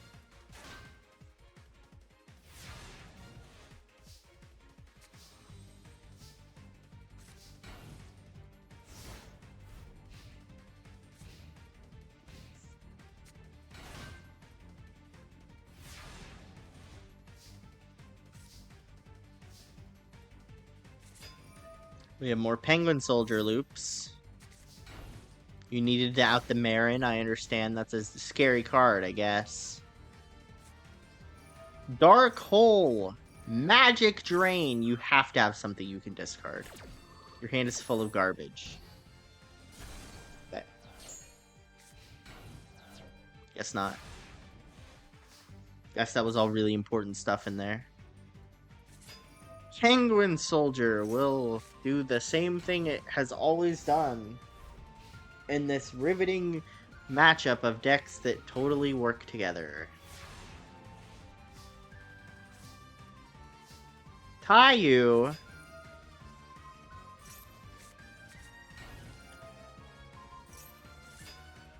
That way you get 2 Penguin Soldier activations in one turn. Change of Heart on Maneater Bug to do 450 damage. That's it? Why'd you put the... That was... Soul Exchange on Marin. Why'd you put it in defense? There's so much going on here that's really annoying. Fissure on Maneater Bug. Oh no, oh no, it kills Inferno Hammer. Oh no. What? Why'd you put it in defense mode? Karina.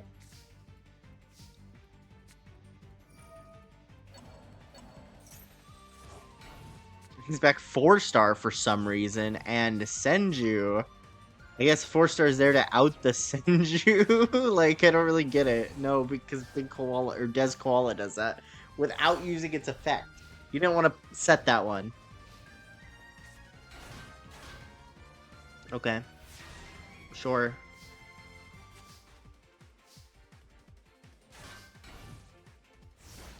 Oh, you're killing me, guys. You're killing me. Why? Why Thousand Eyes? You thought that was a good choice? You were like, what if I put... Yami Pegasus was like, my Millennium Eye tells me I'll win the duel if Thousand Eyes Idol is in attack mode and attacks you. Ooh, Yugi boy, Karina boy. Like, what are you talking about? That's obviously not a good play. What are you doing? What do you think? Okay. Penguin Soldier. Taiyu on Penguin Soldier. I've seen this play before, man. You just want to activate Penguin Soldier as many times as you can because you think it's fun. Or something. It can't be for strategy.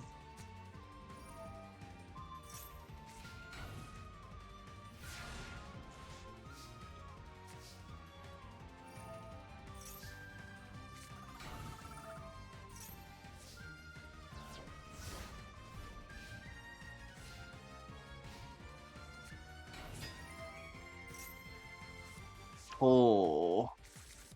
Please. Please, yes! Yes! Oh, yes! Yes, yes, yes.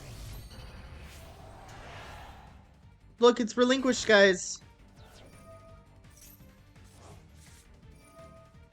Yes! Oh, he actually knows how to do that. Oh my gosh, he won. He actually knows how to take the set cards with the relinquished. I was so afraid that he didn't know how, because he never does it. Okay. After hundreds of years, Yami Pegasus wins 2-0. As expected.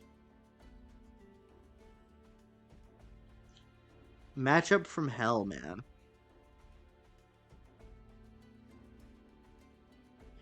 Okay. High Mage Sekhmetin, the last High Mage in the tournament, the one who beat Nightmare himself, will be up against Medusa, who beat High Mage Kapura already.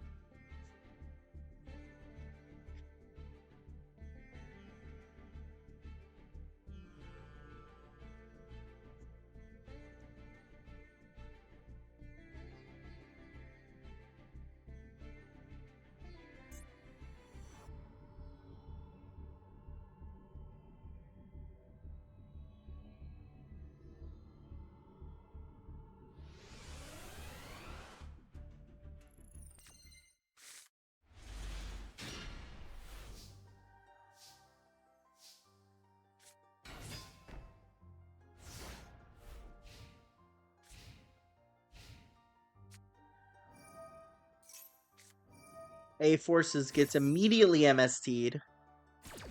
Do not want the Amazon scaling.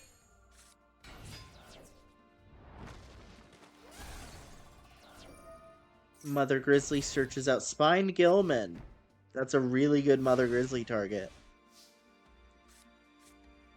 Drop Off gets rid of that Mother Grizzly, but, you know, there's another Spine Gilman, yep.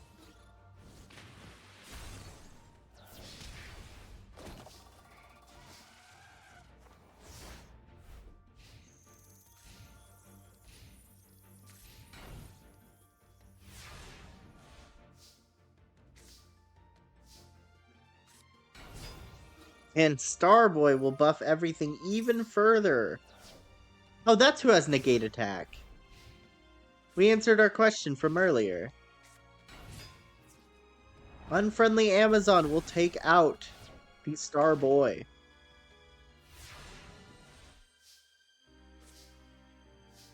Oh no, Terraforming, that's a huge buff. Those Gilmans are going to be at 2600. That's 2800. This is just your regular attack of your monsters now.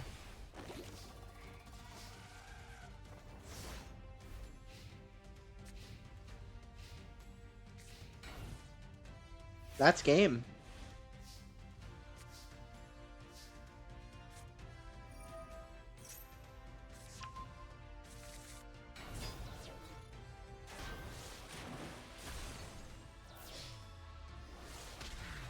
That's a 2700 attack 2-star monster, Elanian Pikeman.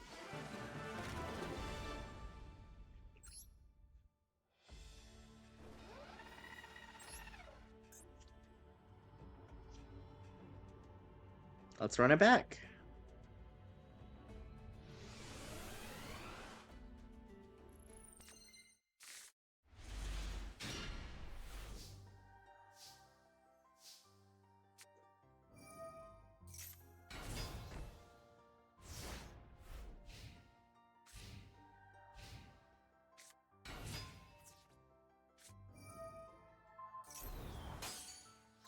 Shadow Spell outs the unfriendly Amazon, saving the Pikeman.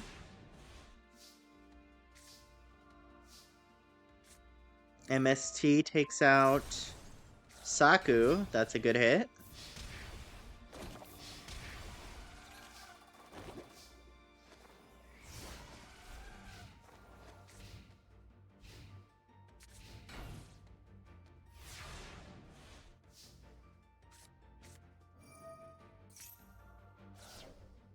Drop off on the Torrential is pretty big, but it won't mean anything if you can't even get over 2 pikemen. This 2-star monster over here walling you.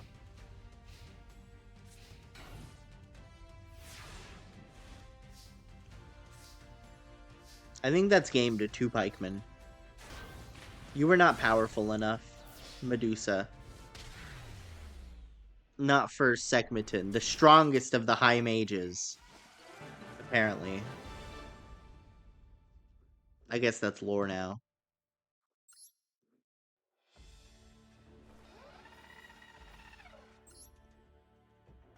Alright, next is Haishin versus Esperoba.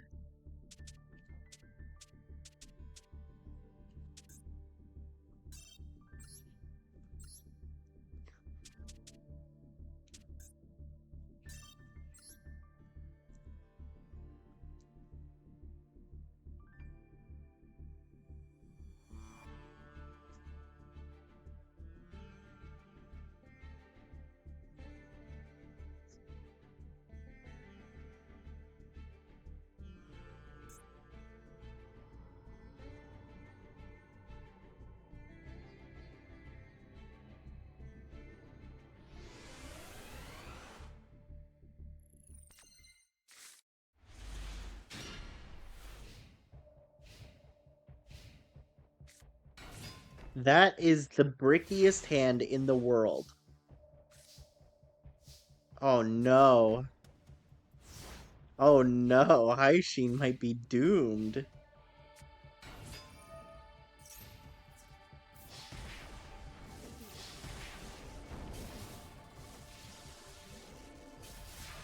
He doesn't draw something here, he might just lose. Oh, he drew something. Oh, never mind. Oh my god. Wait, Book of Life? No, because there's no monsters in Espa's grave. Tribute for Mega Cyber. That means you still are in the duel for one turn. And you can Book of Life now. Into Patrician. Or Dark Hole. Dark Hole and then do those things. Okay. Haishin has a chance. It's a bit of a slow start, but he got there. Doing exactly what I said.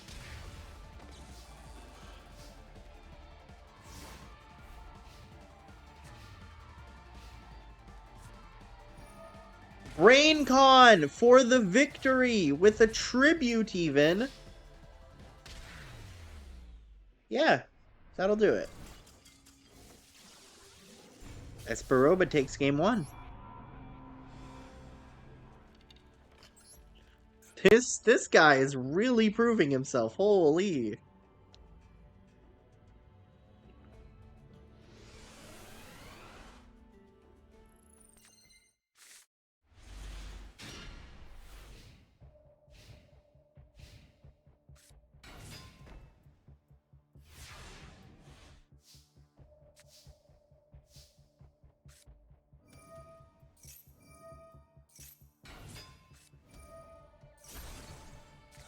Level cost on getting bottomless is pretty brutal. Why'd you put the Spirit Reaper in attack mode? I guess it was bait for Mirror Force.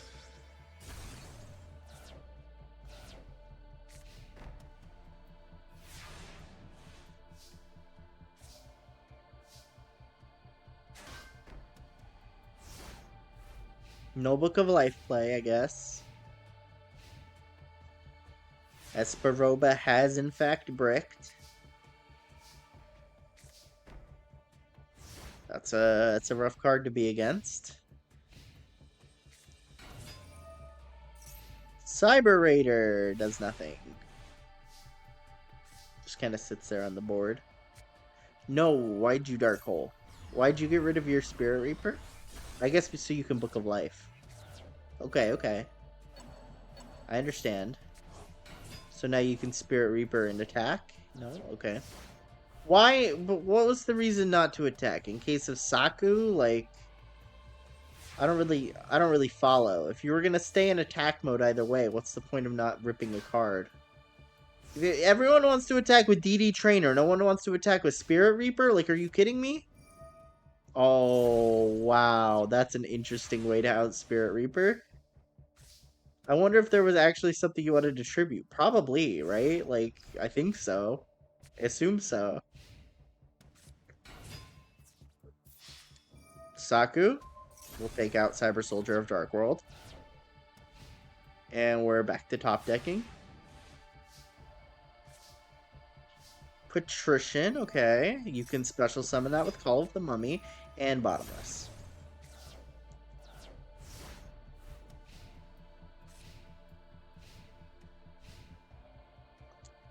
He has nothing. He must have tribute monsters. He must have Mega Cyber and Jinzo.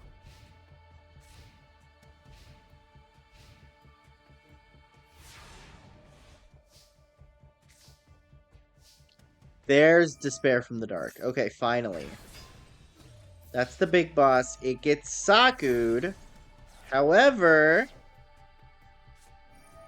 deal with Dark Ruler and Berserk Dragon. Could you not have done that in your battle phase? Was there a reason you couldn't have? Mindcon gets Dark Dealed.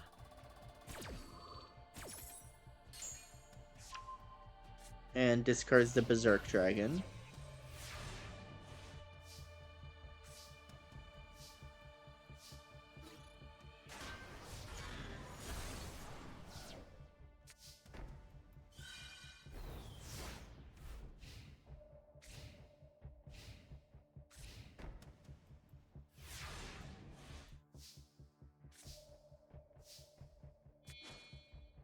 Tribute for Patrician. Deal with Dark Ruler brings back Berserk Dragon at full strength. And yeah, Espa needs to draw something to out that now. Mega Cyber. Figured you had that. That will not out it.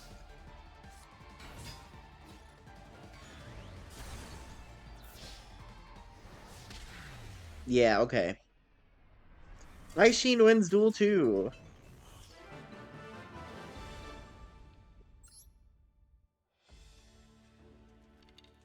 I was getting really stoked for that Esperoba sweep. But, you know, I guess we'll see. I guess we'll see.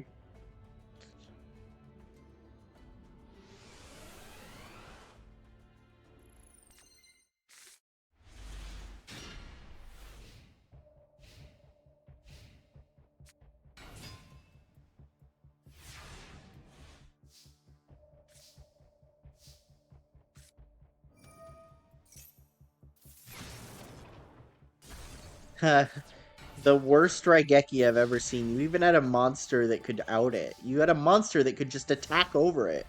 Why Raigeki? You're using Raigeki as like a 1400 burn spell. That's awful. That's terrible.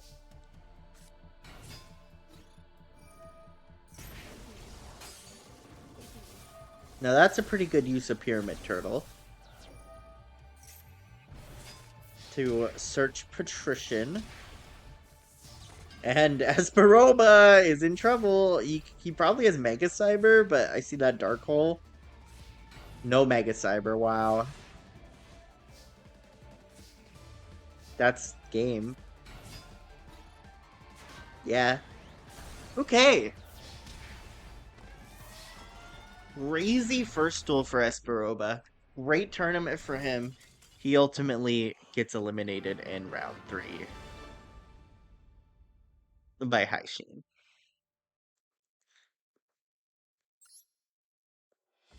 Aishin and Sekhmetin make it to the semifinals, guaranteeing one of them to be in the finals.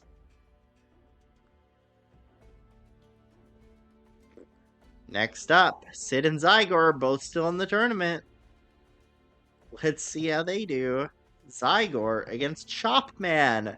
I actually think Zygor beats Chopman. There is one thing though. One thing about Zygor versus Chopman, which is if Zygor summons his weak monsters in attack mode, and attacks into Chopman's huge monsters, he loses. That's Chopman's win condition here, I believe. Zygor's win condition is to set his monsters and banish Chopman's monsters, like a normal duelist. Let's see.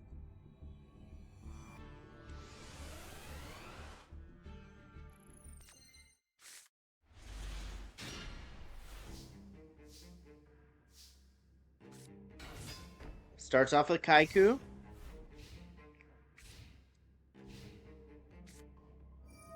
MST takes out the Bottomless. That's a good hit. Shield and Sword is a good way to out the Kaiku. Not gonna lie.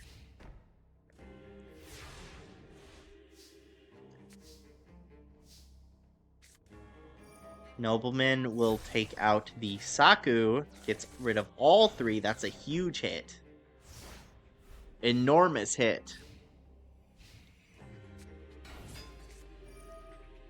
No equips for the Dark Blade is very good for Zygor, because Zygor is in trouble, and a DD trainer could save him. That also works. He's of course going to attack into it. I know this guy.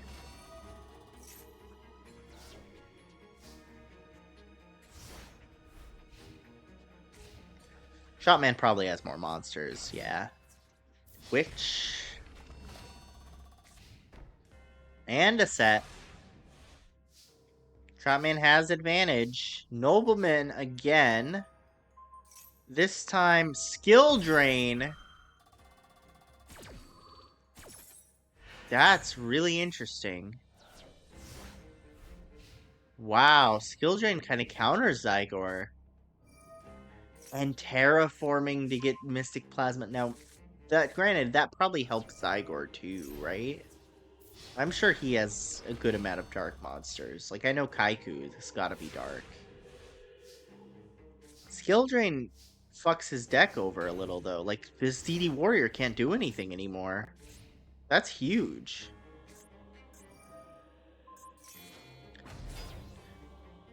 Well, granted, it wouldn't have when Swordstalker gets summoned by Soul Control, Soul Exchange.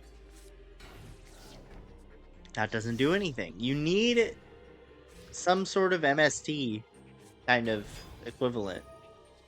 Otherwise, you're done.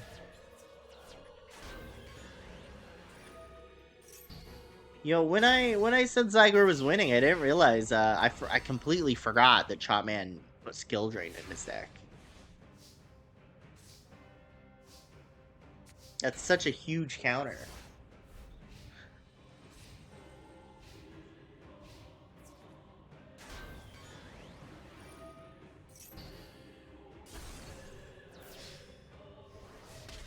He could have won that if no skill drain.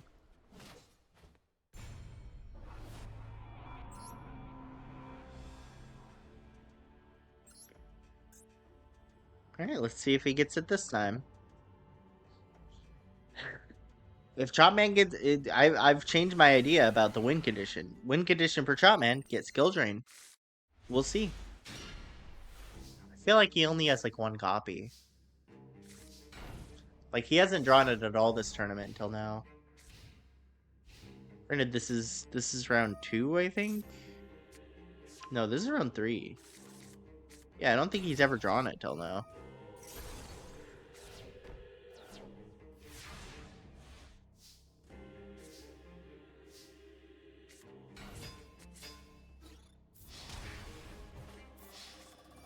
Saku outs the DD Warrior late. No, it doesn't. Huge interdimensional matter transporter play. That card is so good. That card does great work for him.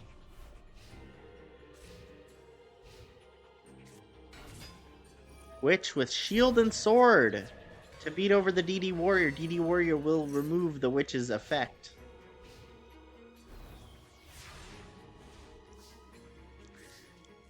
And there's another DD Warrior.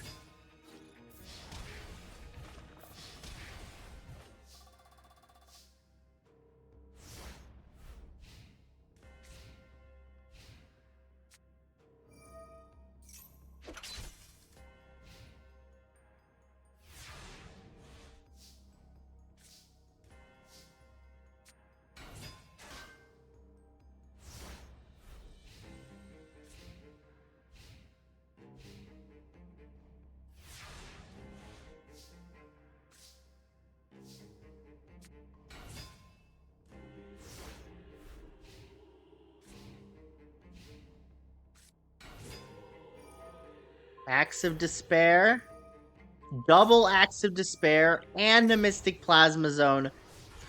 to buff the witch heavily. Dark Core will out this, however.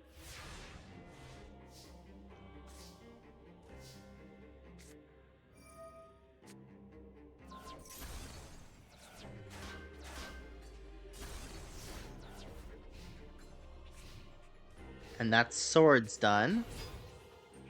Darkblade does not want to be banished, so it will not. But Lesser Fiend outs this by damage. Because of the Plasma Zone. Oh, okay. Or that. Sure, I wouldn't have done that personally. I guess you win either way. So it's fine. Zyger wins game 2. This is a cool matchup.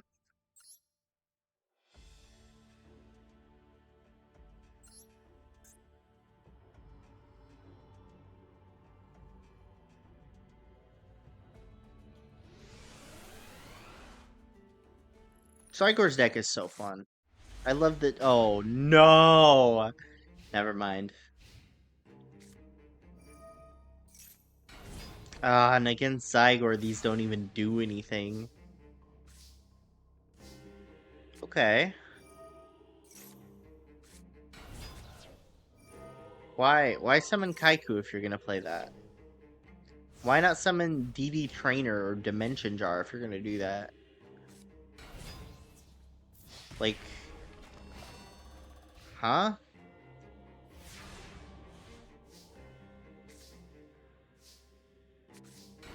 Okay.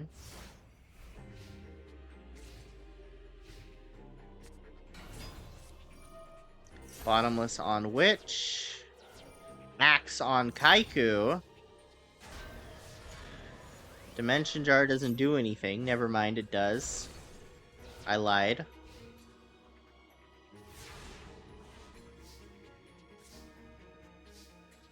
Okay.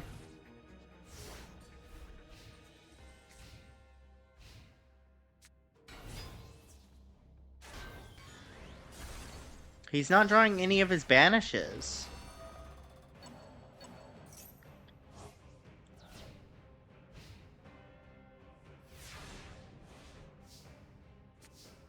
There's one.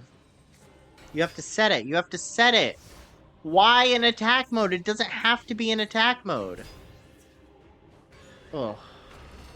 He lost. I'll tell you that. There were some mistakes made by Zygor. He has improved a ton, though. He's proving himself. He lost against, I mean, an extremely strong duelist, Chopman. You can't fault him. He did good. Next up is Sid against Yami Pegasus. This is a very interesting one. I would pick Yami Pegasus, but this is a good one.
Heavy Storm! Outs Blast and Cylinder, two of his really good traps. Snatch Steal takes the turtle. Senju searches Relinquished.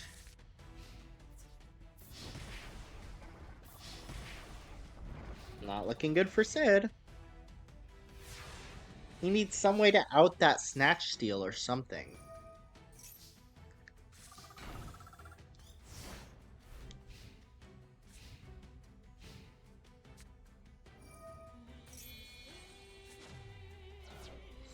Summons relinquished.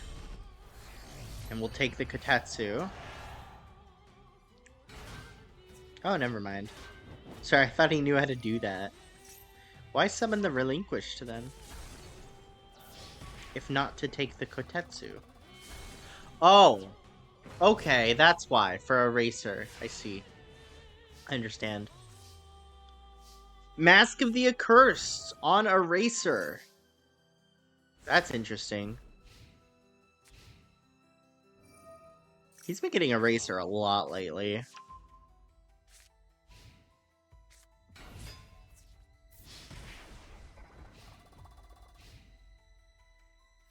He only has one copy. There's only one copy in existence. It's in his deck.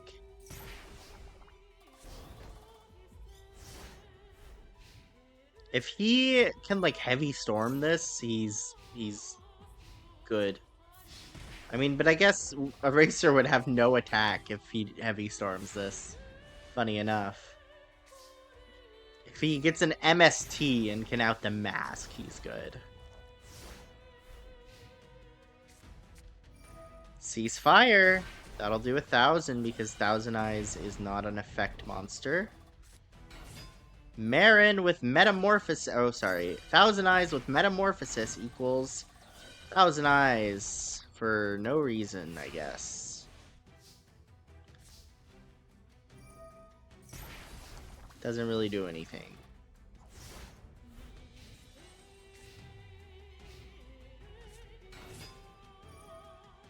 What?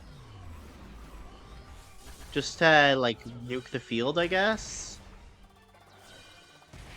I guess I get it, because then you don't take burn anymore. It's just kind of a crazy play.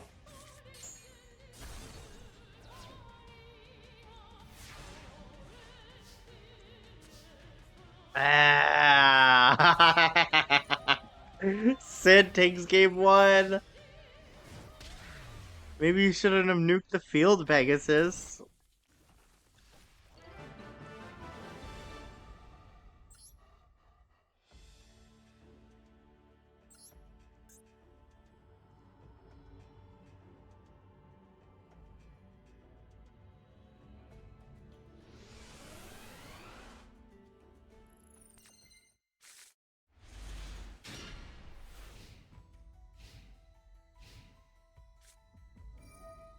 Pot of Greed lets him draw 2 cards. He then searches for the ritual.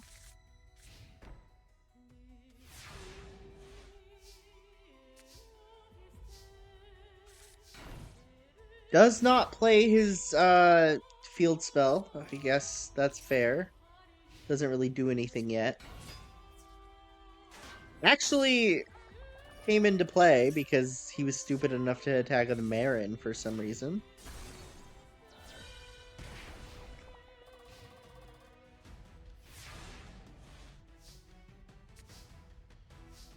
Now you can summon Spirit of Flames.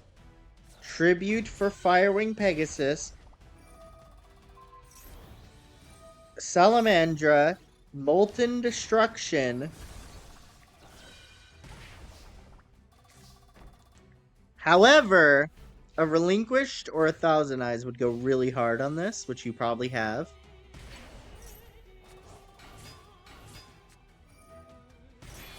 Wicked Eraser.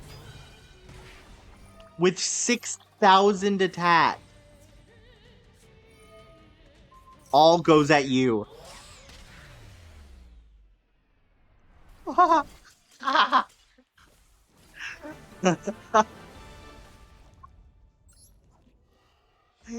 Pegasus! No! No! You got 2-0'd! What?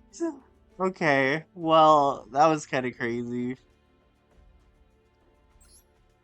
Final 4! Sid, Shopman, Haishin, and Sekhmetin.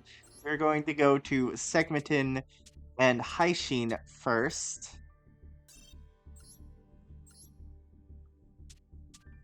See which one of them will make finals.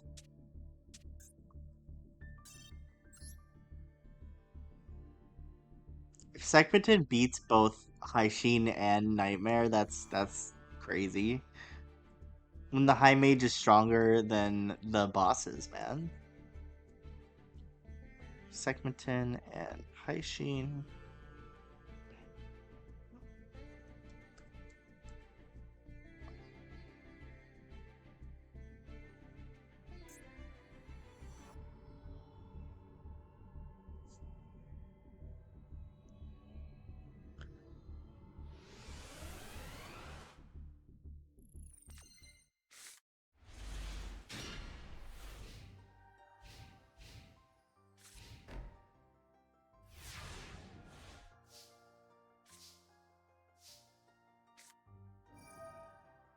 MST takes out Mirror Force. That's a huge hit.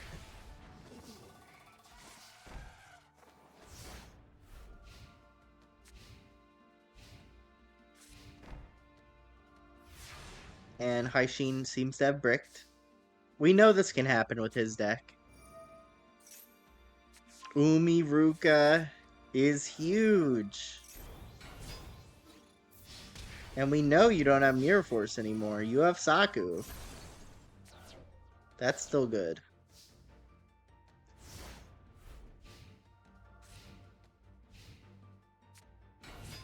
Pyramid Turtle will crash and search Patrician. Patrician will go in. And you've outed the field.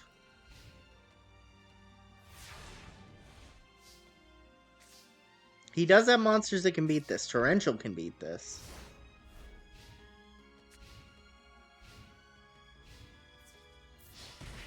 Not if he doesn't summon another monster. You can summon that in Torrential. You will not. Okay. Fair. Pot of Greed. Magic Drain. Please discard. Good. And there's the Torrential. Call of the Mummy, who special summoned Patrician and gets Torrentialed. Wow. I mean, outing 2 Torrentials like that is pretty good. Like, that's already strong. And summons Koston. Koston gets Shadow Spelled. Magic Drain is not good enough.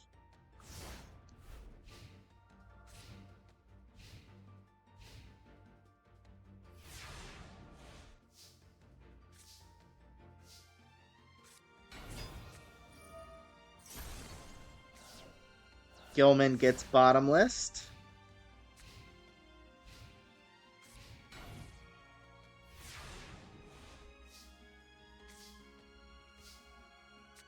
Ancient Rules. He summons his boss. There's the Spiral Serpent. Spiral Serpent attacks Koston. It's the kill.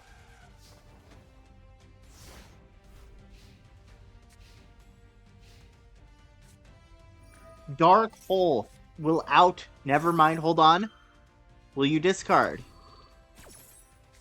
Yes. Good. Very good. Will out the Spiral Serpent. It was a Spirit Reaper. Oh no! It would have been better for you to have the Spirit Reaper on the field! Oh, wow! Sekmeton's going next level on you.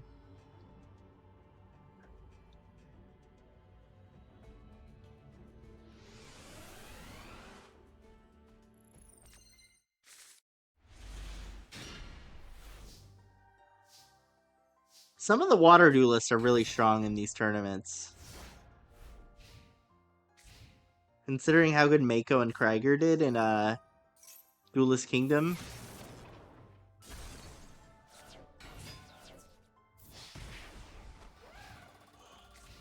What was this? Cylinder. You didn't cylinder, that was interesting. I expected you to. summons Gilman, hoping to buff it later and out the Coston. That will not be happening.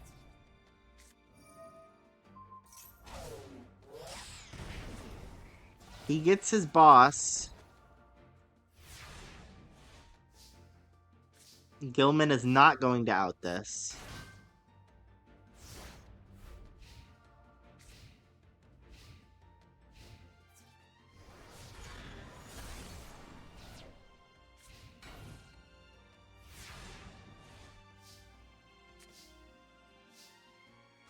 Torrential is big. But he could still get out Berserk Dragon after the Torrential. Like this.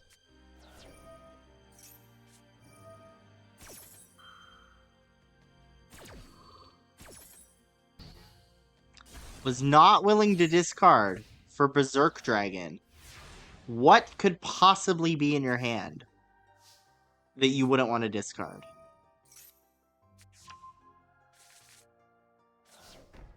AI acts stupid with Magic Drain, man.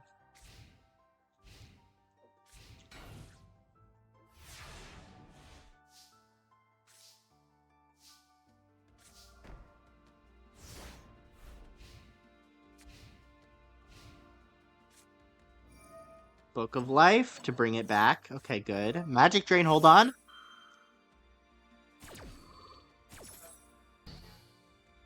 Does not discard. Tributes for Patrician. Okay. It's a good card.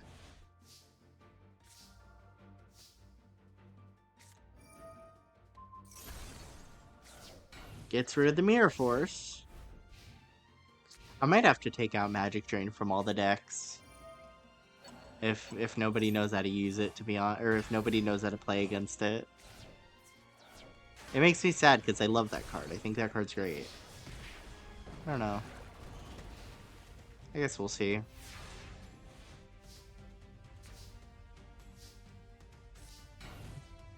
Might have to just go back to Magic Jammer. These people are not trusted to discard. Or not discard, even. High Sheen wins Duel 2.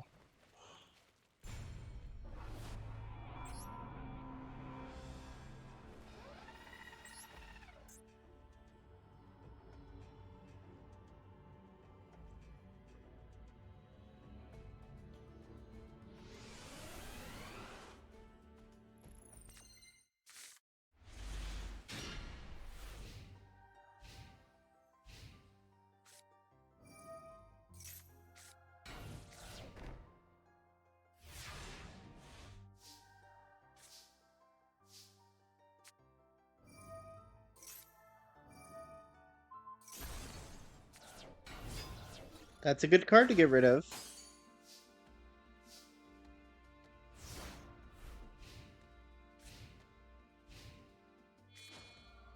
Tribute for Patrician.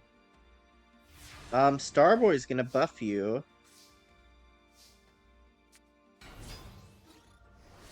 Yeah, you should have crashed. You know he has Starboy. You know he has Gilman. Like, he has 2 cards that could buff his card over yours. There's no reason not to crash there.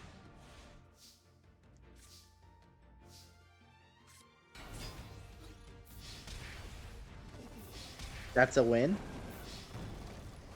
Okay. Yep. Yep. The segment didn't beat High Sheen and Nightmare, huh? Yeah. Sure.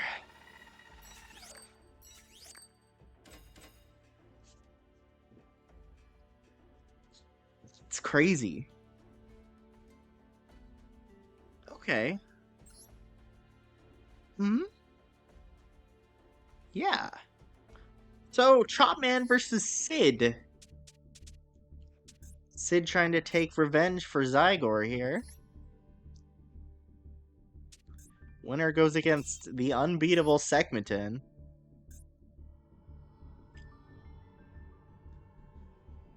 I told you the high mages were good.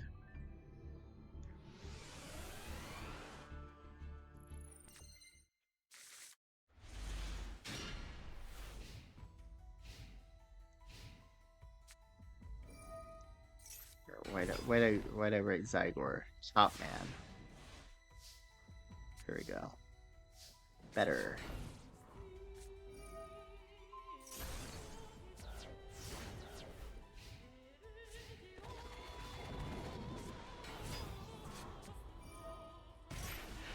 Skill drain! UFO turtle effect still activates because it's in the grave effect, not on the field effect, but still skill drain. That's the card that helped him beat Zygor, so I'm sure it'll help here.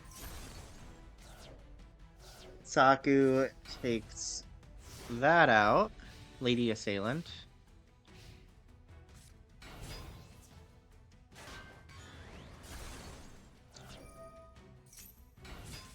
And now he's out of UFO turtles. There's not much he can do against this. Angus could take out Cyber. Ooh, that's huge. That is big enough to beat Archfiend Soldier. Chopman needs to draw one of his equips to beat that equip. He does not.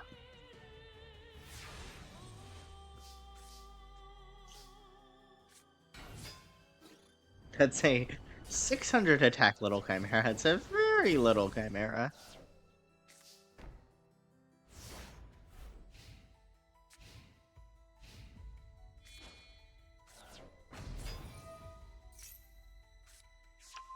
Searches Archfiend Soldier. Sword Stalker is good enough to tie with Great Angus, so whoever finds an equip first. Okay, that'll do it. That'll do it. That outs the Sword Stalker.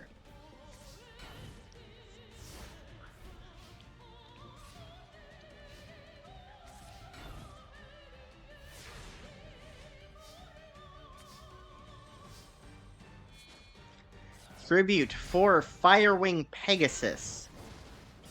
Outs the Archfiend Soldier. Great Angus attacks in.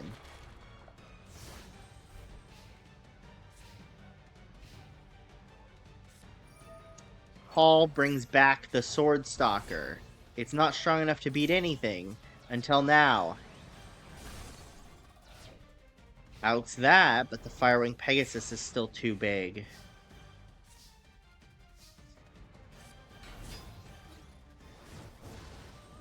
I was wondering why Little Chimera was buffed for a second. Obviously, it's because of Molten Destruction.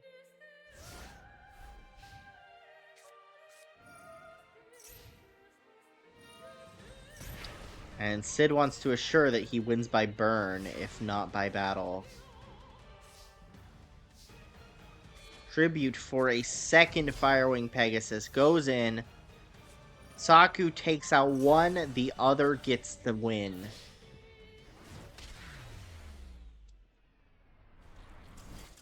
He's taking his revenge for Zygor.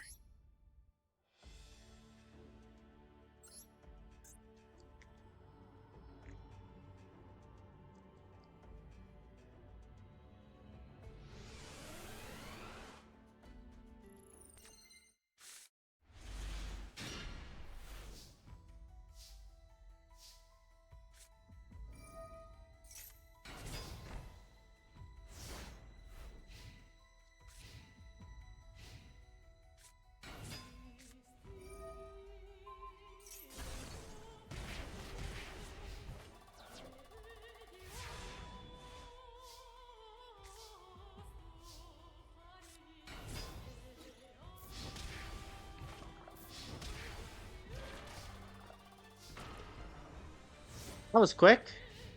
Wow, that was quick.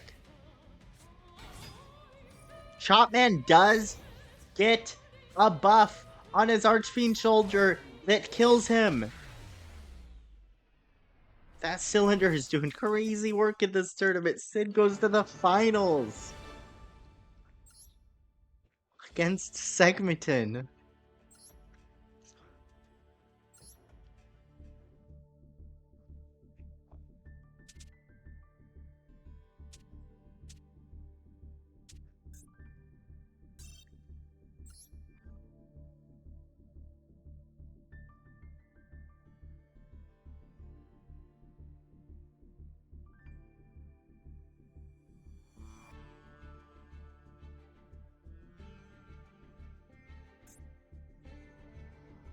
Alright. Final match of the tournament. The 17 and 19th seed. I was not expecting this one. I mean, Sequinton, I'm not that surprised about. I am surprised he beat Haishin and Nightmare. Sid, I'm very surprised about. It's fire and water. Now, Sid did beat Seebeck and Martis and Yami Pegasus and Chopman. Sid has a really good record in this tournament. He had tough opponents the whole way through, including now. UFO Turtle with the Salamandra gets outed into a Chimera, little addition. He needs to draw the field spell. He doesn't. But a UFO Turtle is pretty good because you can search for maybe another Chimera or something. That works too.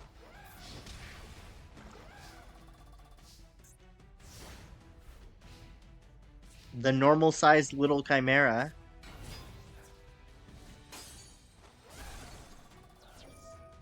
Mother Grizzly searches for Gilman, outing the little Chimera. He does, in fact, have another one.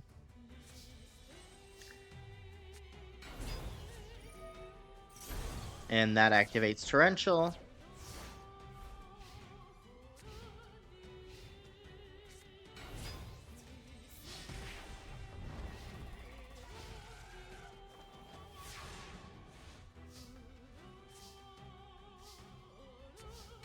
Oh, it could go either way. Uh-oh, Segmenton's winning! Grab Salamandra. That's great if you draw a monster.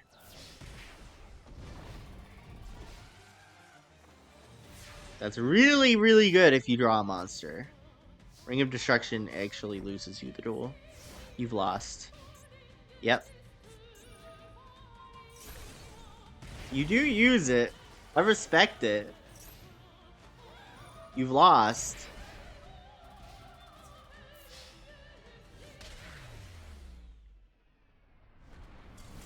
Game 1 goes to Sekhmeton, who is looking like he will become the Underground champion.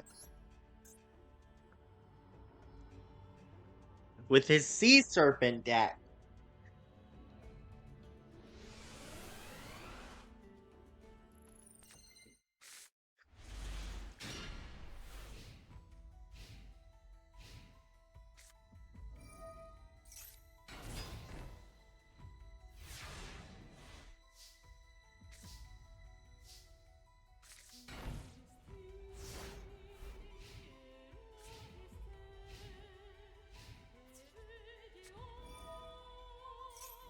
Cylinder for 2300 burn. Not bad. I see you have another one.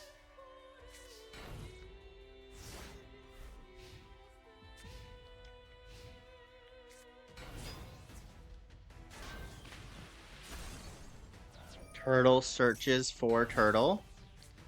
Cylinder for 2800 more burn.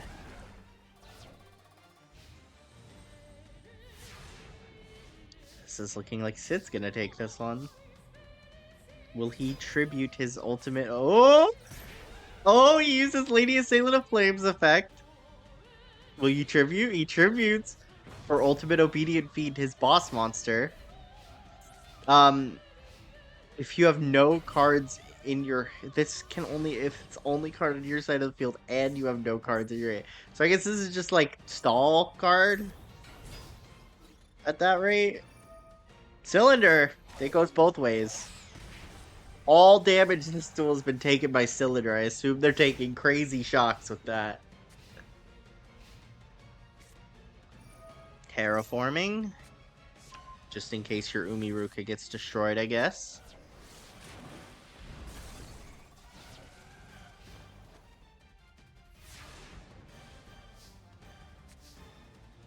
Salamandra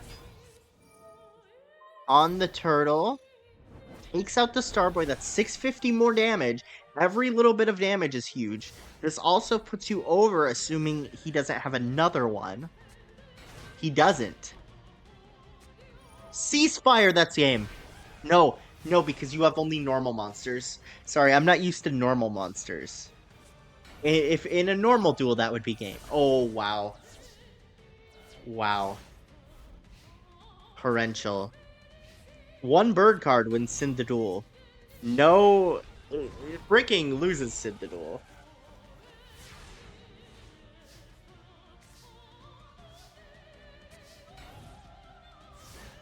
Koitetsu will search a Salamandra.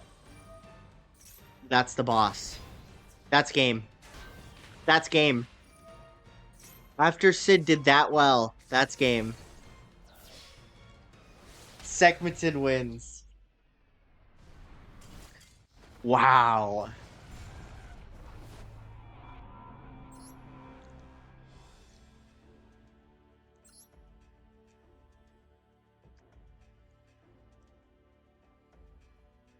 He did it. Sekhmetin wins the tournament and has become the first ever underground champion.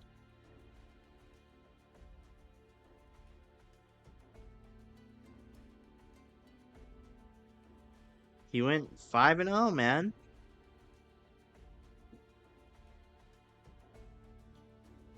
Sid and Zygor did extremely well. Taishin and Shopman got joint third. Medusa, Esperoba, and Yami Pegasus did extremely well. Nightmare went out in round 2. Look at Sekhmetin's record, man.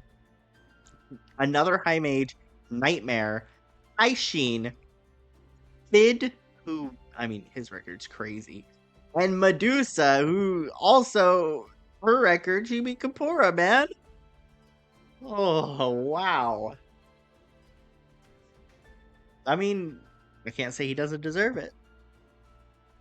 Hi, chat.